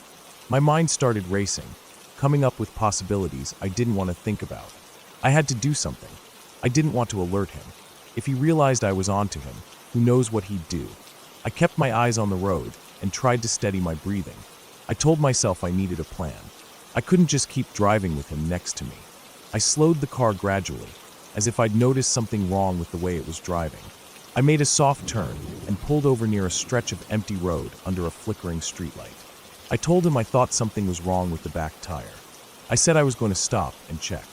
I hoped he'd get out too, just to look. And he did. Slowly, he opened the door and stepped out. I could feel my heart pounding in my neck. The moment he closed the door, I jammed my foot down on the gas. The car jerked forward hard, and the tires squealed. I didn't look back. I didn't care where he was standing. I just drove. I took every red light. My hands were shaking so badly, I could barely grip the wheel. I kept expecting him to appear in the rearview mirror, sprinting after the car like something out of a nightmare, but there was no one. Just empty road behind me. I drove straight to the nearest police station, parked crooked right in front, and ran inside. I told the officer everything, where I'd picked him up, what he looked like, what had happened in the car. I begged them to look in the vehicle, especially the bag. They came out with me and opened the passenger door. The bag was still there. One officer pulled on gloves and unzipped it carefully. Inside was a butcher's knife, long, thick, and clean. Next to it, folded up tightly, was a large black garbage bag. It looked unused. There was also a pair of latex gloves and what looked like rolls of duct tape. Nothing else. The officers exchanged glances, but didn't say anything to me right away. One of them asked me again where I picked him up. They took a full statement, recorded everything. They dusted the door and dashboard for prints. They checked for any security camera footage from the parking garage or anywhere along the route I took. They never found him. No matches to any known suspects. No recent assaults or reported injuries. He was never caught. For weeks afterward, I checked the news obsessively, hoping there'd be some update, some clue. There never was. What scares me more than anything is the possibility that he's still out there, somewhere. That he tried the same thing again with someone else. Maybe this time they didn't notice the peeling blood. Maybe they didn't stop the car. Maybe they didn't get away. It haunts me, the way he sat there in silence, how calm he was. Like he'd done it before. Like he wasn't nervous at all. I don't pick up strangers anymore. I don't even stop for people with flat tires on the side of the road. I don't care how desperate they look. I lock my doors the second I get in. I keep my phone on my lap. And I never, ever let my guard down in empty places at night. That night changed everything. Because for a few minutes, I was in a car alone with someone who had planned something terrible. And the only reason I'm here to write this is because I noticed the blood peeling off his face. Because something fell off. I listened to that feeling, and it saved my life.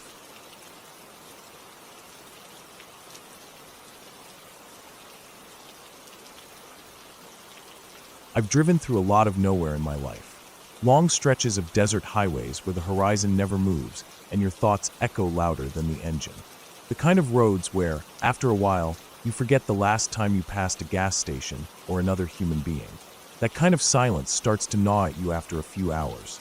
But nothing compares to what I saw out near Amboy, California, on a route I'll never take again. This was a few years back. I was stationed out at 29 Palms, and I needed to make a run out to Albuquerque. There were a few normal ways to go, safer, more populated highways. But I'd been dared by a couple of the guys on base to take a more remote route, a shortcut that passed through Amboy and connected to I-40.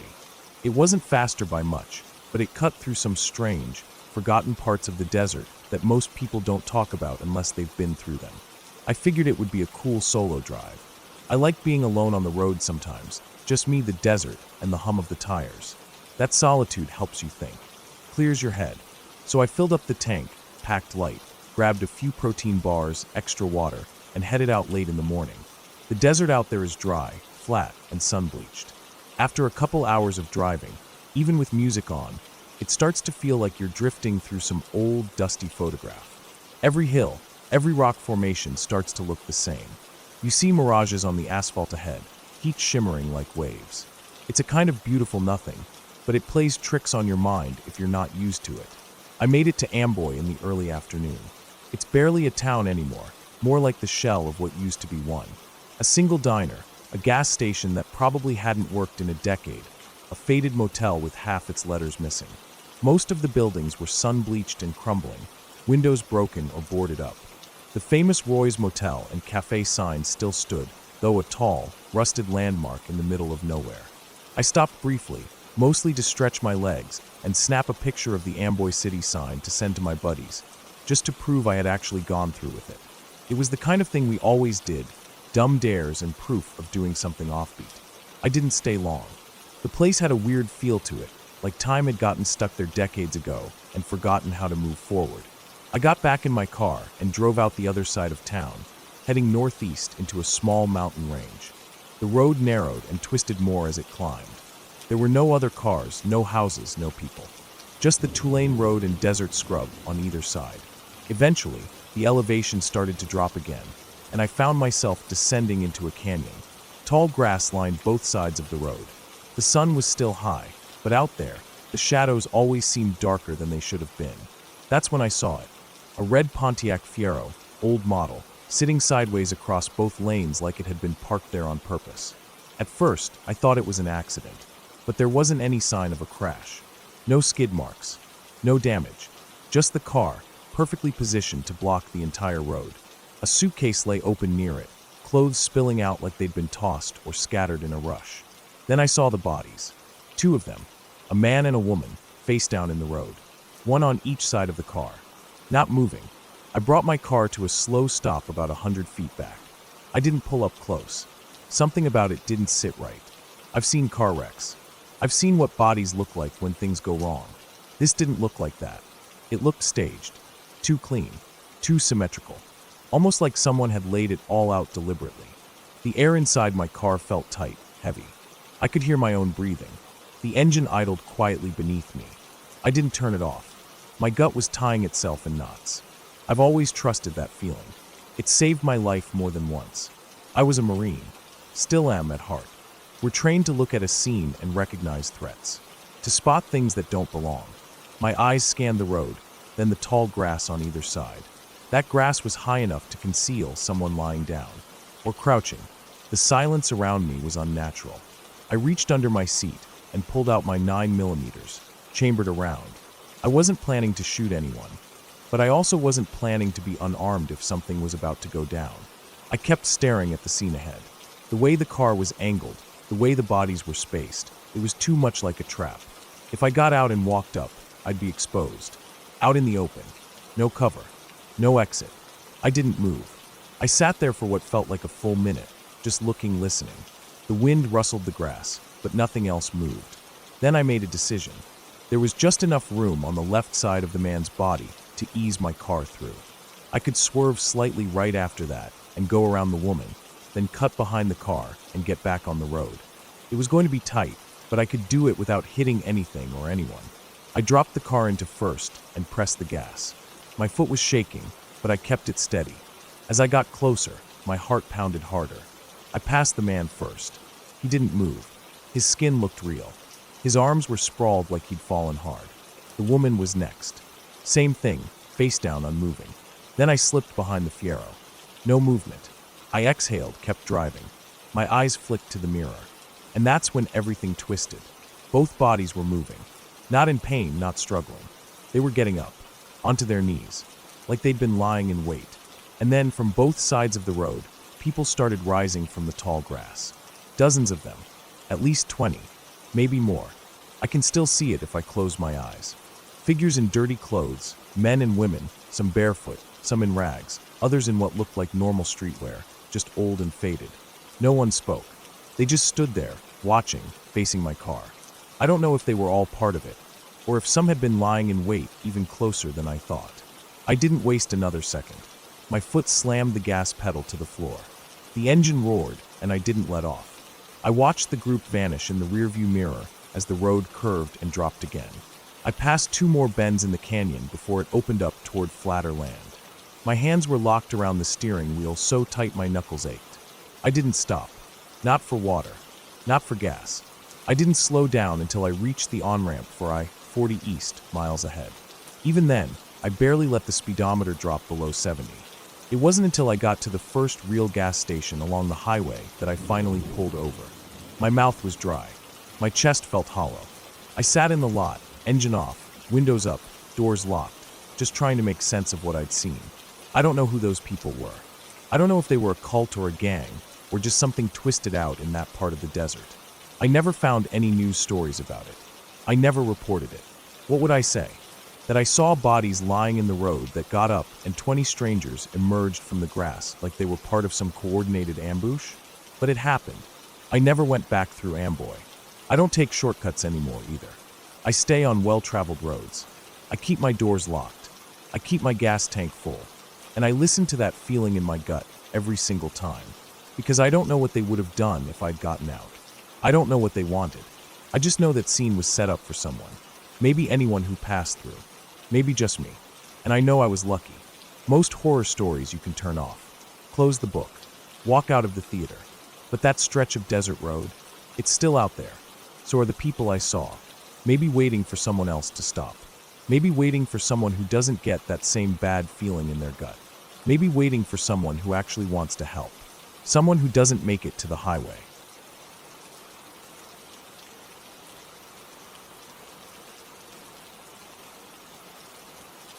When I was about 10 years old, something happened that I've never fully been able to explain.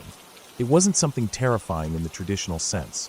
No shadowy figure at the window, no strange creature in the woods, no vanishing person or blood-stained handprint, but it shook me in a way I hadn't felt before. It got into my head, and it never really left. That night started off like 100 others.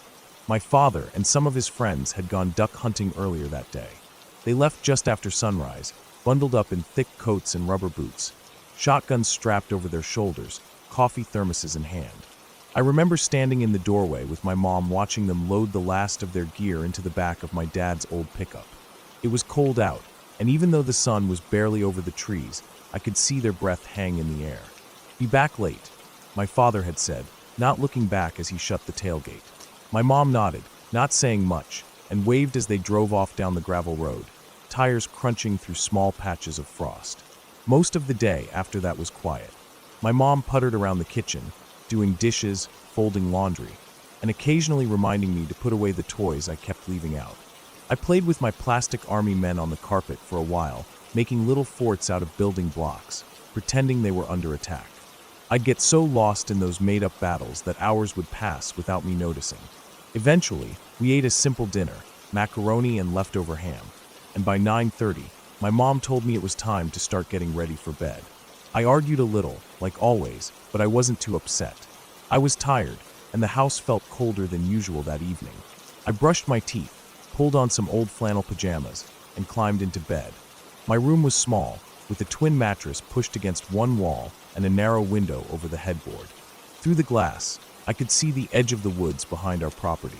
They looked black and still under the moonlight, like a wall of shadows pressed up against the backyard. I curled up under the blanket and closed my eyes. I must have fallen asleep quickly, because the next thing I remember was waking up to the sound of the front door opening. It was loud enough that I sat up a little in bed, still groggy and confused. I didn't know what time it was, but everything in the house was dark except for a soft yellow light spilling out from the hallway. I heard voices next. Low, tired, casual. It was my father and his friends. I recognized their tones even if I couldn't make out all the words. The hunting trip must have gone late like he said it would. I got out of bed slowly, not making much noise, and padded across the room in my socks. I cracked my door open just enough to peek out. The hall was quiet, the shadows long. From where I stood, I couldn't see the kitchen, but I could hear everything clearly. They were sitting around the kitchen table, drinking coffee, or maybe something stronger, and talking about the hunt. The scrape of mugs on the wood table, chairs creaking under their weight, the occasional burst of laughter. It all felt so normal, so everyday. But something was off. As I stood there listening, I felt a strange wave of familiarity hit me. It was small at first. Someone laughed in a way that felt oddly expected, like I knew it was going to happen before it did. I brushed it off as déjà vu. I'd heard that term before on TV, when someone said it felt like they'd lived a moment twice. But then it happened again. One of the men, Steve, I think, started describing how a duck had flown up from the reeds just as he was reaching for a shell. Before he could even get to the punchline of the story, I felt the words forming in my own head. He slipped on the mud and landed flat on his back. I whispered it to myself before he even got to that part. And then I heard him say it out loud, almost word for word. I frowned and leaned closer to the crack in the door. I thought maybe I'd overheard them talking about this earlier, but that didn't make sense. I was asleep. This was all new. Still, I waited. I kept listening. I figured if I was imagining things, it would stop. But it didn't. Another story started. My father was talking this time. I couldn't hear the beginning clearly, but as soon as he mentioned crossing a shallow stream, the words rushed into my head like I'd memorized a script. The current looked weak, but nearly took Jeff's boot off. I said it to myself again, barely a whisper, almost like I was testing it. Seconds later, my dad said the exact same thing. The same words, the same rhythm, the same tone. My stomach tightened. The hair on my arms stood up. I kept doing it, over and over, for nearly 10 minutes. They talked, laughed, complained about the cold, joked about someone falling asleep in the blind. And every single thing they said, I somehow already knew. I wasn't just guessing. I knew. It wasn't vague feelings or half-right guesses. I was saying the exact words, 2 to 5 seconds before they did. It was like I had dreamed the entire conversation and then woken up right in the middle of it. But I didn't remember dreaming it. I just knew what was going to be said. The more it happened, the more I panicked. I stopped whispering and just stood there with my hand on the door, breathing hard, staring at the hallway as if something was about to come around the corner. My heart was beating faster than I could remember it ever beating before, not because of anything I saw or heard, but because of the way my brain felt. It was like a string inside me was being pulled too tight, like a part of me wasn't mine anymore. I finally closed the door and backed away from it, my legs shaking a little. I climbed back into bed, pulled the blanket over my head, and stared into the dark. I didn't sleep again for hours. Every time I closed my eyes, I heard their voices again. I replayed every line in my head, over and over, trying to convince myself that I was imagining it, that I was just tired, that it didn't mean anything. But it felt real. Too real. The next morning was quiet. My dad and his friends had already gone, and my mom was making pancakes. Everything felt normal again, like it always did. Nobody said anything about the night before, and I didn't bring it up. I didn't know how to. How do you explain something like that? Over time, I tried to forget about it. I pushed it aside, called it a weird moment, a glitch, a trick of a half-dreamed memory. But deep down, I knew something had happened. Something I couldn't explain. And ever since then, I've never quite believed that the world is as solid or as simple as it seems. Sometimes I wonder how much of what we see and hear is just a story we're being told in real time, and how much of it we already know, somewhere deep down, before it even happens. That night didn't change my life in any big obvious way. I didn't start having visions or predicting the future. I didn't become some psychic or guru or anything like that. But it made me watch things differently, listen harder, question what I thought was real. And every once in a while, I'll catch a moment, someone turning their head, a car door slamming, a line in a conversation, that I swear I already knew before it happened. I don't talk about it. Not really. But it's always there, in the back of my mind. Like I'm just a little out of step with the world, a half second ahead or behind. Just enough to notice. Just enough to never forget that one strange, quiet night when I was 10 years old, standing barefoot in the hallway, whispering words I shouldn't have known.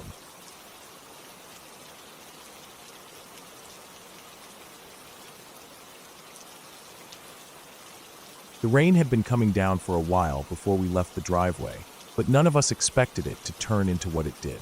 I remember looking out the front window of the house before we got into the car, watching fat drops slam against the ground, bouncing off the gravel in the driveway like tiny explosions. The sky had gone that strange, thick gray that feels like dusk, even when it's the middle of the day. My dad said we needed to go to town, just a quick trip, and my brother and I went along without thinking much of it. We'd done this drive 100 times, down the old back road near our house, through the stretch of trees and hills that curved and dipped for miles before finally meeting the main road. I sat in the front passenger seat, watching the windshield wipers work overtime. They slapped back and forth across the glass, struggling to keep up with the rain. My younger brother was in the back seat behind me, messing around with his hoodie drawstrings, half asleep and not paying much attention. My dad leaned forward a little more than usual over the wheel, trying to see through the rain. The storm wasn't just rain anymore. It was coming down so hard it sounded like someone was dumping buckets on top of the car.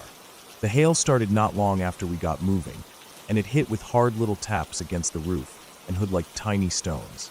I kept my eyes forward, trying to help my dad spot anything that might come up too fast on the road. The rain made everything harder to see. Tree branches that had fallen into the road, deep puddles that blended into the asphalt until you were already in them. I noticed how flooded the sides of the road were getting. Water was rushing down the ditches, brown and fast, carrying leaves and broken sticks along with it. We weren't even 10 minutes down the road when I saw something up ahead. There was a person walking. At first, it didn't really register. I just saw a shape through the heavy curtain of rain.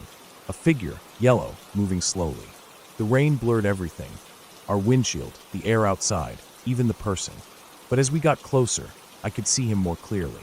He was wearing a yellow rain slicker, the kind that has a long coat that goes down past the knees and a big hood that covers most of your head.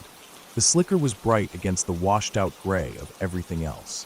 It was almost glowing, but that was the only thing bright about him. The man, if it was a man, was walking slowly, almost dragging his feet, head tilted down. The hood of the slicker was tipped low over his face, so you couldn't see anything under it. No eyes, no nose, nothing. Just that sloped yellow hood hiding whatever was beneath. He didn't seem bothered by the rain at all. Didn't have his hands up. Wasn't shielding his face. Just moving at that slow, steady pace like he had nowhere to be and didn't care about getting soaked or hit by hail. He was on the right side of the road, our side, and walking in the opposite direction we were driving, which meant we'd be passing him soon. I stared at him the whole time we approached. Something felt wrong about him, but I couldn't put my finger on it. Maybe it was how slow he was walking, or how his head never moved, even when our car came into view. Maybe it was just the fact that no one should be out walking in that kind of storm. But something wasn't right. My dad had slowed down a bit, probably out of caution in case the guy stepped into the road. We were doing about 30 miles per hour. Not too fast, but enough that a person wouldn't survive getting clipped. I kept my eyes on the man in yellow. He was about 30 yards ahead when he stopped walking. He just froze. Didn't look up. Didn't turn. Just stopped mid-step, like he heard something or decided to do something. His arms hung loose by his sides, and he stood there in the rain as we kept moving toward him. Something about the way he stopped made my stomach drop. I didn't know why, but I felt this sharp pinch of anxiety in my chest. I glanced at my dad, who hadn't reacted much, just kept driving, probably figuring the guy was stopping to let us pass. Then, just as we were about to pass him, no more than 2 car lengths away, he moved. He didn't jump or run. He sidestepped, smooth and sudden, like it was timed. He stepped directly into the road, right at the car. My heart jumped into my throat. My dad swore under his breath, jerking the wheel just enough to swerve slightly left. It wasn't wild or out of control, but we missed the man by maybe a foot, maybe less. The side view mirror looked like it was inches from hitting his raincoat. I twisted in my seat to look behind us. My brother had snapped upright in the back seat, staring too. The man didn't look back at us. He didn't run or stumble. He didn't even flinch. He just stepped back out of the road like nothing had happened and kept walking the way he had been, slow and steady, head still down, arms still loose. None of us said anything for a while. We just kept driving. The rain kept hammering down. The wipers kept moving. The farther we got, the more surreal it felt. My heart was still pounding. I kept replaying it in my head. The timing, the way he had stopped, the step into the road right as we passed. It hadn't looked like an accident. It looked deliberate. We reached the main road eventually, and the storm lightened up a little. The hail stopped first. Then the rain eased off to just a steady downpour. The light came back a bit too, though the sky still looked bruised and heavy. My dad was gripping the wheel tighter than usual. I could see the tension in his arms. My brother didn't say much, just stared out the window.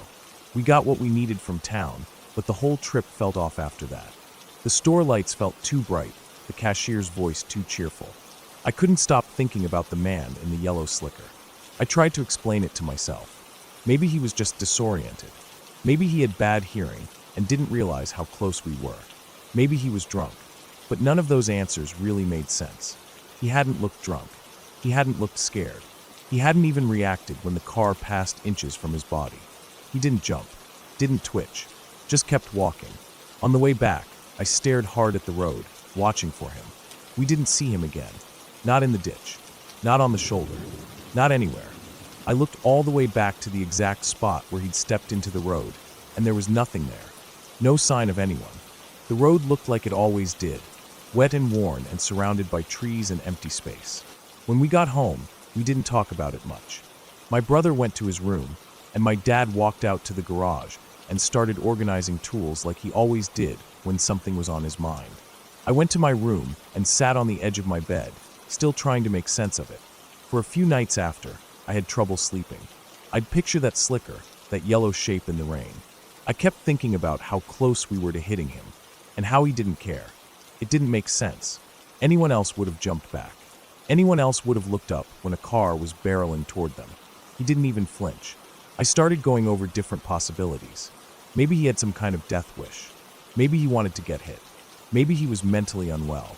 But there was something too calm about the way he moved. Too timed. Like he knew exactly when to step out and when to step back. It wasn't a ghost. It wasn't some made-up story. It happened. And even now, thinking back on it, It doesn't feel like a scary story you tell around a campfire.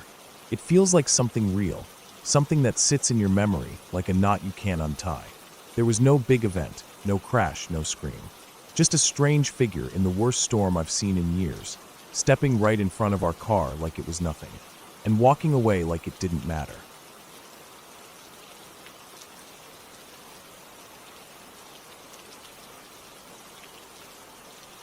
When I was a kid, school holidays always meant one thing: time at my uncle's lodge. It was this old wooden place built on a huge stretch of land. Not quite a farm, not quite a forest retreat, but something in between. It sat at the edge of thick bushland, the kind that stretched for miles without much of a trail, filled with twisted trees, deep gullies, and dry creek beds that only filled up after heavy rain. My uncle kept the place in good shape, but the land itself was wild and untamed. My brother and I used to spend hours out there exploring every inch we were brave enough to go near. We climbed trees, raced sticks in the creek when water actually ran through it, and pretended we were outlaws hiding from the law. Our dog, Bandit, always came along for the ride. He was part blue heeler, part something else, lean and quick, always out ahead of us sniffing the wind, tongue lolling out like he was smiling. This one day started off like most of them did. Warm air, sky completely clear, not a hint of wind. Everyone except my dad had gone into town, my uncle, my aunt, my brother. Dad had decided to take a nap in the middle of the day, and I didn't feel like sitting inside while he snored in the room next to the kitchen. Bandit and I wandered down to the dry creek that cut through the back edge of the property, about 10 minutes walk from the lodge. The creek was wide and packed with pale, smooth stones. Dry leaves and brittle twigs crunched underfoot. I was poking around with a stick, flipping over rocks looking for bugs or skinks when Bandit suddenly stiffened. 1 second he was beside me, the next he bolted straight into the trees across the creek. I didn't think much of it at first. He'd chased wallabies before, but after a few seconds I realized he wasn't barking, just dead quiet. That was strange for him. He usually made a fuss when chasing something, barking and yipping. I called his name a few times, but there was no sound except for my own voice bouncing back off the trees. I gave it a minute, then crossed the creek bed and pushed into the bush, calling for him again. The trees swallowed me quickly. The further I went, the less of the sky I could see. Everything got darker, not because the sun had gone anywhere, but because the trees here were older, their branches thicker, and stretched further overhead. I could still see patches of blue between the leaves, but they were fewer and farther apart. I kept yelling for Bandit, but I got nothing back. No rustle, no bark. I started to feel uneasy. Not scared yet, but that creeping itch of discomfort you get when something just feels wrong. I tried to stay calm, tried to remember which way I'd come from. The land didn't look familiar anymore. Every direction looked like the same mess of scrub and trees and dry earth. I picked a direction I thought was right and started walking fast, heart beating a little quicker now. I tried to think through it. Okay, just backtrack. You didn't go that far. But 5 minutes later, the trees weren't getting any thinner, and I still couldn't hear a thing.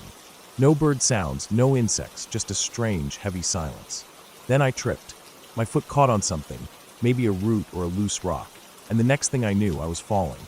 The ground tilted down sharply, and I couldn't stop myself. I slid and tumbled and rolled, hands scraping on rocks and dirt, something thumping hard against the back of my head. It wasn't a long fall, maybe 5 or 6 meters, but enough to knock the breath out of me. Everything went black. When I opened my eyes, it felt like hours had passed, but it might have only been minutes. My head throbbed. There was a dull, warm pain along my left forearm, and my shirt was ripped at the sleeve. The air was still. The ground I was lying on was soft, covered in a thick layer of dead leaves and dirt. I realized I was in a small gully, ringed by steep sides and overhanging trees. I couldn't remember how I'd gotten there. My mouth was dry, my ears ringing a little. What woke me up properly was Bandit. He was licking my face, his rough tongue dragging across my cheek again and again. I blinked and turned my head to look at him. His body was right next to mine, lying flat on his stomach, his legs tucked under him in a way I'd never really seen before. His ears were pinned back, and his eyes were locked on something behind me. Then he made a sound I didn't recognize, a low, rumbling bark that never rose in volume. It wasn't loud. It sounded more like a warning. His body didn't move, but his mouth kept making that strange growl bark. I sat up slowly and looked around. Then I saw the man. He was standing maybe 10 or 15 meters away, just on the edge of the gully, mostly in shadow but clear enough to make out. He wore a beat-up cowboy hat, the side of it torn clean through, like something had taken a bite out of it. He was tall, broad-shouldered, wearing a heavy coat and thick gloves. I didn't recognize him. He didn't say anything right away, just stood there watching us. I didn't move, just stared at him frozen. Something about him didn't feel right, but I didn't know what exactly. Maybe it was how still he was, or how quiet the woods were around us. Then he stepped forward slowly and knelt down a few feet from me. I flinched, but Bandit didn't move, still glued to my side. The man didn't ask me anything or tell me what had happened. He just reached down, took my hand, and helped me to my feet. I stood, wobbled slightly, and he waited. Then he started walking, his hand still around mine. His glove was thick and worn. I could feel the seams and old patches, and it was hot, far too hot for summer. My arm brushed against his as we moved, and it felt like he was wrapped in layers. I remember thinking it didn't make any sense to be dressed like that in this heat. Bandit stuck so close to me on the walk that he kept bumping into my leg. Every few steps, his body knocked against me hard enough to throw off my balance. It wasn't like him. Usually he'd stay just ahead, checking the path, darting back every now and then to check on me. This time he stayed pressed right up against me, like he was hurting me or shielding me. The man didn't say anything, just led us through the trees, his grip never loosening. It felt like we weren't walking that far, but I also couldn't tell how long it had been. The bush all looked the same. Eventually, I started to hear something familiar. The crunch of dry leaves under boots, the wind brushing through a clearing. Then I heard my name being called faintly in the distance. It was my dad, calling out for dinner. I recognized his voice and snapped back to attention. I yanked my hand free and started jogging toward the sound, up over the lip of the gully and out of the tree line. I made it to the edge of the clearing behind the lodge and turned to wave or shout a quick thank you. But the man was gone. The spot where we'd come from was just trees and leaves.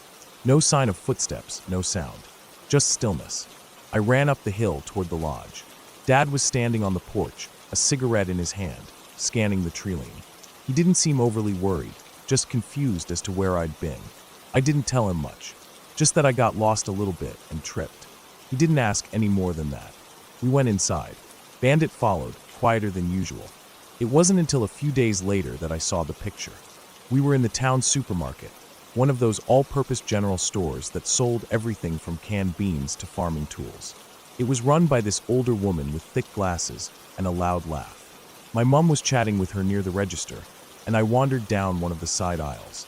At the end of it, on a corkboard next to a rack of seed packets, there were some old photos pinned up. Most were black and white, some fading badly. One photo caught my eye. It was the man from the woods. Same tattered cowboy hat, same build, same face. I stared at it for a while, trying to figure out what it was doing there. I called my mom over and asked who the man was. The lady behind the counter came over too and told me his name was Mr. Rogerson. He used to own the store decades ago, before he passed away. I asked what happened to him, still unsure how to explain why I was asking. She said he died in an accident out in the woods, not far from where we were staying. Apparently, Mr. Rogerson had his own little vegetable patch deep in the bush. He'd haul produce back himself. One summer, he went out with his dog to check on the patch right before a big storm rolled in. On the way back, his dog slipped down a steep embankment into a gully. He went down after it. A tree branch, heavy from the rain and wind, snapped and struck him while he was climbing down. It broke his back. No one knew he was out there. They didn't find him until weeks later. His dog was found curled up beside him. It had died there, too, from starvation. I didn't say much after that, just nodded. My mom thought I was bored. I kept thinking about that gully, the steep sides, the way Bandit had barked that strange low bark, the gloves, the heavy coat, the way the man never spoke again after those first words, how we never saw him leave. But I didn't talk about it to anyone. Not then. Not for a long time. It was easier to believe it had just been a guy from town. Maybe someone I didn't know. Maybe a hiker who'd seen me fall and helped me out. That's what I told myself. It made sense on the surface. But every time I looked at Bandit after that, I remembered the way he pressed against me on the way back. Like he knew something I didn't. Like he didn't trust the man at my side. I never saw Mr. Rogerson again. Not in the woods. Not in any other photos. But sometimes, when I think back on that day, I wonder what would have happened if Bandit hadn't come back, or if I hadn't followed him into the trees, or if the man hadn't been there, whoever he really was.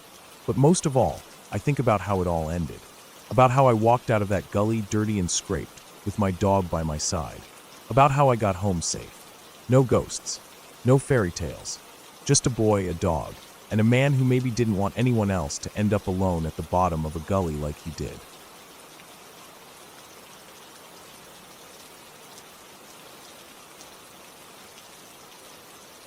I didn't really think much of it at the time. High school kids don't. We were stupid, all of us. Or at least too trusting, too caught up in the excitement of doing something different, something a little edgy. Back then, the drama department wasn't much of a big deal. It was more like an excuse for people to skip regular classes and hang out behind the curtains painting sets or sneaking around the catwalks. I joined because I liked being around creative people, and because I wanted to do something outside of the usual football and math routine. That year, we had this idea to turn the auditorium into a haunted house for Halloween.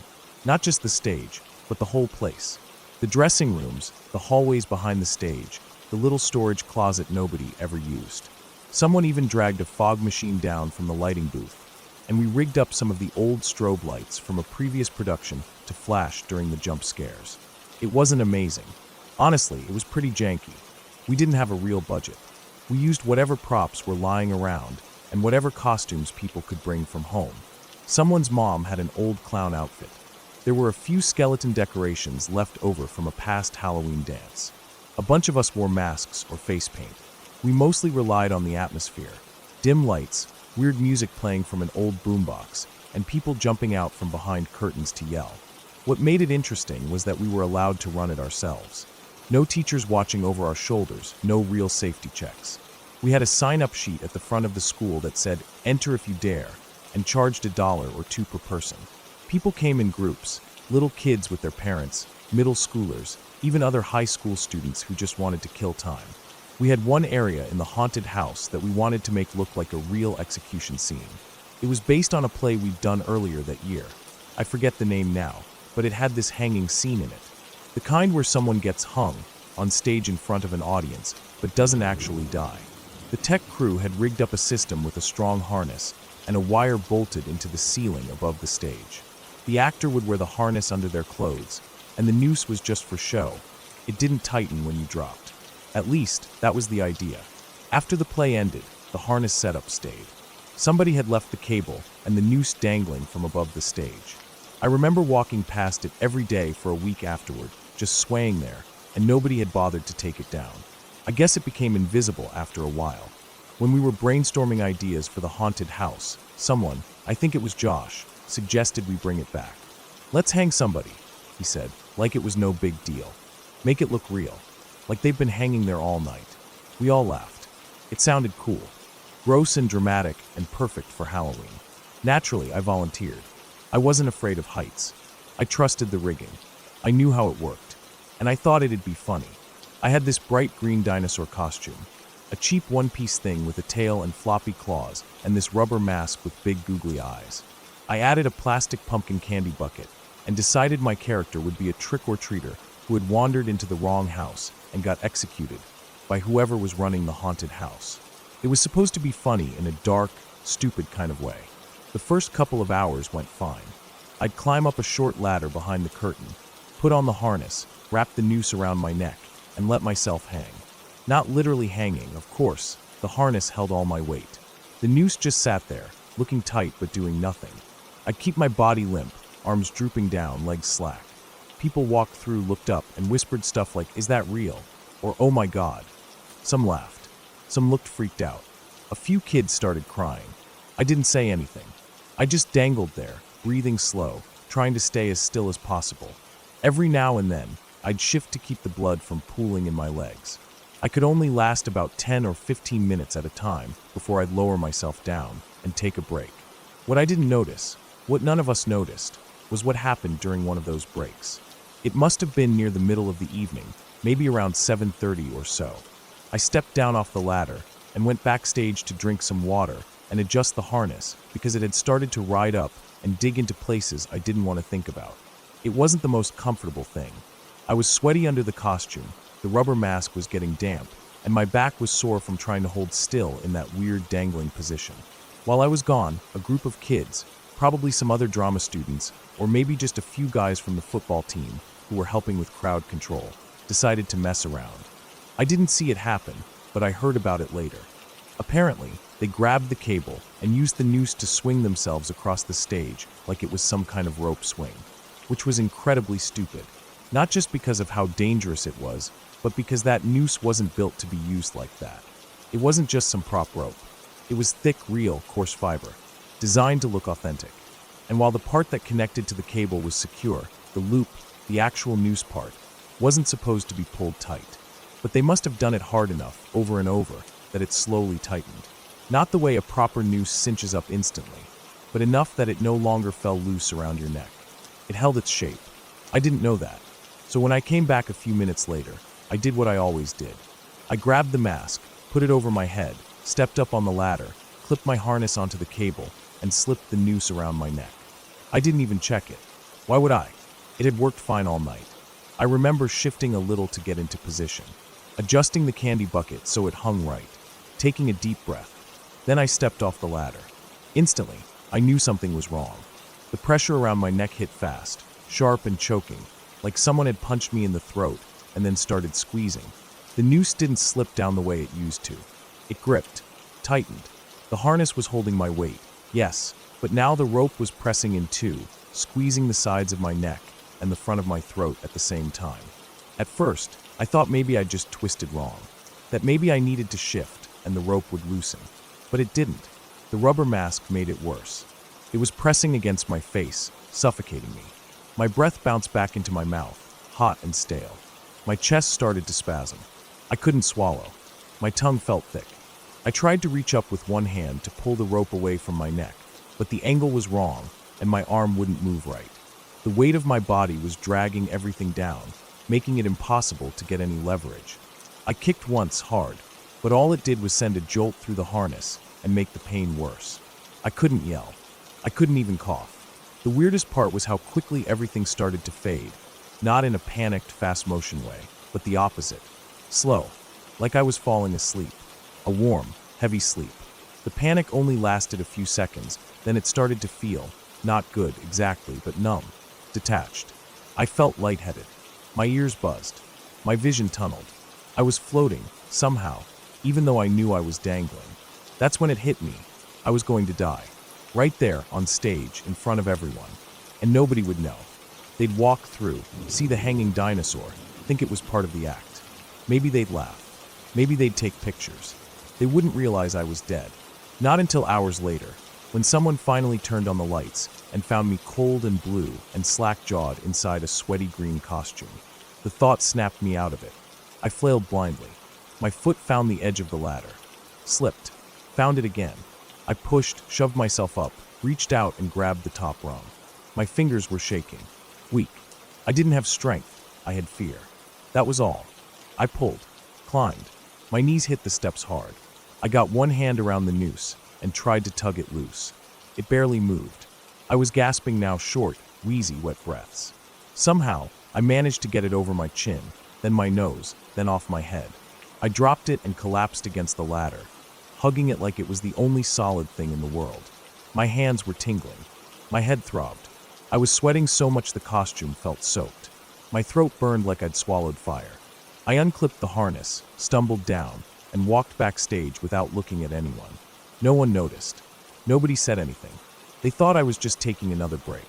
I sat on a folding chair for 10 minutes, staring at the floor, my fingers twitching, my heart pounding, trying to make sense of what had just happened.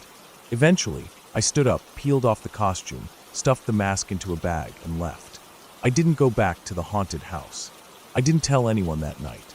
Not because I didn't want to, but because I couldn't find the words. How do you say, I almost died pretending to be dead? How do you explain that something so stupid almost became permanent? The next day, I went back and looked at the noose. It was still tight, still cinched. I showed one of the tech guys. He just stared at it for a minute, then cut it down with a knife and threw it in a trash bag. Nobody brought it up again. But I've thought about it more times than I can count. I think about how close it was. How easy it would have been for me to black out, to stop breathing, to just hang there. How they would have found me hours later, and it would have turned into some horrible urban legend. They would have said I did it on purpose, or that it was part of the act, or that it was some tragic accident. They'd have assembly speeches and grief counselors and tributes in the yearbook, but they'd never really know. And every year, some wide-eyed freshman would whisper the story in hushed tones. The kid who hung himself during the haunted house, thinking it was part of the fun. Only it wasn't a story. It was real. It was me.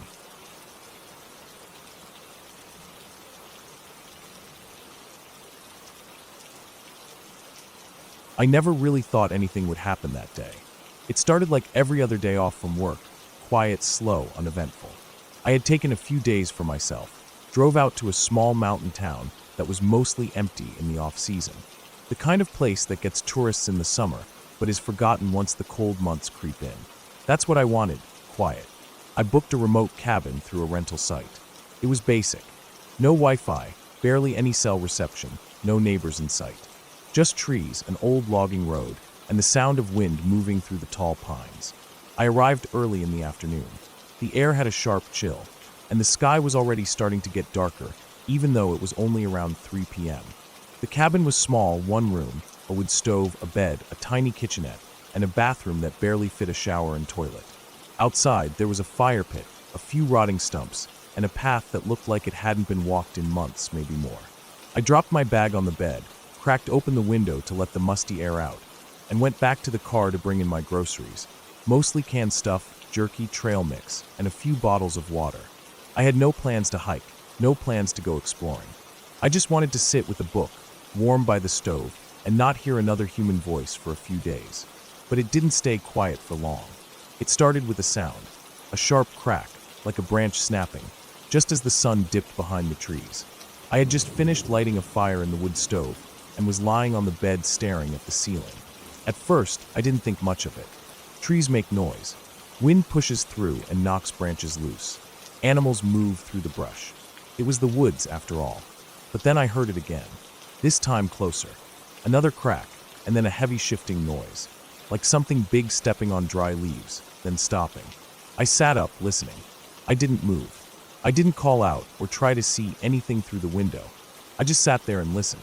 Nothing happened for a few minutes. The fire inside the stove popped and crackled, and I slowly started to think it was probably just a deer. Or maybe a bear, though I hadn't seen any signs warning about bears on the drive-in. I convinced myself it was nothing. Still, I locked the door, just in case, and closed the window I had cracked earlier. I cooked a small dinner on the little stovetop and ate it sitting on the floor next to the fire. I tried to read, but I kept glancing toward the window. The feeling didn't go away. That subtle sense that something was wrong, like I was being watched. I didn't see anything outside, just dark trees and some faint reflection of the fire behind me on the glass. I went to bed early, more out of boredom than tiredness. That night, I barely slept. I kept hearing sounds. A low crunch here, a shuffle there. Always outside. I didn't get up to look. I didn't even turn on the light. I just lay there staring into the darkness, listening to the creaks and groans of the cabin settling, and whatever it was that kept moving just beyond the walls. At one point, something brushed against the far wall. I heard it, a scrape, like something sliding along the wood paneling outside. It wasn't a branch. I know what trees sound like. This was lower, slower, more deliberate. I stayed in bed and pulled the blanket up to my chin. I don't know how long I lay like that before I finally passed out. The next morning, I walked outside to check the area. I half expected to find nothing, but near the edge of the tree line, about 20 feet from the cabin, I found prints in the patchy dirt and frost. They weren't clear enough to tell exactly what made them, but they were big, not like a bear or a dog. Longer, flatter, almost like boots, but not quite. I stood there for a while staring at them. They didn't go in a straight line. They came from the woods, circled near the cabin, then disappeared back into the trees. It looked like someone had walked slowly around the place. I went back inside and locked the door. I didn't want to panic. Maybe someone was hunting and got lost. Maybe it was a ranger doing rounds, though I hadn't seen anyone since I got there. But still, something about the tracks made my skin crawl. I made some coffee and sat near the fire again. The silence outside now felt too heavy, like the forest was holding its breath. I spent most of the day inside. I only stepped out to gather a bit more wood from the pile stacked against the far side of the cabin. I didn't go near the tree line again. I kept the door locked, and when the sun started to go down, I pulled the curtains across the windows. I didn't want to see out, and I didn't want anything seeing in. That second night, I didn't sleep at all. Just after midnight, I heard movement again. This time, it was unmistakable. Something, or someone, was walking on the porch. The boards creaked one by one. Slow, deliberate steps. I sat up in bed, heart pounding. I could see the faint outline of the door from where I was. The fire had died down, and the cabin was almost completely dark. I didn't move. I barely breathed. The steps stopped right in front of the door. I heard the soft sound of breathing, heavy and slow. Then a thud, not loud but solid, like a hand or a fist gently knocking once against the door. Not trying to break in, just making sure I heard it. I didn't move for a long time. I don't know how long the person, or whatever it was, stood out there, but eventually the steps started again. I heard them cross the porch and go back down the stairs. I didn't hear anything else after that. In the morning, I checked the porch. More prints. Clearer this time. Long, deep impressions that didn't match any boot I'd ever seen. Almost barefoot, but too wide and too long. Like a person's foot, but stretched. I didn't know what to make of it. I went back inside and packed my things. I was ready to leave. I tried starting my car. It didn't start. Battery was fine. Tank was full. No damage I could see. It just wouldn't turn over. I tried again and again until I felt sick with frustration. I opened the hood, stared at the engine like I knew what I was doing, and slammed it shut. That was when I noticed it. The small pile of stones near the driver's side mirror. Not natural, stacked carefully, one on top of the other. Like someone had placed them there. A small, silent message. I kicked them over and backed away from the car. I wanted to scream, but I didn't. I didn't want to make noise. I went back inside and locked the door. I spent that third day watching the woods from the window. I didn't eat. I didn't drink. I just watched. I thought about walking down the dirt road, but it was miles to the nearest town, and I didn't know if I'd make it. I kept thinking about the tracks, about how close they came to the cabin, about the knock on the door.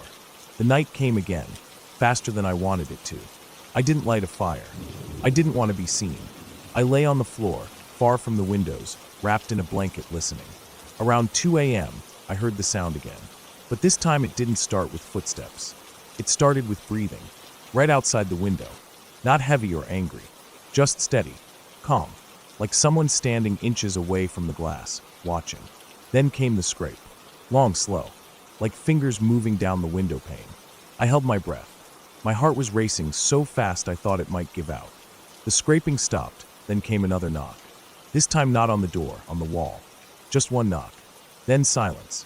I didn't sleep. I didn't even close my eyes. When the sun finally came up, I waited a while, then stepped outside. The air felt colder, heavier. The trees seemed thicker somehow. I looked around, saw more tracks.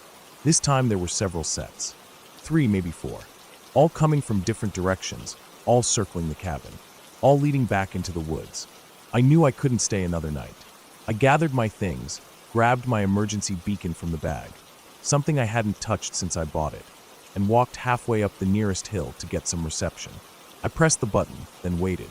I didn't care how much the fine was for misusing it. I just wanted out. It took hours before I heard the chopper. When they landed near the clearing, the ranger looked confused when I ran toward him. I didn't explain much, just that I had gotten scared, thought someone was stalking me. He walked around the cabin, looked at the prints, and got quiet. He said they didn't look like anything he'd seen before. Said maybe they were distorted by frost. But I could tell he didn't believe that. They flew me back to town. I didn't look back at the woods. I stayed in a motel that night, in a room with bright lights and noisy neighbors. I welcomed the sound. I slept for the first time in 3 days. A few weeks later, I got a call from the rental company. The owner of the cabin had gone up to check on it after my report. They said the place was fine. No signs of break-in. Nothing strange. But the owner had found something by the fire pit. Another small stack of stones. Perfectly balanced. Right where I had sat that first night. I don't know who or what was out there. But I know it was watching. I know it knew I was alone. And I know, without a doubt, that if I had stayed one more night, I wouldn't have made it back. I haven't gone camping since.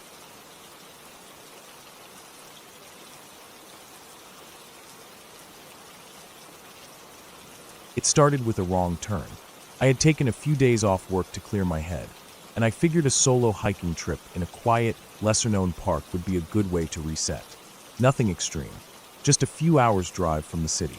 I packed up my car with supplies, enough food, water, a simple one-person tent, a decent knife, flashlight with extra batteries, trail maps, compass, and a backup phone battery, and left early in the morning to make the most of the daylight.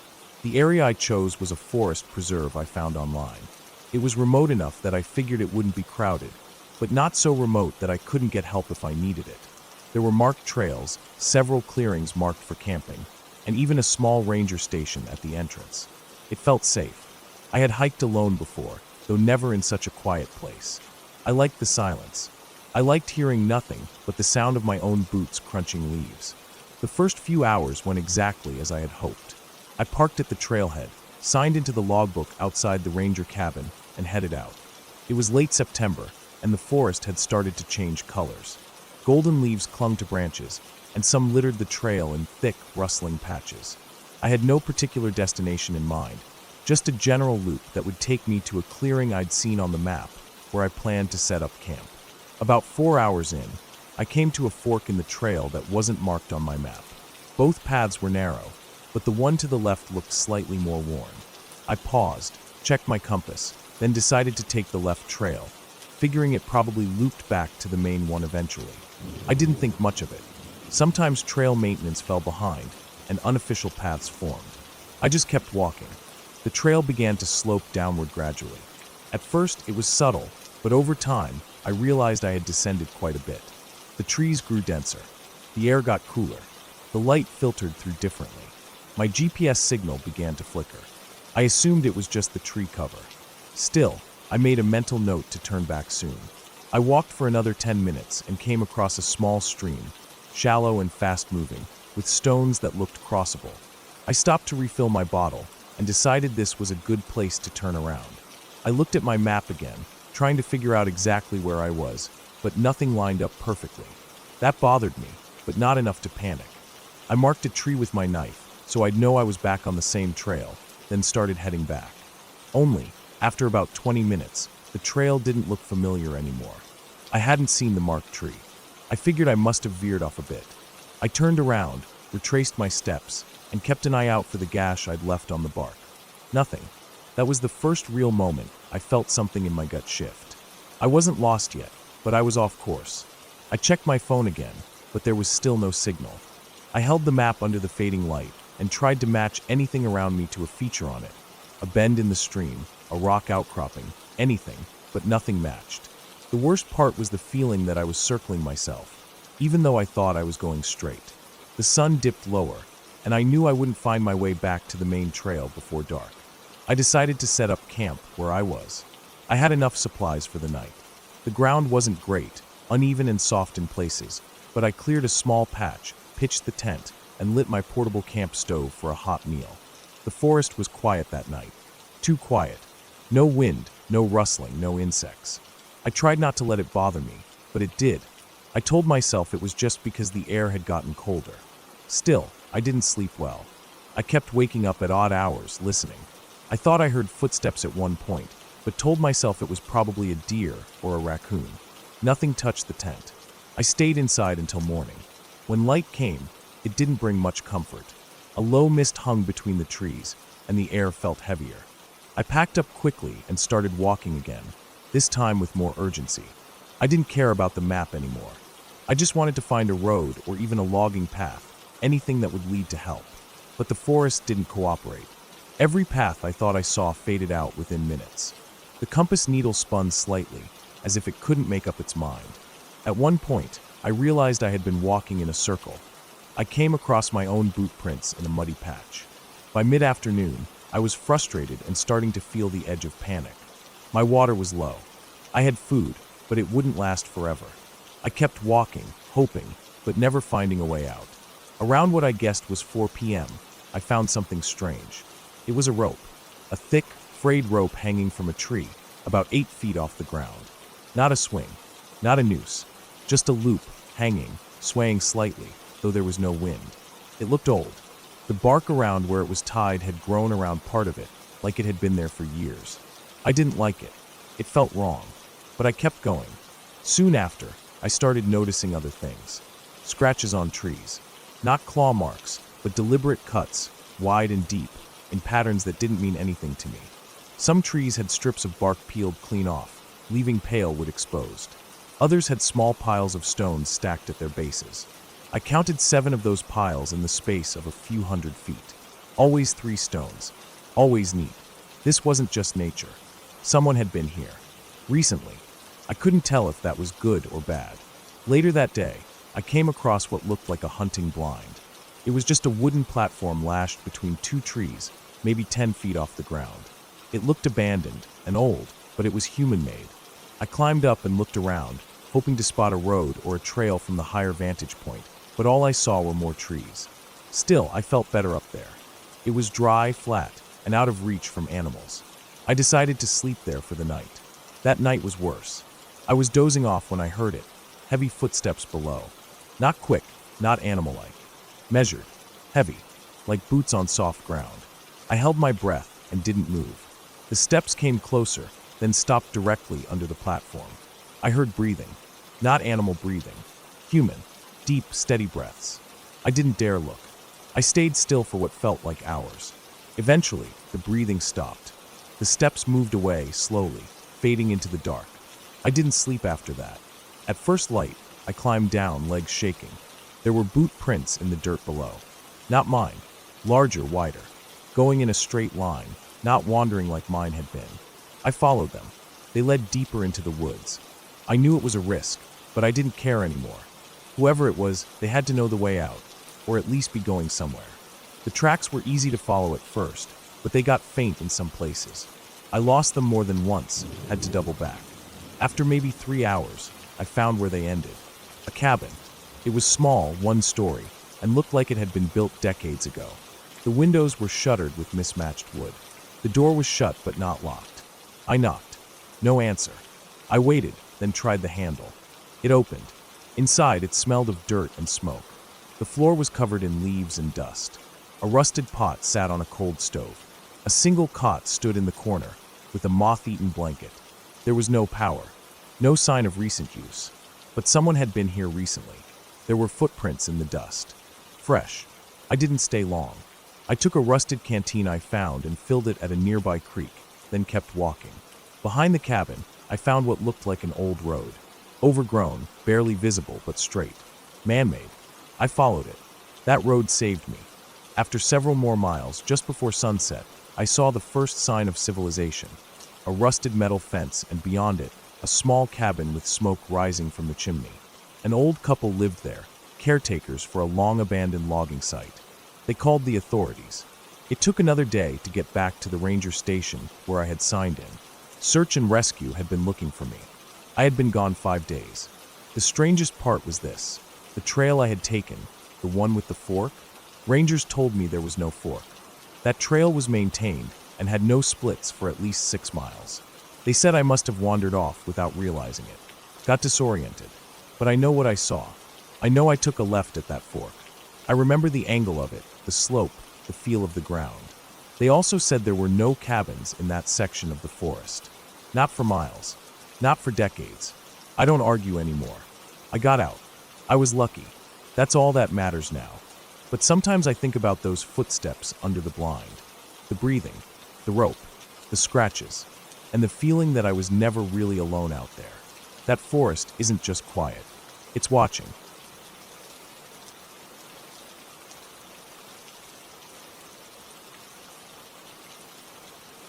I was looking for something different that summer.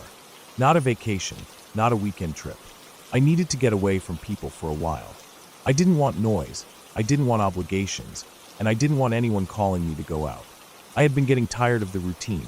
Wake up, work, answer emails, pretend to care, go to bed. It felt like everything was stacked on top of me. I wanted something quiet, something that made me feel small and far away. So I found this cabin. It was deep in northern Michigan. Not the touristy part with cabins that had fireplaces and Wi-Fi and welcome signs with cute little trees on them. This place was way out, far enough that Google Maps switched to satellite view halfway there, and the paved road gave up and turned into dirt and gravel. The listing just said, off-grid cabin hand-built. No running water. Solar lighting. Bring your own supplies. Remote. The picture showed a plain wooden box of a building, just one room, tucked in between trees with thick trunks and mossy roots. The kind of place people imagine when they say they're going off-grid.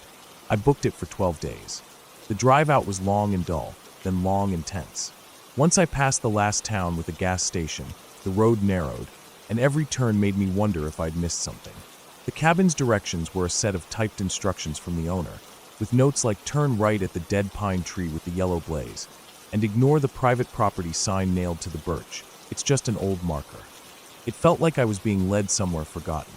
Eventually, the trees got so dense I had to slow down to avoid scraping the sides of my car, and then I reached a small clearing with the cabin sitting in the middle of it. No driveway, just grass and dirt, with an old fire ring made of stones in front. I turned off the car and got out. It was dead silent. No highway in the distance. No neighbors. No hum of electricity. Just the wind, the occasional rustle of leaves, and the sound of my own footsteps. The cabin was smaller than I expected. Just a wooden box with a door and a small deck on the front. No porch light. No windows on the sides. Just one tiny one in the front. I unlocked the door with the code the owner had sent me and stepped inside. It was plain, but not dirty. There was a small cot against one wall with a rolled-up sleeping bag on it, a folding chair, a wooden crate that served as a table, a shelf with some candles, matches, and a small solar-powered lantern, a cooler in the corner for food storage. No bathroom, just a composting toilet in a little shed out back, which I checked and found clean but had a smell like dried manure. No mirror, no plumbing. I stood in the middle of it and realized how quiet it was. You don't notice how much background noise is always around you until it's gone. It was like being underwater. I unpacked slowly. Food in the cooler. Water jugs stacked in the corner. Sleeping bag unrolled.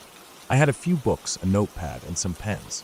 My phone had no signal, but I brought a small solar battery pack in case I wanted to use it for music or taking photos. I told myself I wouldn't, though. I wasn't here for distractions. I was here to sit with myself for a while. The first 2 days were peaceful. I went on walks during the day, not far, just up the trails near the cabin, which were really just animal paths that curved between the trees. There was a small stream about 15 minutes away where I filled a pot with cold water to boil back at the cabin. I read a lot. I sat on the little deck in the afternoons and just listened. At night, I lit candles and wrote in the notepad, mostly nonsense, thoughts that didn't go anywhere. I fell asleep early, woke up early. It felt like a reset. On the third night, I woke up to a sound. It wasn't loud, but it was sudden, like a snap. Wood breaking, maybe. I sat up in the cot and waited. I thought maybe a branch had fallen. It had been windy that day. But then I heard it again. A crack, then a sort of dragging sound, like something heavy sliding through dry leaves. I stayed still. My heart started beating harder than it should have. I told myself it was a deer, or a raccoon, something normal. But it was close, right outside. I stood up slowly and walked to the door. I didn't open it. I didn't even want to look out the small window. I just waited. The dragging sound stopped. Nothing for a long moment. Then a thump against the far wall of the cabin. I don't know how to explain it, but the sound wasn't random. It wasn't like an animal bumping into something. It sounded deliberate, like someone had pushed their hand flat against the outside of the wall. Not hard, just enough to let me know they were there. I didn't sleep the rest of the night. I sat in the folding chair with the lantern on low and stared at the door until sunrise. Nothing else happened. No more sounds. But I couldn't shake it. Something had been out there. The next morning, I walked around the cabin, looking for prints. The ground was covered in dry leaves and pine needles. I couldn't see anything clear. No paw prints. No boots. I told myself again it was probably a deer. A curious one. Maybe it brushed against the wall and spooked itself. I forced myself to believe that and went on with the day. But I couldn't relax. I kept turning around during my walk. I kept glancing at the trees. Every sound felt sharper. That night, I didn't sleep much. I lay on the cot with my head toward the door, staring at the shadows. Nothing happened, but I didn't feel safe anymore. I felt like something was waiting. On the 5th day, I walked farther than usual. I thought maybe a long hike would calm me down. I followed a dry creek bed until I found a rusted fence line, old and broken, with collapsed posts and wire curled in the grass. Beyond it was a clearing with a stand of birch trees in the center. The bark looked bleached, like bones. I stood at the edge of the trees and looked around. There was a weird silence, not like the quiet near the cabin. This was heavier. No birds, no breeze, just stillness. Then I saw something. Near one of the birch trees, something was leaning against the trunk. At first I thought it was a fallen log or a chunk of wood, but as I got closer, I saw it was a structure. A sort of lean-to made of branches and old tarps, with a dark opening like a mouth. Someone had built it, but not recently. The wood was gray and brittle. The tarps were faded and torn, but it was still intact. I didn't go inside. I just stood there, staring. It didn't feel abandoned. It felt paused, like whoever made it had just stepped away for a second. I backed up slowly and left the clearing. I didn't run, but I wanted to. That night, I heard the dragging sound again. Closer this time, right up against the wall near the cooler. Then silence. I sat on the floor, heart racing, waiting. Then came the sound of breathing. Not mine. Slow, steady breathing, just outside the window. I didn't move. I didn't make a sound. The breathing stayed for what felt like an hour. Then it faded. I stayed frozen until dawn. The next morning, I found something. A mark on the wall near the cooler. 3 scratches, shallow but deliberate, etched into the wood. Not claw marks. Not random. They were horizontal, evenly spaced, like someone had used a knife. I packed that morning. I told myself I wasn't leaving, just getting ready. But I didn't go on a walk. I didn't sit outside. I stayed near the door with the lantern on, even in daylight. That night, I slept in the car. I locked the doors and curled up in the back seat with a blanket. It was cramped and cold, but I felt safer. The cabin sat in front of me, its door shut, its window dark. I kept my eyes on it. Around 2 a.m., the motion sensor light on the side of the cabin, something I didn't even know was there, flicked on. It lit up a patch of grass and part of the deck. Nothing was there. Then it turned off. I waited. Then it came on again. Still nothing. Then the third time it lit up, I saw it. A man, thin, tall, with dark clothes and no shoes, standing at the edge of the deck. He wasn't moving. He wasn't looking at the light. He was looking straight at the car. I stayed perfectly still. He didn't move. The light clicked off. Darkness. I didn't sleep. I didn't move. I didn't even breathe right. By morning, the car battery was nearly dead from having the dome light on all night. When the sun came up, the man was gone. I drove out that morning. Didn't even go back into the cabin. Just turned the car around in the grass and followed the trail out, branches scraping the sides, gravel popping under the tires. I didn't stop until I reached a gas station with people and cell service. I called the cabin owner from the parking lot. Told him I was leaving early. He didn't ask why. Just said he'd refund the rest of the days and hoped I was all right. I didn't explain. What would I even say? I didn't tell anyone for a long time. Part of me thought maybe I imagined it, that I was just tired, paranoid. But then, a few months later, I came across an article. A short piece about a man arrested in northern Michigan, found living off the grid, squatting in state forest land. He had built small shelters out of wood and trash. They showed a photo of one of the shelters. It was the same birch clearing, same tarps, same structure. The man had no ID. No one knew who he was. They said he'd been living out there for years, avoiding people, stealing food from campsites. They found a cabin not far from where he was picked up. Said it had scratches on the walls and signs someone had been watching it. That was all I needed. I never went back. I still don't go anywhere that doesn't have neighbors. I still don't sleep well if it's too quiet. And I always check behind me when I'm walking in the woods.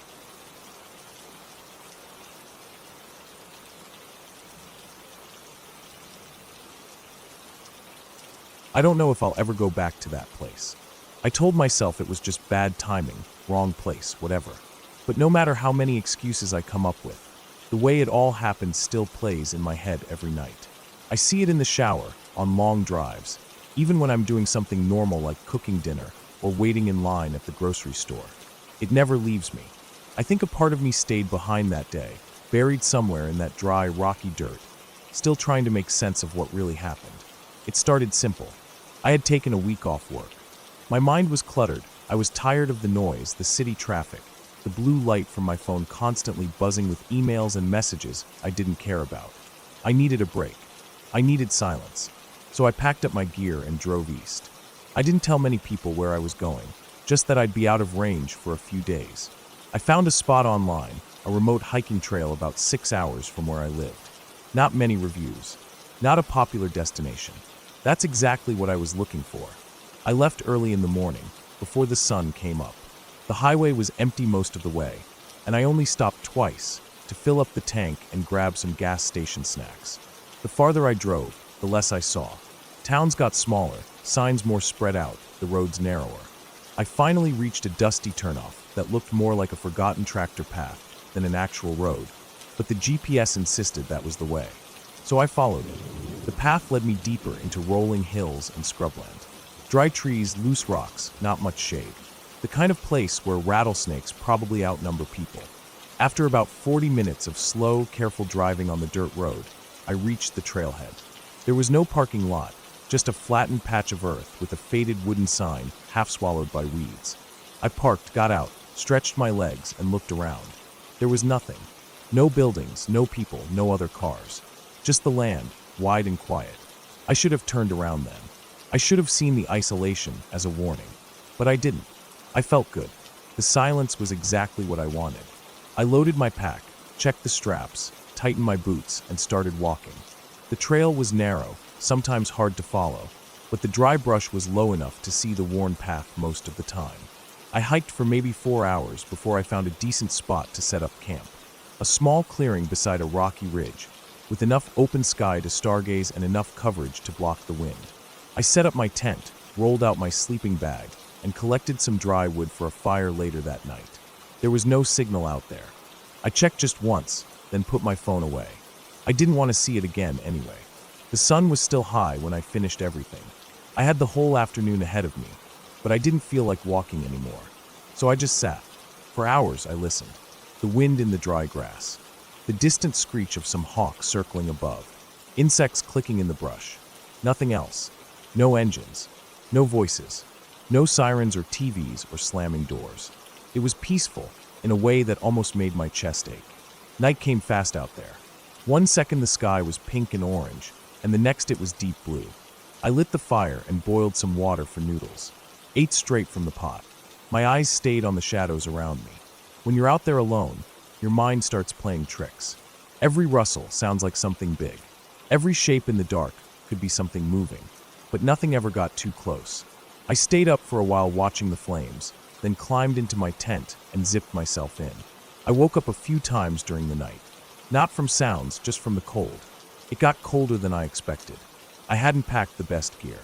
I had to wrap my jacket around my feet and curl into a tight ball to stay warm. But eventually I slept.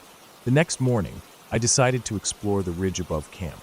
It wasn't very high, just a rocky slope with scattered bushes and a few twisted trees near the top. I left most of my gear behind, brought just water and a snack, and started climbing. The view from the top was strange. It didn't stretch out like I expected. Instead, I saw more of the same, rolling, dry hills stretching in every direction. No roads, no signs of human life, just endless brush and rock. It was almost dizzying, like standing in the middle of a painting that had no edges. That's when I noticed something. Off to the left, maybe half a mile away, there was a gap in the hills. A kind of natural cut in the land, with steeper walls and a cluster of tall, narrow rocks poking out. I couldn't see much from where I stood, but something about it caught my attention. It didn't look like the rest. It looked out of place. Unnatural, almost. I stood there for a long time, just staring. The wind picked up a little. The air felt colder, despite the sun. My stomach started to churn, but I ignored it. I told myself I'd check it out. Just for a bit. Maybe it was an old campsite, or a dry riverbed. Nothing serious. I headed back down, grabbed a small bag with water, snacks, flashlight, knife, nothing heavy. I left a marker on a tree near camp, just in case I lost track of where I'd come from. The hike to the gap was longer than it looked. The hills were rough, and the ground was uneven. Several times I had to stop and catch my breath, especially when the path got steep. By the time I reached the edge of the gap, the sun was high overhead, maybe early afternoon. The air changed as soon as I stepped down into it. The walls of the gap blocked the wind. It got quiet. Too quiet. Even the bugs had stopped clicking. I walked slowly, the narrow path squeezing between the rock spires and boulders. Some of the rocks looked blackened, like they'd been burned or struck by lightning. Others had strange grooves in them, almost like tool marks, but not any kind of tool I recognized. I kept walking. About 20 minutes in, the gap opened into a wider bowl, surrounded on all sides by steep rock faces. At the center was a flat patch of ground, covered in loose gravel and some dead grass. Nothing grew in that circle, not even weeds. That part stuck with me the most. There was something else, too. Off to the far side of the bowl, tucked under an overhang, I saw what looked like a man-made structure. At first, I thought it was a collapsed shed or part of a fence. But as I got closer, I saw it was made of stone. Carefully stacked slabs, forming a short wall, maybe 3 feet high. It curved into a half circle, open on one side. Inside the half circle, the ground was darker, like the dirt had been dug out and replaced. I stood there for a long time, staring. I didn't move. I didn't take photos. I just stood there, trying to understand why it made my chest feel tight. Then I heard something. Not a loud sound, just a soft scraping, like dry cloth dragging over stone. It came from behind one of the larger rock formations on the other side of the bowl. I froze. I told myself it was an animal, maybe a deer or a bird nesting in the rocks. But the sound wasn't fast or random like an animal. It was steady, deliberate. I slowly backed away, careful not to make noise. I didn't turn my back. I just moved step by step until I reached the narrow part of the gap again. I kept walking. I didn't run, even though my legs wanted to. I knew if I started running, I might fall or draw attention. So I walked fast but quiet, all the way back to the ridge, then down to camp. By the time I reached my tent, my hands were shaking. My shirt was soaked with sweat. I sat down on a rock and tried to calm down. I told myself it was nothing, just wind, maybe something falling. But deep down, I didn't believe it. I didn't eat much that night, just some jerky and a granola bar. I didn't light a fire. I didn't want anything to draw attention. As soon as it got dark, I crawled into the tent and zipped it up. I lay there for hours listening. Every sound outside made me jump. I barely slept. Around midnight, I heard something move near the tent. Not footsteps exactly, but a shift. A weight. Something stepping on dry grass. I didn't move. I didn't breathe. I just stared at the ceiling of the tent, my heart pounding so hard I thought it would give me away. The sound didn't come closer. It didn't go away either. It stayed just outside, for almost an hour. Then, finally, silence. The next morning, I didn't waste time. I packed everything, didn't even eat breakfast. I rolled up the tent as fast as I could, shoved my gear into the bag, and hiked back to the car without stopping. The whole way, I felt like something was watching me. When I finally reached the car and slammed the door shut, I locked it and sat there for a while. My hands were shaking again. My mouth was dry. I didn't start the engine for several minutes. Eventually, I drove away. I didn't look back. I didn't tell anyone about the gap. Not my coworkers. Not my friends. Not even my brother, who I usually tell everything. I don't know why. Maybe part of me felt stupid.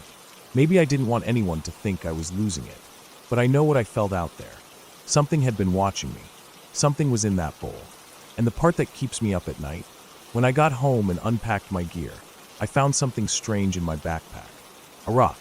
A small, flat piece of dark stone, like the one stacked in that half-circle wall. But I never picked it up. I never touched anything in that place. It was just there, at the bottom of my bag. Clean. Cold. I wrapped it in a towel and shoved it in a drawer in the garage. Some nights, when the house is quiet and I'm alone in the dark, I swear I can hear something faint. A scrape. A shift. Like cloth on stone. I haven't been camping since.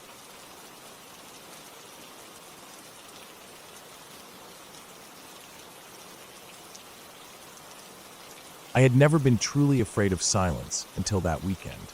You think silence is peaceful, calming even, until you hear it in the wrong place at the wrong time.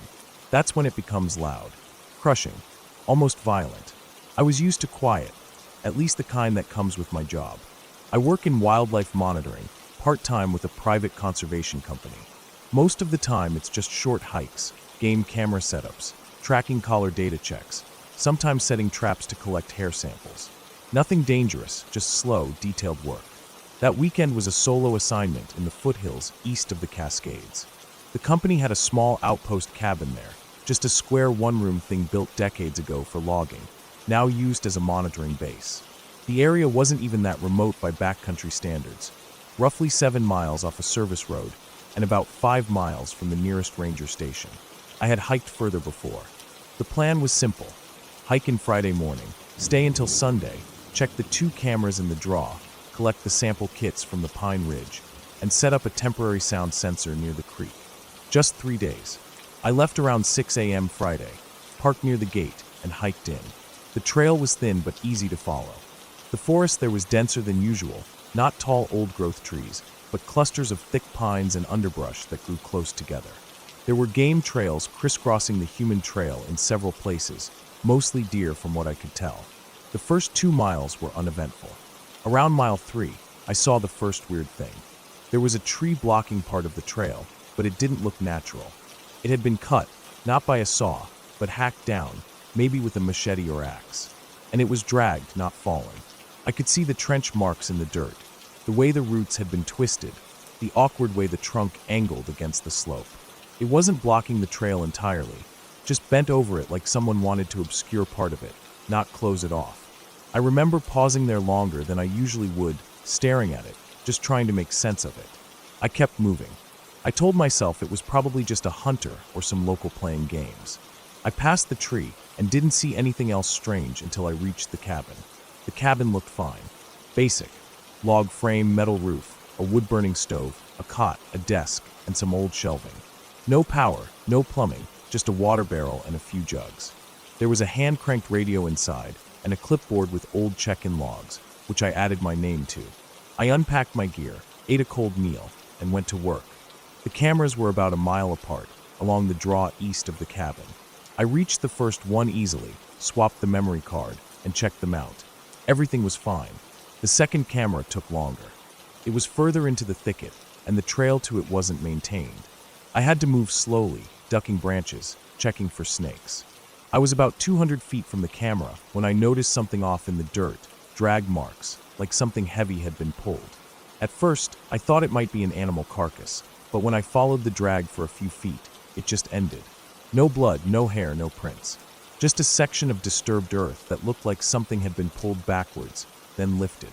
That alone wasn't terrifying, but it felt off, like it shouldn't have been there. The camera was still mounted when I got there, though. I took the card and hiked back to the cabin just before dark. I locked the door, made a small fire in the stove, and laid down. I told myself everything was fine. The silence that night was the kind that felt heavy. The kind where you can hear your own heartbeat echo inside your ears. I barely slept. I woke up before the sun and made coffee. Around 7 a.m., I left to collect the hare traps on the Pine Ridge. That was the highest point in the area, about a 2-hour hike uphill. The ridge itself was open, dotted with sparse trees and tall grass, easy to see across. I collected the first 2 traps quickly. The third one was missing. The flagging tape was there, but the tree it had been stapled to had deep gouges in the bark, like it had been raked by something strong. I stared at those marks for a long time. They weren't bear claw marks. I'd seen those before. Bears don't make parallel lines that deep or that uniform. I scanned the ridge, but didn't see anything else. I was about to leave when I heard it. A sharp, short whistle. Not bird-like. Not wind. A real, human-like whistle. 3 short blasts. Then silence. I turned, thinking maybe it was a ranger, but there was no one. Nothing. Just empty ridge and tree line. I left fast. I didn't run, but I moved quick and steady. I didn't stop to look back. By the time I got back to the cabin, the sun was already dipping behind the trees. I didn't eat. I didn't start a fire. I just sat there in the dark, heart racing, every few seconds looking at the door. I had my bear spray next to me, my headlamp, my multi-tool. I felt exposed. That night was worse. Around midnight, I heard something outside. Not footsteps, not breathing. Something scraping against the cabin wall. Slow, steady scraping, like nails or a stick being dragged across the wood.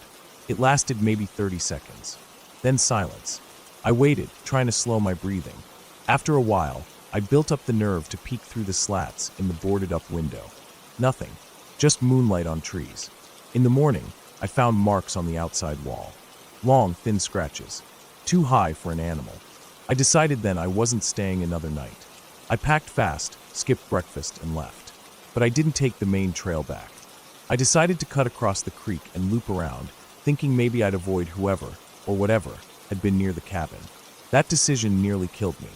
The creek was swollen from recent rains, but I crossed it. The alternate route was steep and overgrown, but I pushed through. I walked for hours, following the GPS on my watch, trying to intersect the main road further west. Around noon, I saw something strange. A shirt, hanging from a tree branch. Blue plaid, torn at the sleeve, flapping slightly in the breeze. I approached it carefully. The fabric was sun-faded, but not soaked or weather-worn. Someone had put it there recently. It wasn't snagged, it was tied. I turned to leave and froze. About 20 feet behind me, in the trees, was a shape. At first I thought it was a stump, but then it moved, just slightly. A shift in weight. I couldn't make out details, just the outline. Tall, human-shaped, still, watching. I didn't move. Neither did it. For what felt like forever, we both stayed frozen. Then I slowly backed away, heart pounding so loud I felt dizzy. I kept my eyes on that spot until a tree blocked it from view. Then I turned and walked as fast as I could. I didn't see it again. I don't know if it followed me. I didn't look. I didn't stop. For 3 hours I pushed downhill through brush and mud and thorn, until finally I reached the old service road. I followed it west for another mile before I saw the gate. My car was still there. When I reached it, I locked the doors before even putting the keys in. Then I just sat there. I didn't cry. I didn't scream. I just stared at my scratched hands, at the dirt under my nails, the cuts on my shins. I don't know how long I sat there before I finally drove. I didn't report it. Not the shirt, not the whistle, not the shape. What would I say? That someone was watching me in the woods. That something scratched my cabin wall. I checked the memory cards from the cameras later. Just deer, squirrels, a black bear. Nothing strange. No people. No shapes. I still go out for field work, but I won't go back to that cabin. The company asked once if I'd take another assignment there. I lied and said I had a bad knee. The truth is, I've never been that kind of scared before. Not because of a monster. Not because of some supernatural thing. Just the idea of someone, some real person, being out there. Watching. Waiting. Playing with you in the woods like you're part of a game they've done before. The way that tree was dragged onto the trail. The missing trap. The shirt. The scratches. The shape in the woods. Whoever it was, they knew the area better than me. They moved silently. They never showed their face. They left no trace, but the ones they wanted me to find. And that whistle. 3 short blasts. It didn't sound like a call for help. It sounded like a signal. I think about that night sometimes, lying in my own bed now. I think about the scraping on the wall. I wonder if they were trying to draw me outside, or just letting me know they were there. Whatever the reason, I'm just glad I didn't open that door.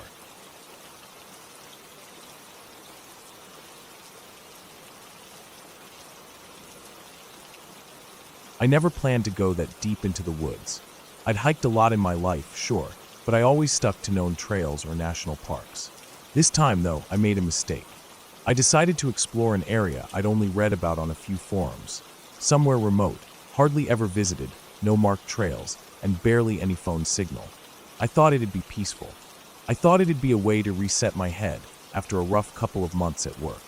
I packed my gear, filled my truck with fuel, and drove out early in the morning. The spot was about 4 hours from town. The roads slowly narrowed from highways to back roads, then to gravel and dirt. Trees got denser on both sides. By the time I reached the end of the road, if you could call it that, it was nearly noon. I parked near a dry stream bed, grabbed my backpack, locked up the truck, and stepped into the forest. The first few hours were beautiful. Sunlight filtered through the trees in golden patches, and the air smelled clean, like pine and dirt and the faint scent of moss. I followed a rough game trail, just barely visible if you paid attention. There were no signs, no people, no trash. Just quiet. It felt good.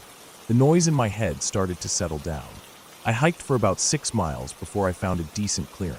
It was flat, tucked between 2 small ridges, and surrounded by old trees with thick roots.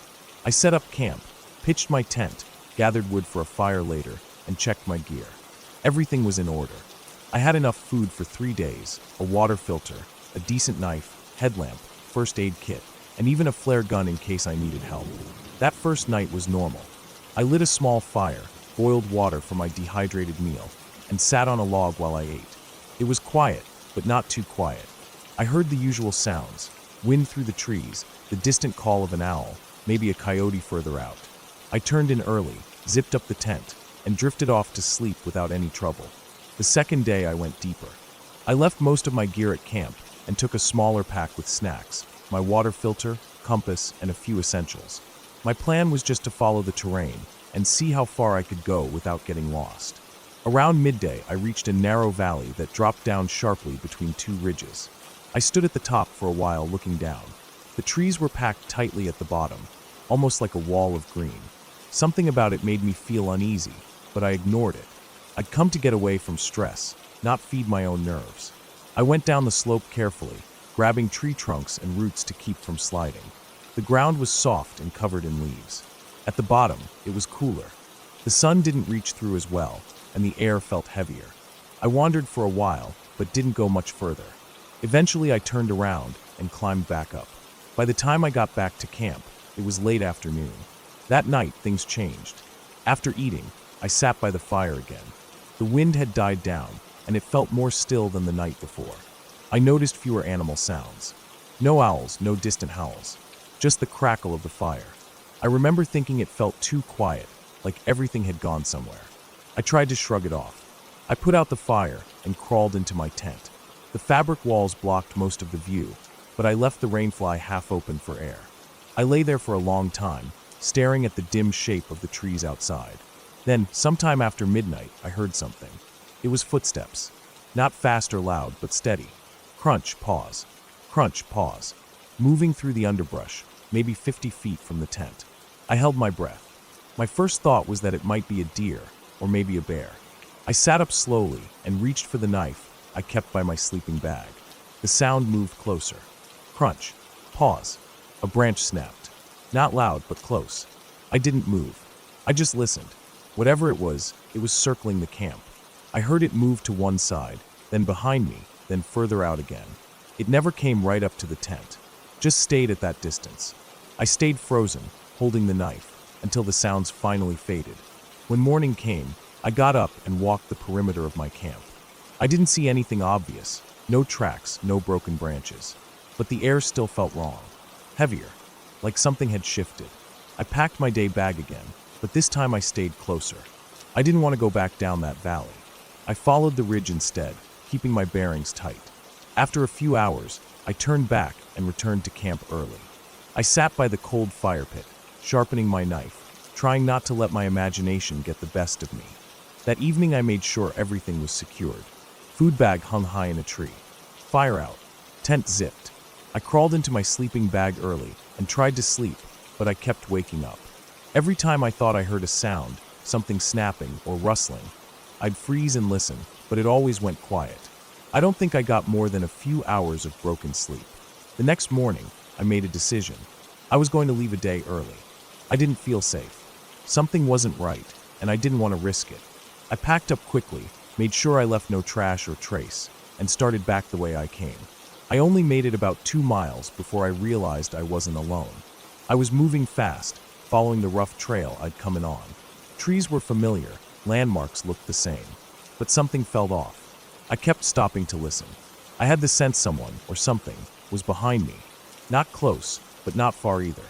I never heard definite footsteps, just little things, twigs snapping, leaves rustling, faint movement behind tree trunks.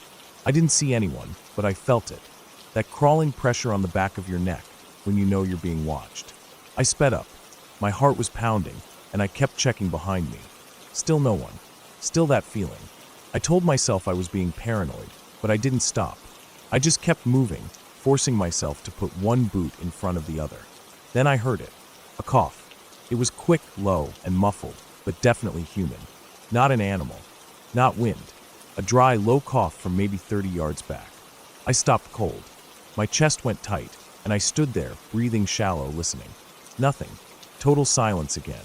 I didn't run, but I walked faster. Almost jogging. I didn't want to make noise, but I didn't care anymore. I just wanted to reach the truck. After another hour, I finally saw the clearing through the trees. the old dried-out stream bed. My truck, parked in the same spot. Relief hit me hard. I jogged the last stretch, dropped my pack in the bed, and grabbed the keys. I looked back once before getting in. The tree-line was still. Nothing moved, but I didn't shake the feeling. I drove off without taking another step into those woods. But that wasn't the end. A few days later, when I was home and trying to forget it, I noticed something. I was going through my backpack to clean it out and restock what I'd used. One of the side pockets was unzipped. I never leave it that way. Inside was my emergency space blanket, folded, but not the way I pack it. It looked like it had been unwrapped and stuffed back. Then I found my spare water filter. It was wet. I hadn't used it. I used the other one, kept in the top pouch. My stomach dropped. I sat there for a long time, holding it, trying to explain it. Maybe I made a mistake. Maybe I used it and forgot. But I knew I didn't. I know how careful I am when I pack and unpack. Someone had opened my bag. Someone had touched my gear. Someone had been in my camp, and I had never heard them. I threw the whole pack into storage and haven't touched it since. I still hike, but only in known areas, only on real trails, and only when I'm not alone. What got to me wasn't what I saw. I never saw anything. No monster, no ghost, no masked figure with a knife. What got to me was how quiet it all was. How careful. How someone could get that close, move through my camp, touch my things, maybe watch me sleep, without ever making a sound I could catch. They were good at it. Too good.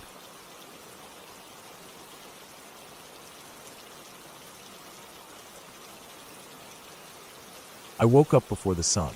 It was the kind of morning where the world felt muted, like the land hadn't decided if it was ready to wake up yet. I sat at the edge of my bed in the small cabin I had rented deep in the Smoky Mountains. There was no signal, no Wi-Fi, and barely any signs of other people for miles. That was the point. I had needed to get away from the city, from people, from everything. The news cycle, the noise, the traffic, even just the constant chatter of day-to-day life. I needed quiet. The cabin was simple. A single room with a small kitchen, a bed, a desk by the window, and a wood stove. The bathroom was outside, a short walk down a dirt path to a separate shed with a compost toilet. It was rustic, but I liked it that way. The windows were single pane, and the wooden door didn't have much insulation. I had brought a small battery-powered heater, but mostly relied on the stove for warmth. The mornings were cold, especially in late October. I got dressed slowly, layering up with a wool sweater and thick pants, then pulled on my boots. I made coffee using a metal percolator and stood by the window while it brewed. The view outside was just endless trees, mostly leafless now, dark trunks twisting up toward the gray sky. There was still a bit of frost clinging to the grass. I watched a squirrel hop from one branch to another and vanish into the woods. After breakfast, I grabbed my backpack, filled a thermos, packed a sandwich, and decided to head out for a long hike. I had a paper map from the visitor center and had spent the last few days exploring different parts of the trail network. I picked a new loop today, one that went further north and cut through some dense forest. I liked getting off the beaten path, but I still marked my trails with chalk on tree bark to avoid getting turned around. I also kept a whistle and a compass with me just in case. The trail started off easy. A wide dirt path that wound through gently sloping hills and passed over a shallow stream. The air smelled like wet leaves and cold earth. I walked for a while, maybe an hour or so, before I reached the thicker part of the forest. This area hadn't seen much maintenance. Fallen logs blocked parts of the trail, and underbrush clawed at my legs. I had to slow down and watch where I stepped. A wrong move here could easily lead to a twisted ankle. I stopped by a boulder to eat my sandwich and drink some coffee.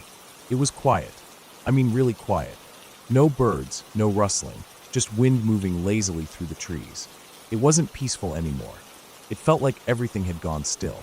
I remember feeling uneasy, like something was off. I told myself it was just my imagination, that I wasn't used to real silence. But still, I ate quickly and kept going. About 15 minutes later, I saw something odd. Just off the trail, maybe 20 or 30 feet in, there was a tree with its bark stripped in a straight vertical line. The wood underneath was pale and freshly exposed, like it had just been done. I stopped and stared at it. I thought maybe a bear had done it, but the strip was so clean, too clean. No claw marks. It looked like someone had used a knife or some kind of tool. I looked around. Nothing. I didn't hear anything either. I made a note of it mentally and kept walking. The trail narrowed, and the trees started closing in. I had to duck under low-hanging branches and push through brush. I started to hear things. Faint sounds. Not voices, not animals either. Just noises, like something moving far away. Too far to see, but just close enough to make me tense up. It wasn't constant. It would stop for long stretches, then come back. I kept going. Maybe I should have turned back, but I was halfway through the loop, and it would have taken longer to go back than to finish. At least that's what I told myself. My steps got quicker. I stopped taking in the scenery. I just wanted to get out of this part of the woods. Then I saw the tarp. It was blue and old, flapping gently in the wind. It was about 40 yards off the trail, partially hidden behind a cluster of saplings. I froze. Who the hell was camping way out here? There were no designated campgrounds this far north. It wasn't even flat terrain. But the tarp was tied up over what looked like a makeshift shelter, with branches and a thin rope forming a sort of lean-to. I waited, looked around. Nothing moved. No smoke, no signs of life. Against my better judgment, I stepped off the trail and crept closer. There were bones. Animal bones, at first glance. Small ones, cleaned and scattered around. Some looked like they were strung together with bits of wire or twine, hanging from tree branches like decorations. My stomach turned. I stepped closer and looked inside the lean-to. There were clothes piled in the corner. Torn, dirty clothes. A water bottle, stained red. Empty food cans. A small hatchet with a cracked handle. A notebook half buried under a sleeping bag. I didn't touch it. Something moved behind me. I spun around, heart in my throat. Nothing. I scanned the trees. Nothing moved, but I didn't feel alone anymore. Every hair on my body stood up. I backed away slowly, then turned and walked fast. Not running, not yet, but fast. I got back to the trail and kept moving. The sun had started to dip low, and the forest was darker now. I pulled out my compass to make sure I was going the right way. The needle spun slowly, like it was confused. That's not supposed to happen. I tapped it, shook it, but it just wouldn't settle. I picked up the pace. My breathing got heavier, but I didn't stop. I started hearing the noises again. Closer this time. Heavier. More deliberate. I turned around more than once, but I never saw anything. It was like something was pacing me, just out of sight. Then I found the boot. It was lying in the middle of the trail. Worn leather, torn laces, the toe bent upward like it had been yanked off. I stopped dead, looked at it, then looked around again. There was no reason a boot should be out here, not in the middle of the trail, not like that. I backed away from it and kept walking. Soon I was practically jogging. My legs burned, and I tripped over roots more than once. I wanted to stop and drink water, but I didn't dare. I felt like if I stopped, I'd hear breathing. Real breathing, just over my shoulder. The trail seemed longer on the way out. I kept checking the map, but the landmarks didn't line up. I should have passed the second stream by now. I should have reached the trail fork, the one with the broken sign. But I kept walking, and none of it came. I started to panic. My hands shook, my vision blurred a little. I stopped and tried to steady myself. I looked back. There was something. Not a person. Not clearly. Just a shape. Way down the trail. Standing still. I blinked. It was gone. Or maybe it had stepped behind a tree. I couldn't tell. My body moved before my brain could catch up. I ran. I don't know how long I ran. Time got strange. The trees all looked the same. The light changed. It felt like hours. I finally burst out into a clearing I didn't recognize. It was flat, open, surrounded by dense forest. I collapsed onto my knees and tried to get my bearings. I didn't know where I was. My map was useless now. Nothing matched. I thought about climbing a tree, trying to get a view, but I was too tired. I sat there, breathing hard, until I heard a stick snap behind me. I didn't look. I just got up and ran again. This time, I didn't stop until I hit a gravel road. Not a trail. A road. I don't know how far I had gone. It wasn't on the map, but I saw tire tracks, old ones, and figured if I followed them, they'd lead somewhere. They did. About a mile down, I saw a rusted metal gate, and beyond it, a dirt path leading up to an old fire lookout station. It looked abandoned. The windows were cracked, and the door was hanging open. But I went inside anyway. It was shelter. I locked the door with a stick wedged under the handle and collapsed onto the dusty floor. I stayed there until morning. I didn't sleep. When the sun came up, I felt safe enough to move again. I followed the road all the way down the mountain. It took hours, but eventually I found a ranger station. I didn't tell them everything. I just said I got lost and found a strange campsite. They sent someone to check it out. I left that same day. A week later, someone called me. Said they had found the lean-to, but nothing else. No bones. No clothes. No tarp. Nothing. Like it had never been there. I haven't been back to those woods since.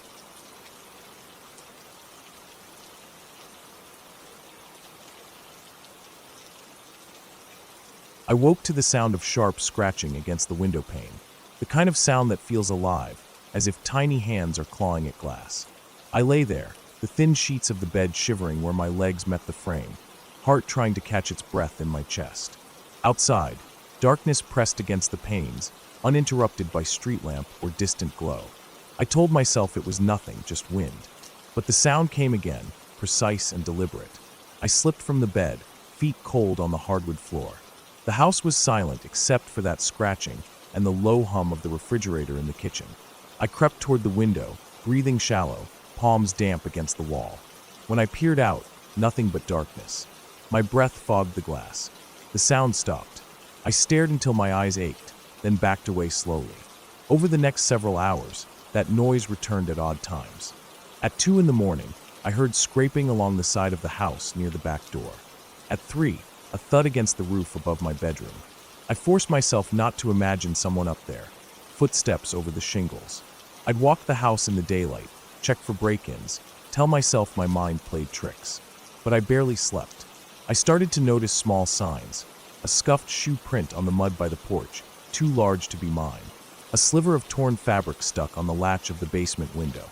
The latch normally smooth, but this time rough. I ran a glove over it and felt threads that hadn't been there before.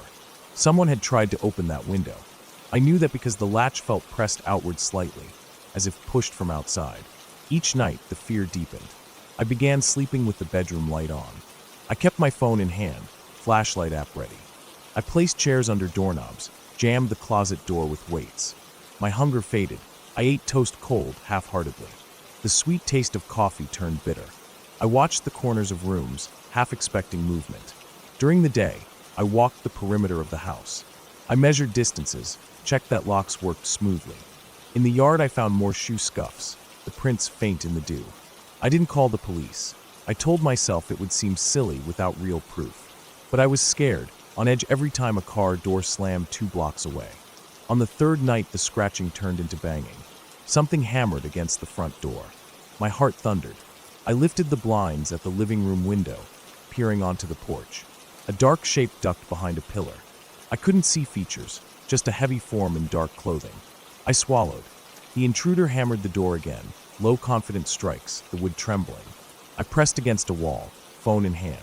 I dialed 911 with trembling fingers, whispered yes into the line as the operator asked questions. The operator stayed on the phone, telling me police were coming.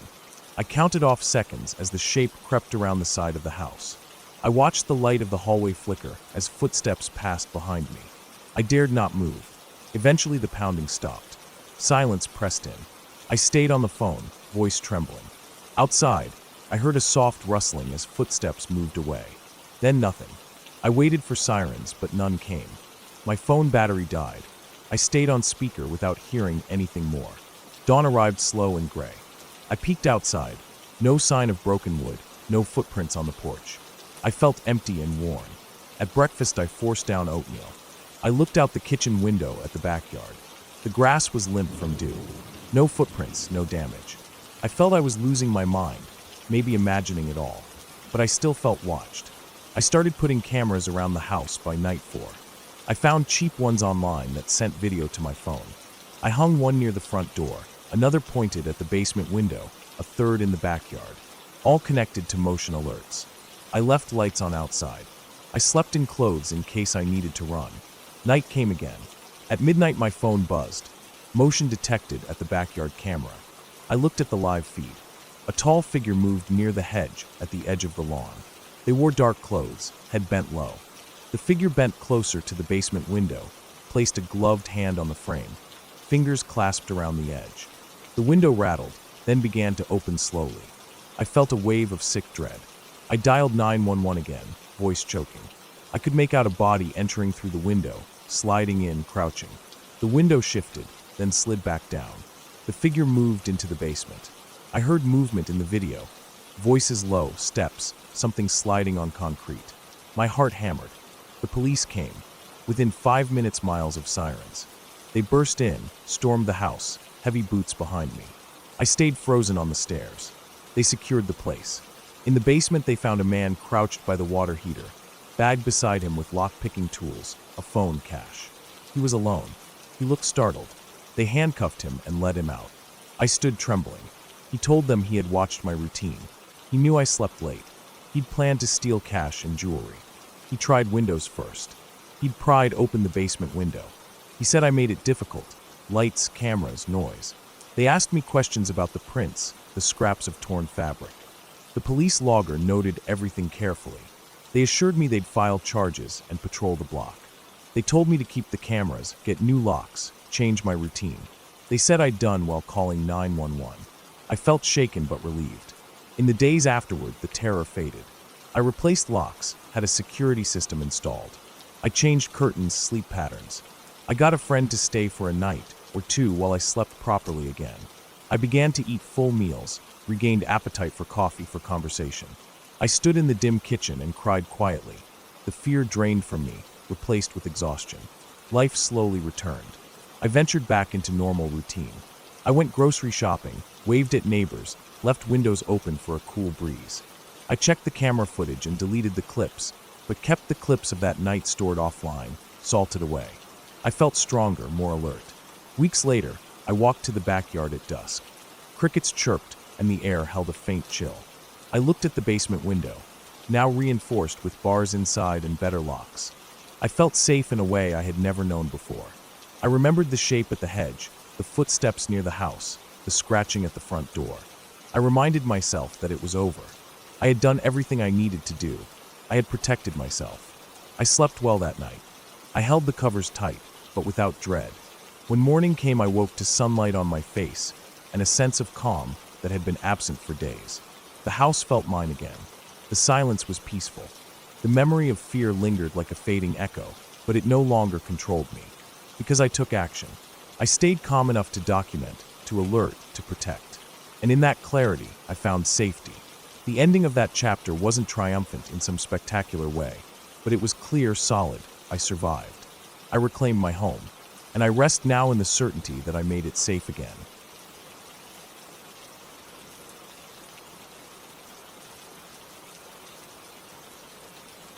I don't know why I kept thinking about that dirt road. I had passed by it so many times over the years that it was almost part of the background. No sign, no houses down it. Just a narrow trail leading off the main highway, flanked by trees thick with age. It wasn't even paved, just red clay, sometimes washed out when it rained. It veered off into nowhere, and I never saw another vehicle go down it. But that day, something about it felt different. I was on my way home from work, tired as hell, and I saw the road like I always did. Only this time, I slowed down. Something told me to check it out. Maybe it was boredom. Maybe I needed to break the routine. Whatever it was, I pulled off. My tires crunched over the loose gravel at the entrance. There wasn't much clearance, but my truck handled it fine. I kept going slow, trying to watch for potholes. The trees leaned in real tight, made it feel like I was driving through a tunnel made of branches and leaves. I rolled the window down and turned off the radio. It was quiet, too quiet. Even the birds weren't making noise. I drove for about 10 minutes. The road kept twisting, then dipping, then climbing again. I passed over a small creek with no bridge, just a slab of concrete, then past a clearing where the trees had been cut down long ago. Logs still lay rotting there. Then the road started narrowing. Grass grew up the center, and the ruts on either side got deeper. It looked like no one had been down this way in years. I should have turned around, but I didn't. I kept thinking maybe there was a cabin or something at the end. Maybe it led to a hunting area or old farmland. I don't know what I expected. Curiosity, maybe. Or that weird sense of wanting to see something out of the ordinary. Eventually, I came to a spot where the road just ended. No turnaround, no driveway, nothing. It just faded into thick brush. So I stopped, put it in park, and got out. The air was warm, still, and smelled like damp leaves and dirt. My boots sunk a bit into the soft ground. I took a few steps forward, pushed some branches aside. I didn't see anything except more woods. But then I noticed something off to my left. A fence. It was old and almost completely covered in vines. The wood posts had started to rot, and some of the wire was sagging. I stepped over to it. Beyond it, the trees opened up into a large clearing. That's when I saw the shack. It was small, crooked, and half covered in moss and ivy. The tin roof was rusted through in places. One of the front steps had collapsed. It didn't look like anyone had touched it in decades, but it was there, standing. I don't know why I wanted to go inside. Just looking at it made me uneasy, but I hopped the fence and made my way over. The ground squished under my feet. I felt like I was walking through a place that had been forgotten for too long. I reached the shack and tried the door. It opened easy. No creaking, just a soft push. The air inside smelled worse. Mold, rotted wood, maybe something dead. I stepped in careful. The floor dipped under my weight but held. There wasn't much inside. A broken chair, an old mattress with no springs, and a small table with a rusted-out lantern on top. That should have been it. I should have taken a look, nodded, and gone back to my truck. But I saw another door in the back. Half open. Looked like a closet or maybe a pantry. I moved over slow. The moment I touched the knob, I heard something outside. A thud. I froze. Looked out through the crack between the boards in the wall. Nothing. Just trees. Still quiet. I opened the back door. Inside was a staircase going down. Now that made no sense. This shack was barely above ground. There was no reason for it to have a basement. But the stairs were there, made of cement, leading into darkness. I pulled my phone out, turned on the flashlight, and started down. The air got colder and heavier. It felt thick, like I was walking into a cave. The smell down there was something else entirely. It wasn't just mold. It was sharp, metallic. Blood, maybe. My stomach turned. At the bottom of the stairs was a dirt floor. The walls were cement blocks, damp and stained. There were some shelves against the wall, holding old jars of who knows what. One had a cloudy liquid inside with something floating in it. I didn't look close. I moved the light around the room. That's when I saw the second door. Metal, bolted, with a latch on my side. Someone had sealed it shut. I stared at it for a while. My body felt tense, like my brain was screaming at me to go back up. But something was pulling me in. I undid the bolt and opened the door. There was a small room on the other side, smaller than a bathroom, just enough space for one person to sit. And in the center of the room was a chair. Steel, bolted to the floor. Leather straps on the arms and legs. A chain hanging from the ceiling. That's when my brain caught up. This wasn't just an old shack. It was used for something. Something bad. I stepped back, suddenly aware of how quiet it still was. No wind. No birds. Just the soft sound of my breath and the pounding of my heart. I shut the door, bolted it again, and backed out of the basement. When I got back to the top of the stairs, I heard it again. A thud. This time it was closer. Outside the shack. I moved to the front window and peered out. I didn't see anything at first. Then near the edge of the tree line, something moved. It wasn't a person. It was too low to the ground. Crawling. I squinted, trying to make it out. But it slipped behind a tree. I grabbed my keys and ran. I didn't look back. Didn't care what was out there. I jumped the fence, nearly fell on my face, and sprinted through the brush back to my truck. When I got there, the driver's side door was open. I had locked it. I was sure I had. The seat was pushed back. The glove compartment was open, and there were muddy handprints on the dashboard. I slammed the door shut, locked it, and started the engine. My hands were shaking so bad I almost dropped the keys. I threw it in reverse, nearly hit a tree turning around, and sped out of there. The whole way home, I kept checking the rear view. Nothing followed me. Nothing came out of the woods. But I couldn't stop thinking about the chair. About what that shack had been used for. About what I saw crawling in the trees. That night I barely slept. Every sound made me jump. I kept the lights on. I kept the windows shut. And I kept telling myself not to go back. But the next day, I drove back out there. I don't know why. Maybe I needed to make sure it was real. Maybe I thought I had imagined it. That it was just some weird fever dream from being overtired. But when I got to the turnoff, the road was gone. I drove up and down the highway for half an hour. I knew exactly where it had been. I had marked it in my head. But there was nothing. No trail. No broken branches. Just trees. I even pulled over and walked into the woods where it should have been. Nothing. Just thick brush and trees, and the sound of birds chirping like normal. No shack. No fence. No clearing. I thought maybe I had taken a different road by accident the day before. But I checked the map. There were no other roads like that for miles. So now I don't know what to think. It wasn't a dream. I know what I saw. I still have the dirt on my boots. I still have the scratches from pushing through those branches. But that place, it's gone.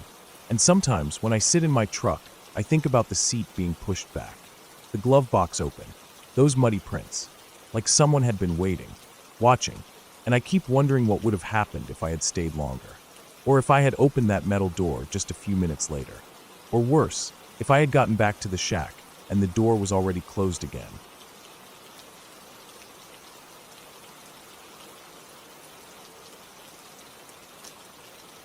I had been planning the solo hiking trip for a while. I needed a break from everything, my job, my phone, the constant noise of the city. I picked a spot about 5 hours north of where I lived. It was remote, quiet, and full of long trails that ran through deep forest. It wasn't the kind of place where you'd just bump into someone. Most people didn't even know it existed unless they were serious hikers or had family nearby. That's what I wanted. I packed everything carefully. I made a list and double-checked it before I left. Tent, sleeping bag, food, water filter, map, compass, first aid kit, knife, fire starter, everything. I had even downloaded offline maps and marked some good spots to camp. I had 4 days off and planned to stay 3 nights in the woods. I'd hike about 10 to 12 miles a day, sleep where it made sense, and be out by Sunday evening. I got to the trailhead a little after 8 a.m. on Thursday. There was only one other car in the small dirt parking lot, an old blue pickup. That didn't bother me. The trail network was big enough that we probably wouldn't even cross paths. The air was crisp. The sun was out. Everything felt right. The first few miles were easy. Tall trees with thick canopies shaded most of the trail. The dirt underfoot was packed from old footprints and worn down from weather. Birds chirped. I heard squirrels darting around. And once I saw a rabbit take off through the underbrush when I stopped to drink water. Around noon I stopped to eat something. Just a protein bar and a few handfuls of trail mix. I remember feeling peaceful. Everything was quiet except for the wind moving through the trees. About an hour later, something strange happened. I noticed what looked like a boot print off the side of the trail. It was faint, pressed into a soft patch of ground near the base of a tree. It wasn't mine. The shape was wrong, wider at the toe. I figured it might belong to the guy in the pickup truck, or someone who had hiked the trail a day or two before. But a couple hours later, I saw another print. Then another. They weren't exactly on the trail, but close, sometimes to the left or right in softer patches of dirt, always slightly hidden, like someone had tried not to walk directly on the path. By the time I reached a clearing and started setting up camp, I had seen at least 7 of them. They were spaced out, but they were all fresh. Not old enough to be from last week or even yesterday. I tried to brush it off. Maybe someone else was out here, someone with their own route, or looking for solitude like me. I built my tent under a small group of trees, close enough to the clearing that I could see the sky, but not so exposed that I felt vulnerable. I boiled water for dinner and sat with my back against a fallen log while I ate. It was around sunset when I noticed something that made the hair on my arms stand up. There was a sound, faint but there, coming from somewhere deeper in the woods. It wasn't an animal. It wasn't wind. It was footsteps. They weren't fast, not crashing through the trees, but steady and slow, like someone walking carefully. I froze. The steps would stop, then start again. I held my breath. The sound didn't come closer, but it didn't move away either. I stayed completely still for a while, maybe 10 or 15 minutes. I didn't hear it anymore. The woods were quiet again. Eventually, I told myself it was probably a deer, maybe even a black bear, though it didn't sound heavy enough. I forced myself to stop thinking about it and climbed into my tent. I didn't sleep well. Every sound made me tense up. Twigs snapping, wind rustling leaves. It all felt louder in the dark. The next morning, I got up early and packed quickly. I didn't even eat breakfast. I just wanted to move. By noon, I had put in about 7 miles. I hadn't seen or heard anyone. No more boot prints. No signs of another person. That should have made me feel better, but it didn't. Then, maybe 2 hours later, I saw something that made my chest tighten. There was a tree with fresh bark scraped off about 5 feet up. It wasn't the kind of damage a bear makes. It looked like someone had taken a knife or blade and stripped a long piece of bark down one side. A clean, smooth cut. And next to the tree, pressed into the mud, was a boot print. Same size and shape as the ones I'd seen before. I stood there a long time, just staring. I didn't want to panic. I kept walking. Fast. Focused. But I stopped taking breaks. I didn't even look at my phone.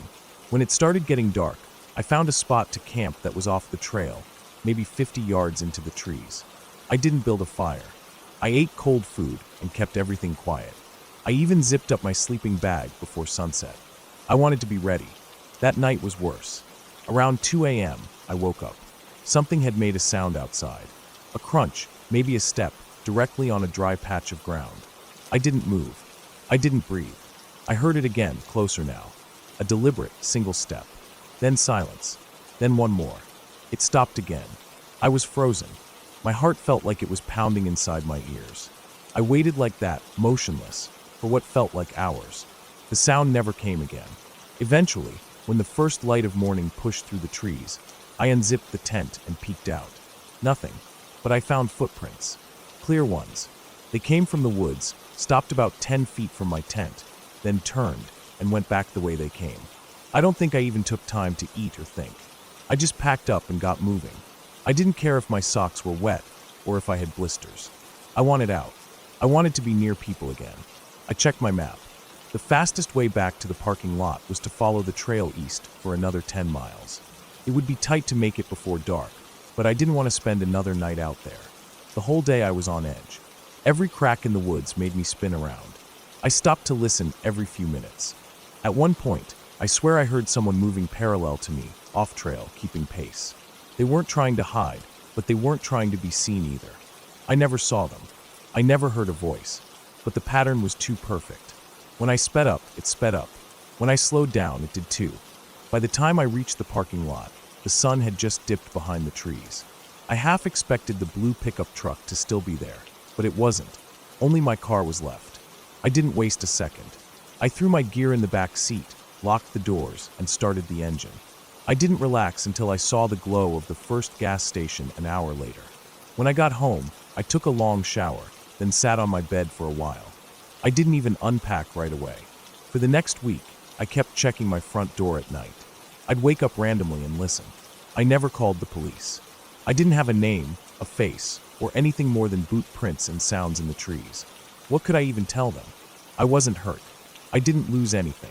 It was just a feeling, something that lived in the space between certainty and doubt. But I know what I heard. I know someone was out there, watching. And they weren't camping. They were following.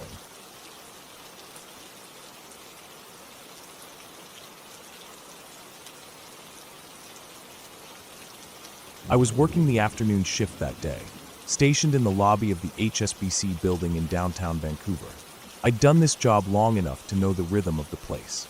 Most days were all routine, tenants trickling in and out, occasional noise complaints, deliveries, or someone locking themselves out. That day felt the same as any other, at first. It was about 3:10 p.m. when the call came through. It was the receptionist from one of the law firms on the 17th floor, her voice tight with panic. She said one of the lawyers, Tom, I'd seen him around, mid-50s, graying hair, always looked stressed, was on the floor, clutching his chest, possibly having a heart attack. I didn't waste time. Grabbed the AED from the cabinet, radioed it into our dispatch, who contacted 911 immediately, and I made a beeline to the elevators.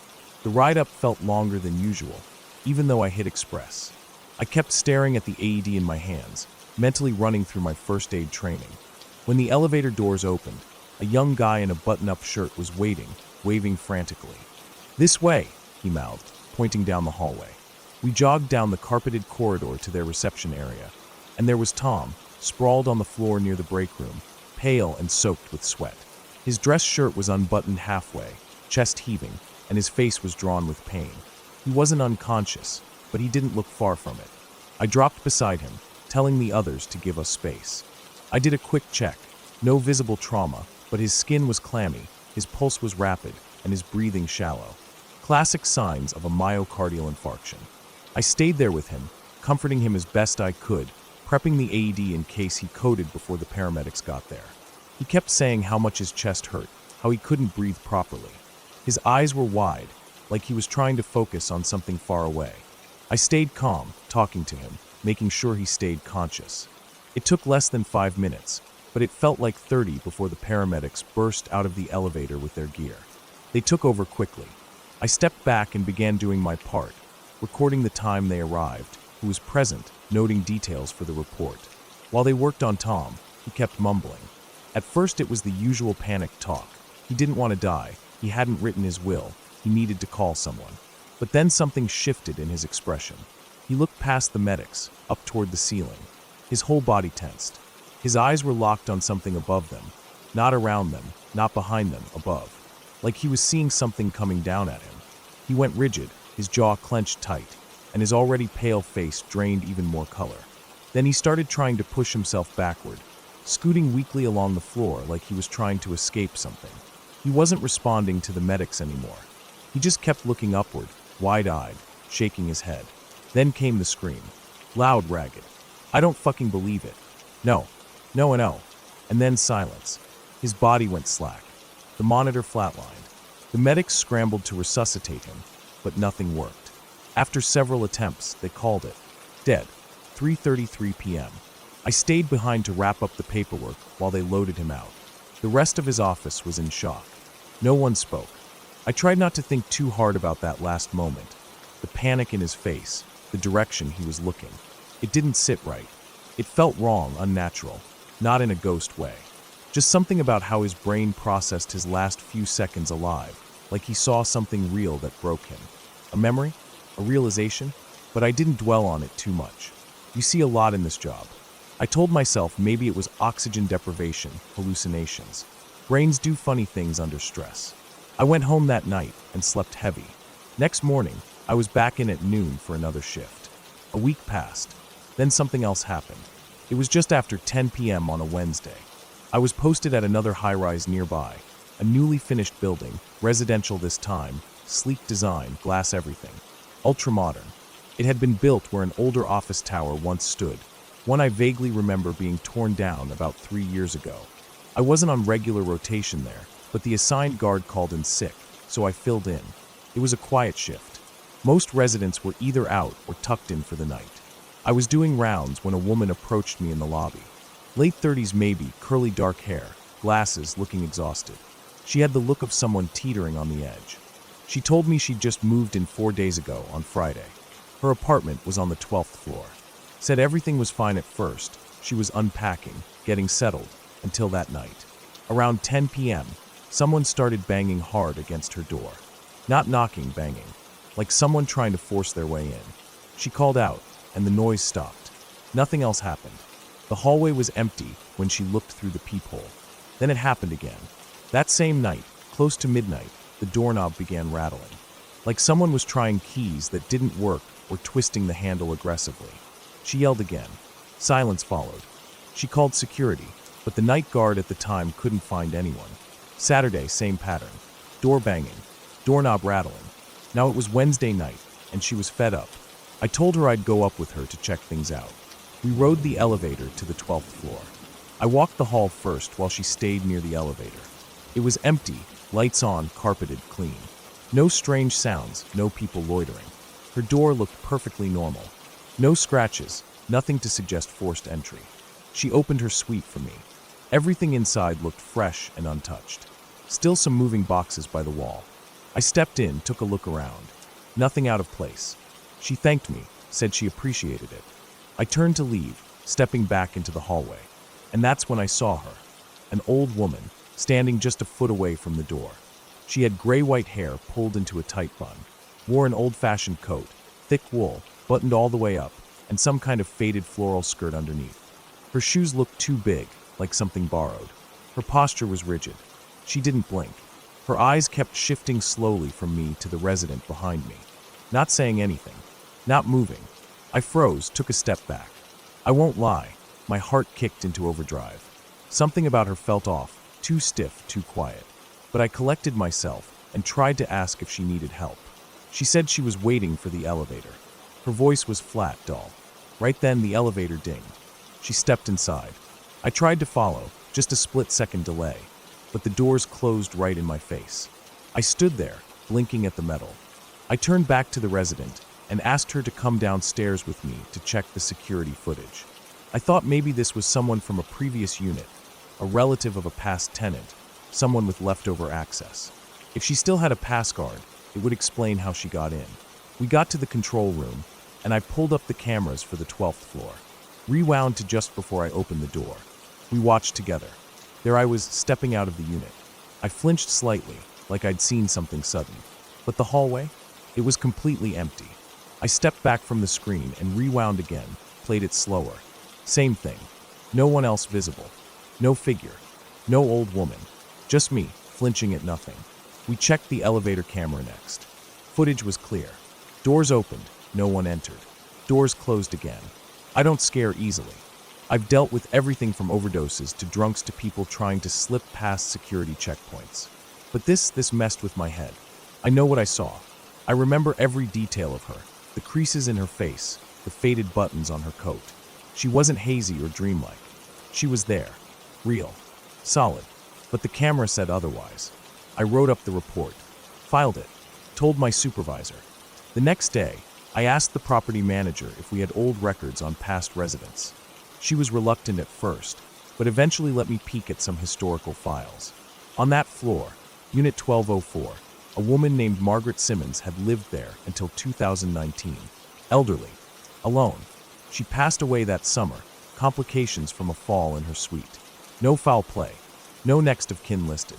Her unit had remained empty for almost 2 years before it was finally renovated and sold off. That would have been fine. Nothing unusual. But the weird part, the description. Her ID photo was clipped to the page. Same hair. Same coat. Same face. I didn't tell the new resident that part. Since then, nothing's happened in that unit. No new reports. No more door banging. But I can't forget that moment. Watching myself on screen, reacting to something that wasn't there. Feeling eyes on me, knowing exactly what I saw and having no proof of it. Knowing how vividly real it all was. I've worked long enough to know not everything can be explained. Sometimes the world doesn't play by the rules we expect. Doesn't mean it's supernatural. I don't believe in ghosts or fairy tales, but the human brain is a powerful, fragile thing. People die in fear, leave something behind. Maybe not a spirit, but a presence, a tension. Like the look on Tom's face. That last second of terror. Whatever he saw, it didn't follow him. But maybe it stayed. Maybe the building remembered it. Maybe some places just hold things in the walls, in the air. Things you can't see, but you can feel. And sometimes, when you're not ready, they show themselves, even if the cameras refuse to see them. I don't tell this story often. Most people wouldn't believe it. Hell, I wouldn't either if I hadn't lived it. But I still work the downtown core. I still do rounds. And every now and then, when the hallways are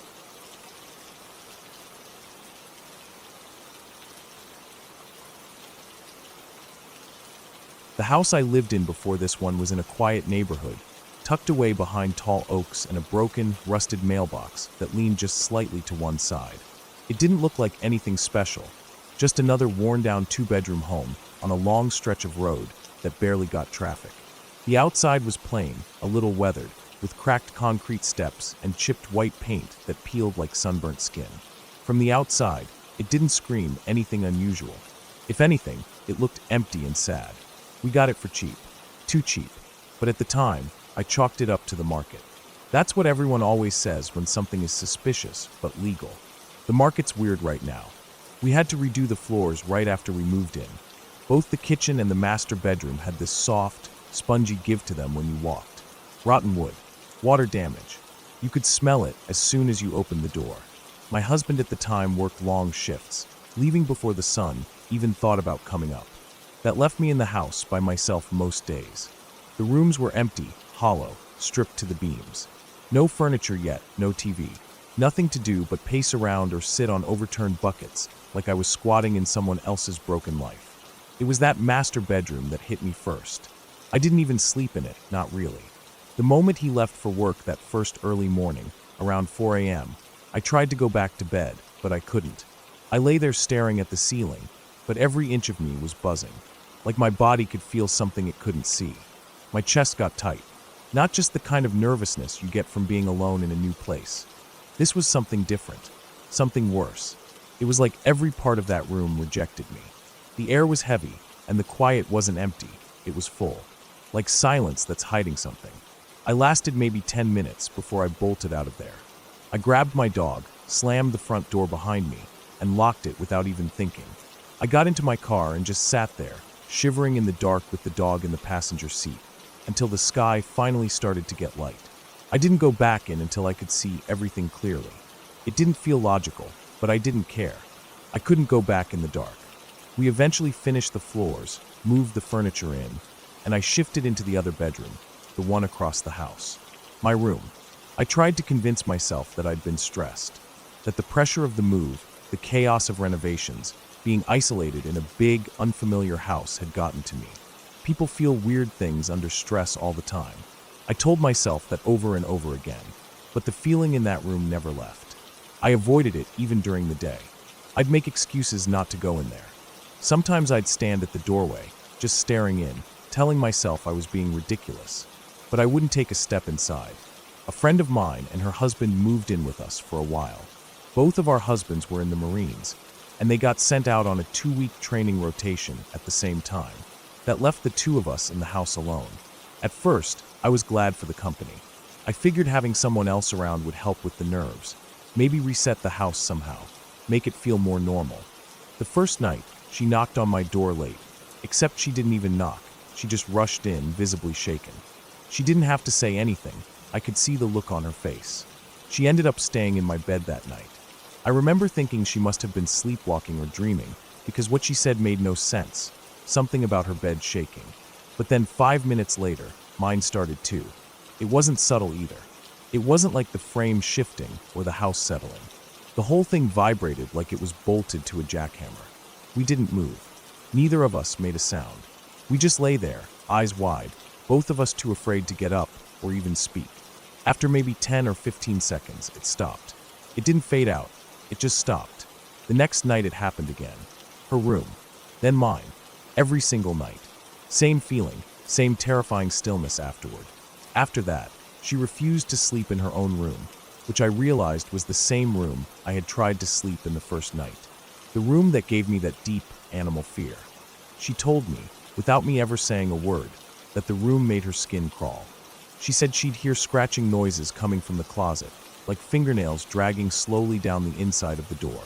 Sometimes the fan would turn on by itself, or the closet door, which she always kept shut, would be wide open when she woke up.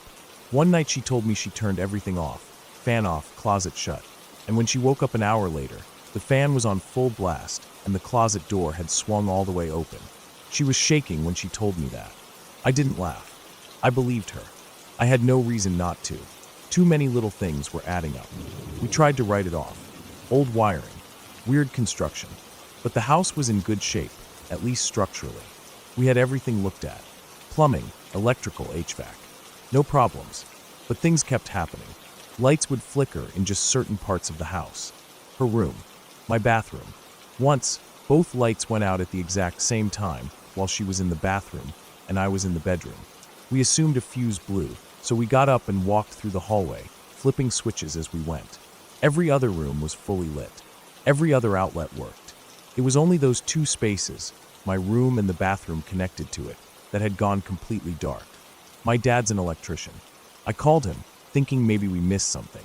He walked me through some tests over the phone, told me everything should be working fine.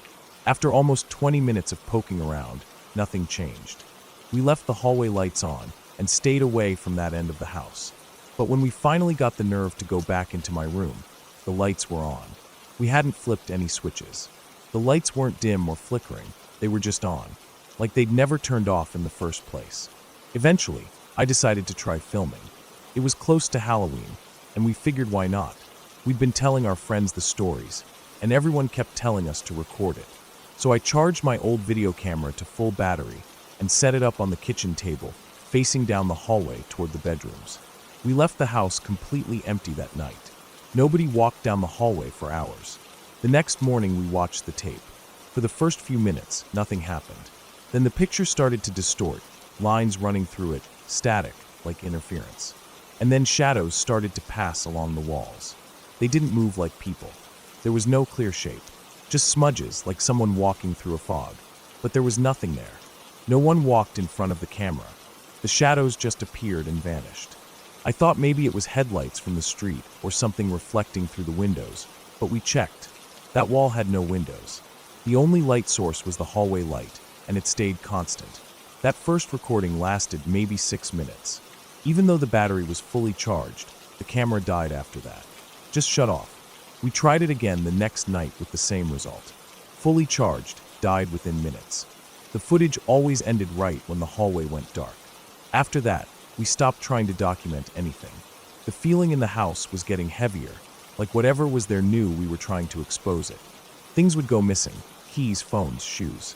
You'd leave something in the kitchen and find it later on the couch, or in the bathroom, or outside.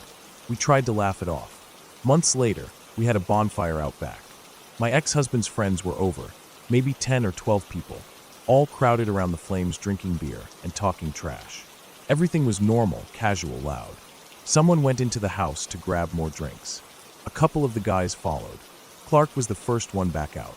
He screamed, not in a funny, attention-grabbing kind of way, but a real guttural scream. He sprinted back to the house, face white as chalk. Everyone froze. He said he saw 3 men standing near the fire pit. 3 tall, broad figures just standing there in silence. He said they were dressed like old soldiers, gray jackets, high boots, buttons, Civil War uniforms. We told him he was seeing things. He swore he wasn't drunk. We all walked back out together. Nothing was there. After that night, the activity slowed down. It never really stopped, but it changed. It was almost like whatever had been there got used to us. It stopped scaring us and started playing tricks instead. Guests would sleep over and complain that the bed moved, or they'd say they heard someone walking in the hallway. Their stuff would disappear and turn up in the strangest places. Once, someone's backpack ended up inside the bathtub. They swore they never took it off. Eventually, it became a running joke. We gave it a name, said it was the house's way of testing new people. But I noticed something. It never messed with me again. My bed never shook after that first week. My lights never flickered again. Whatever it was, it had moved on to someone else. Still, I never went back into that bedroom. Even after everything quieted down, I kept the door shut. I didn't need any more proof. I'd felt it in my bones from day one. Something was wrong in that room. Maybe something had happened there before. Maybe it was just the land. I didn't know. I didn't want to know. When we finally moved out, I didn't look back. I packed my things, closed the front door, and didn't say a word. I didn't take anything from that house with me except my clothes and my dog. I left behind every piece of furniture, every dish, every scrap of memory. I told my ex he could deal with it. He didn't argue. Now, living in a new place, there's no weird energy. No flickering lights. No shaking beds. Just quiet. Real quiet. Not the heavy kind. The kind that lets you sleep through the night. I've never talked much about that house since. But every now and then, I still...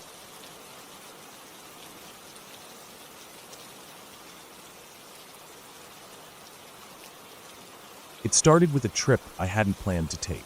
My friend Jamie was supposed to join a small hiking group for a long weekend in the Sawtooth Range, Idaho's backcountry. It was a guided group hike, semi-organized, nothing official like a company-run thing, but a handful of experienced hikers with a plan, a trail mapped out, and a rough schedule. Jamie got sick 2 days before and asked if I wanted his spot. I hesitated at first. I'd done hiking in a couple overnights in California, but never a multi-day trip that deep into remote country. But I'd been restless. Life in the city had been wearing me down, and I hadn't taken time away from work in months. So I said yes. The drive up was long, over 10 hours. I left after work on Thursday, got to the trailhead around noon Friday. I met the group in a dusty parking lot surrounded by tall pines. 5 people. Scott, the most experienced, a guy in his 50s with a gray beard and weathered face. Alex, a younger guy who looked like he lifted more than he hiked. Megan and Drew, a couple probably in their early 30s. And Riley, quiet, probably around my age. I got a good feeling from them, no one too loud or weird. They all seemed to know each other, at least a little from past hikes. We set off that afternoon. The plan was to hike out roughly 12 miles the first day, then spend 2 nights out in the backcountry, and return by Monday afternoon. The weather was perfect. Warm sun, a cool breeze, blue skies. The kind of day that makes you think nature's still untouched. The trail wound up through forested ridges, opened into wide meadows filled with wildflowers, then climbed again through rocky switchbacks. We made camp just before sunset near a lake. The water was still, reflecting the mountains like glass. That night was peaceful. We made a fire, passed around a flask, ate dried meals that somehow tasted good out there. Everyone talked about past trips, wildlife they'd seen, close calls on trails. It felt comfortable, like I was a part of something already. The next day we hiked further in, more elevation, more rugged terrain. The trails weren't always well marked, and Scott kept checking a map and compass. He'd done this exact route before, a few years back, but he said the landscape looked slightly different. Trees had fallen, a couple creeks had shifted course. Still, he seemed confident. We climbed to a high ridge with an open view of the valley below. It looked untouched. No roads, no houses. Just layers of trees and rocks stretching for miles. We descended into a bowl-shaped basin surrounded by steep slopes. A narrow stream cut through the center, fed by snowmelt from patches still clinging to the higher rock faces. That night, we made camp near the edge of the trees where the ground was soft. We pitched our tents, cooked early, and stayed up talking again. But something felt different. The air was colder, the sky darker even before sunset. It was quieter. I noticed it most when I stepped away from camp to go piss. Just this heavy silence.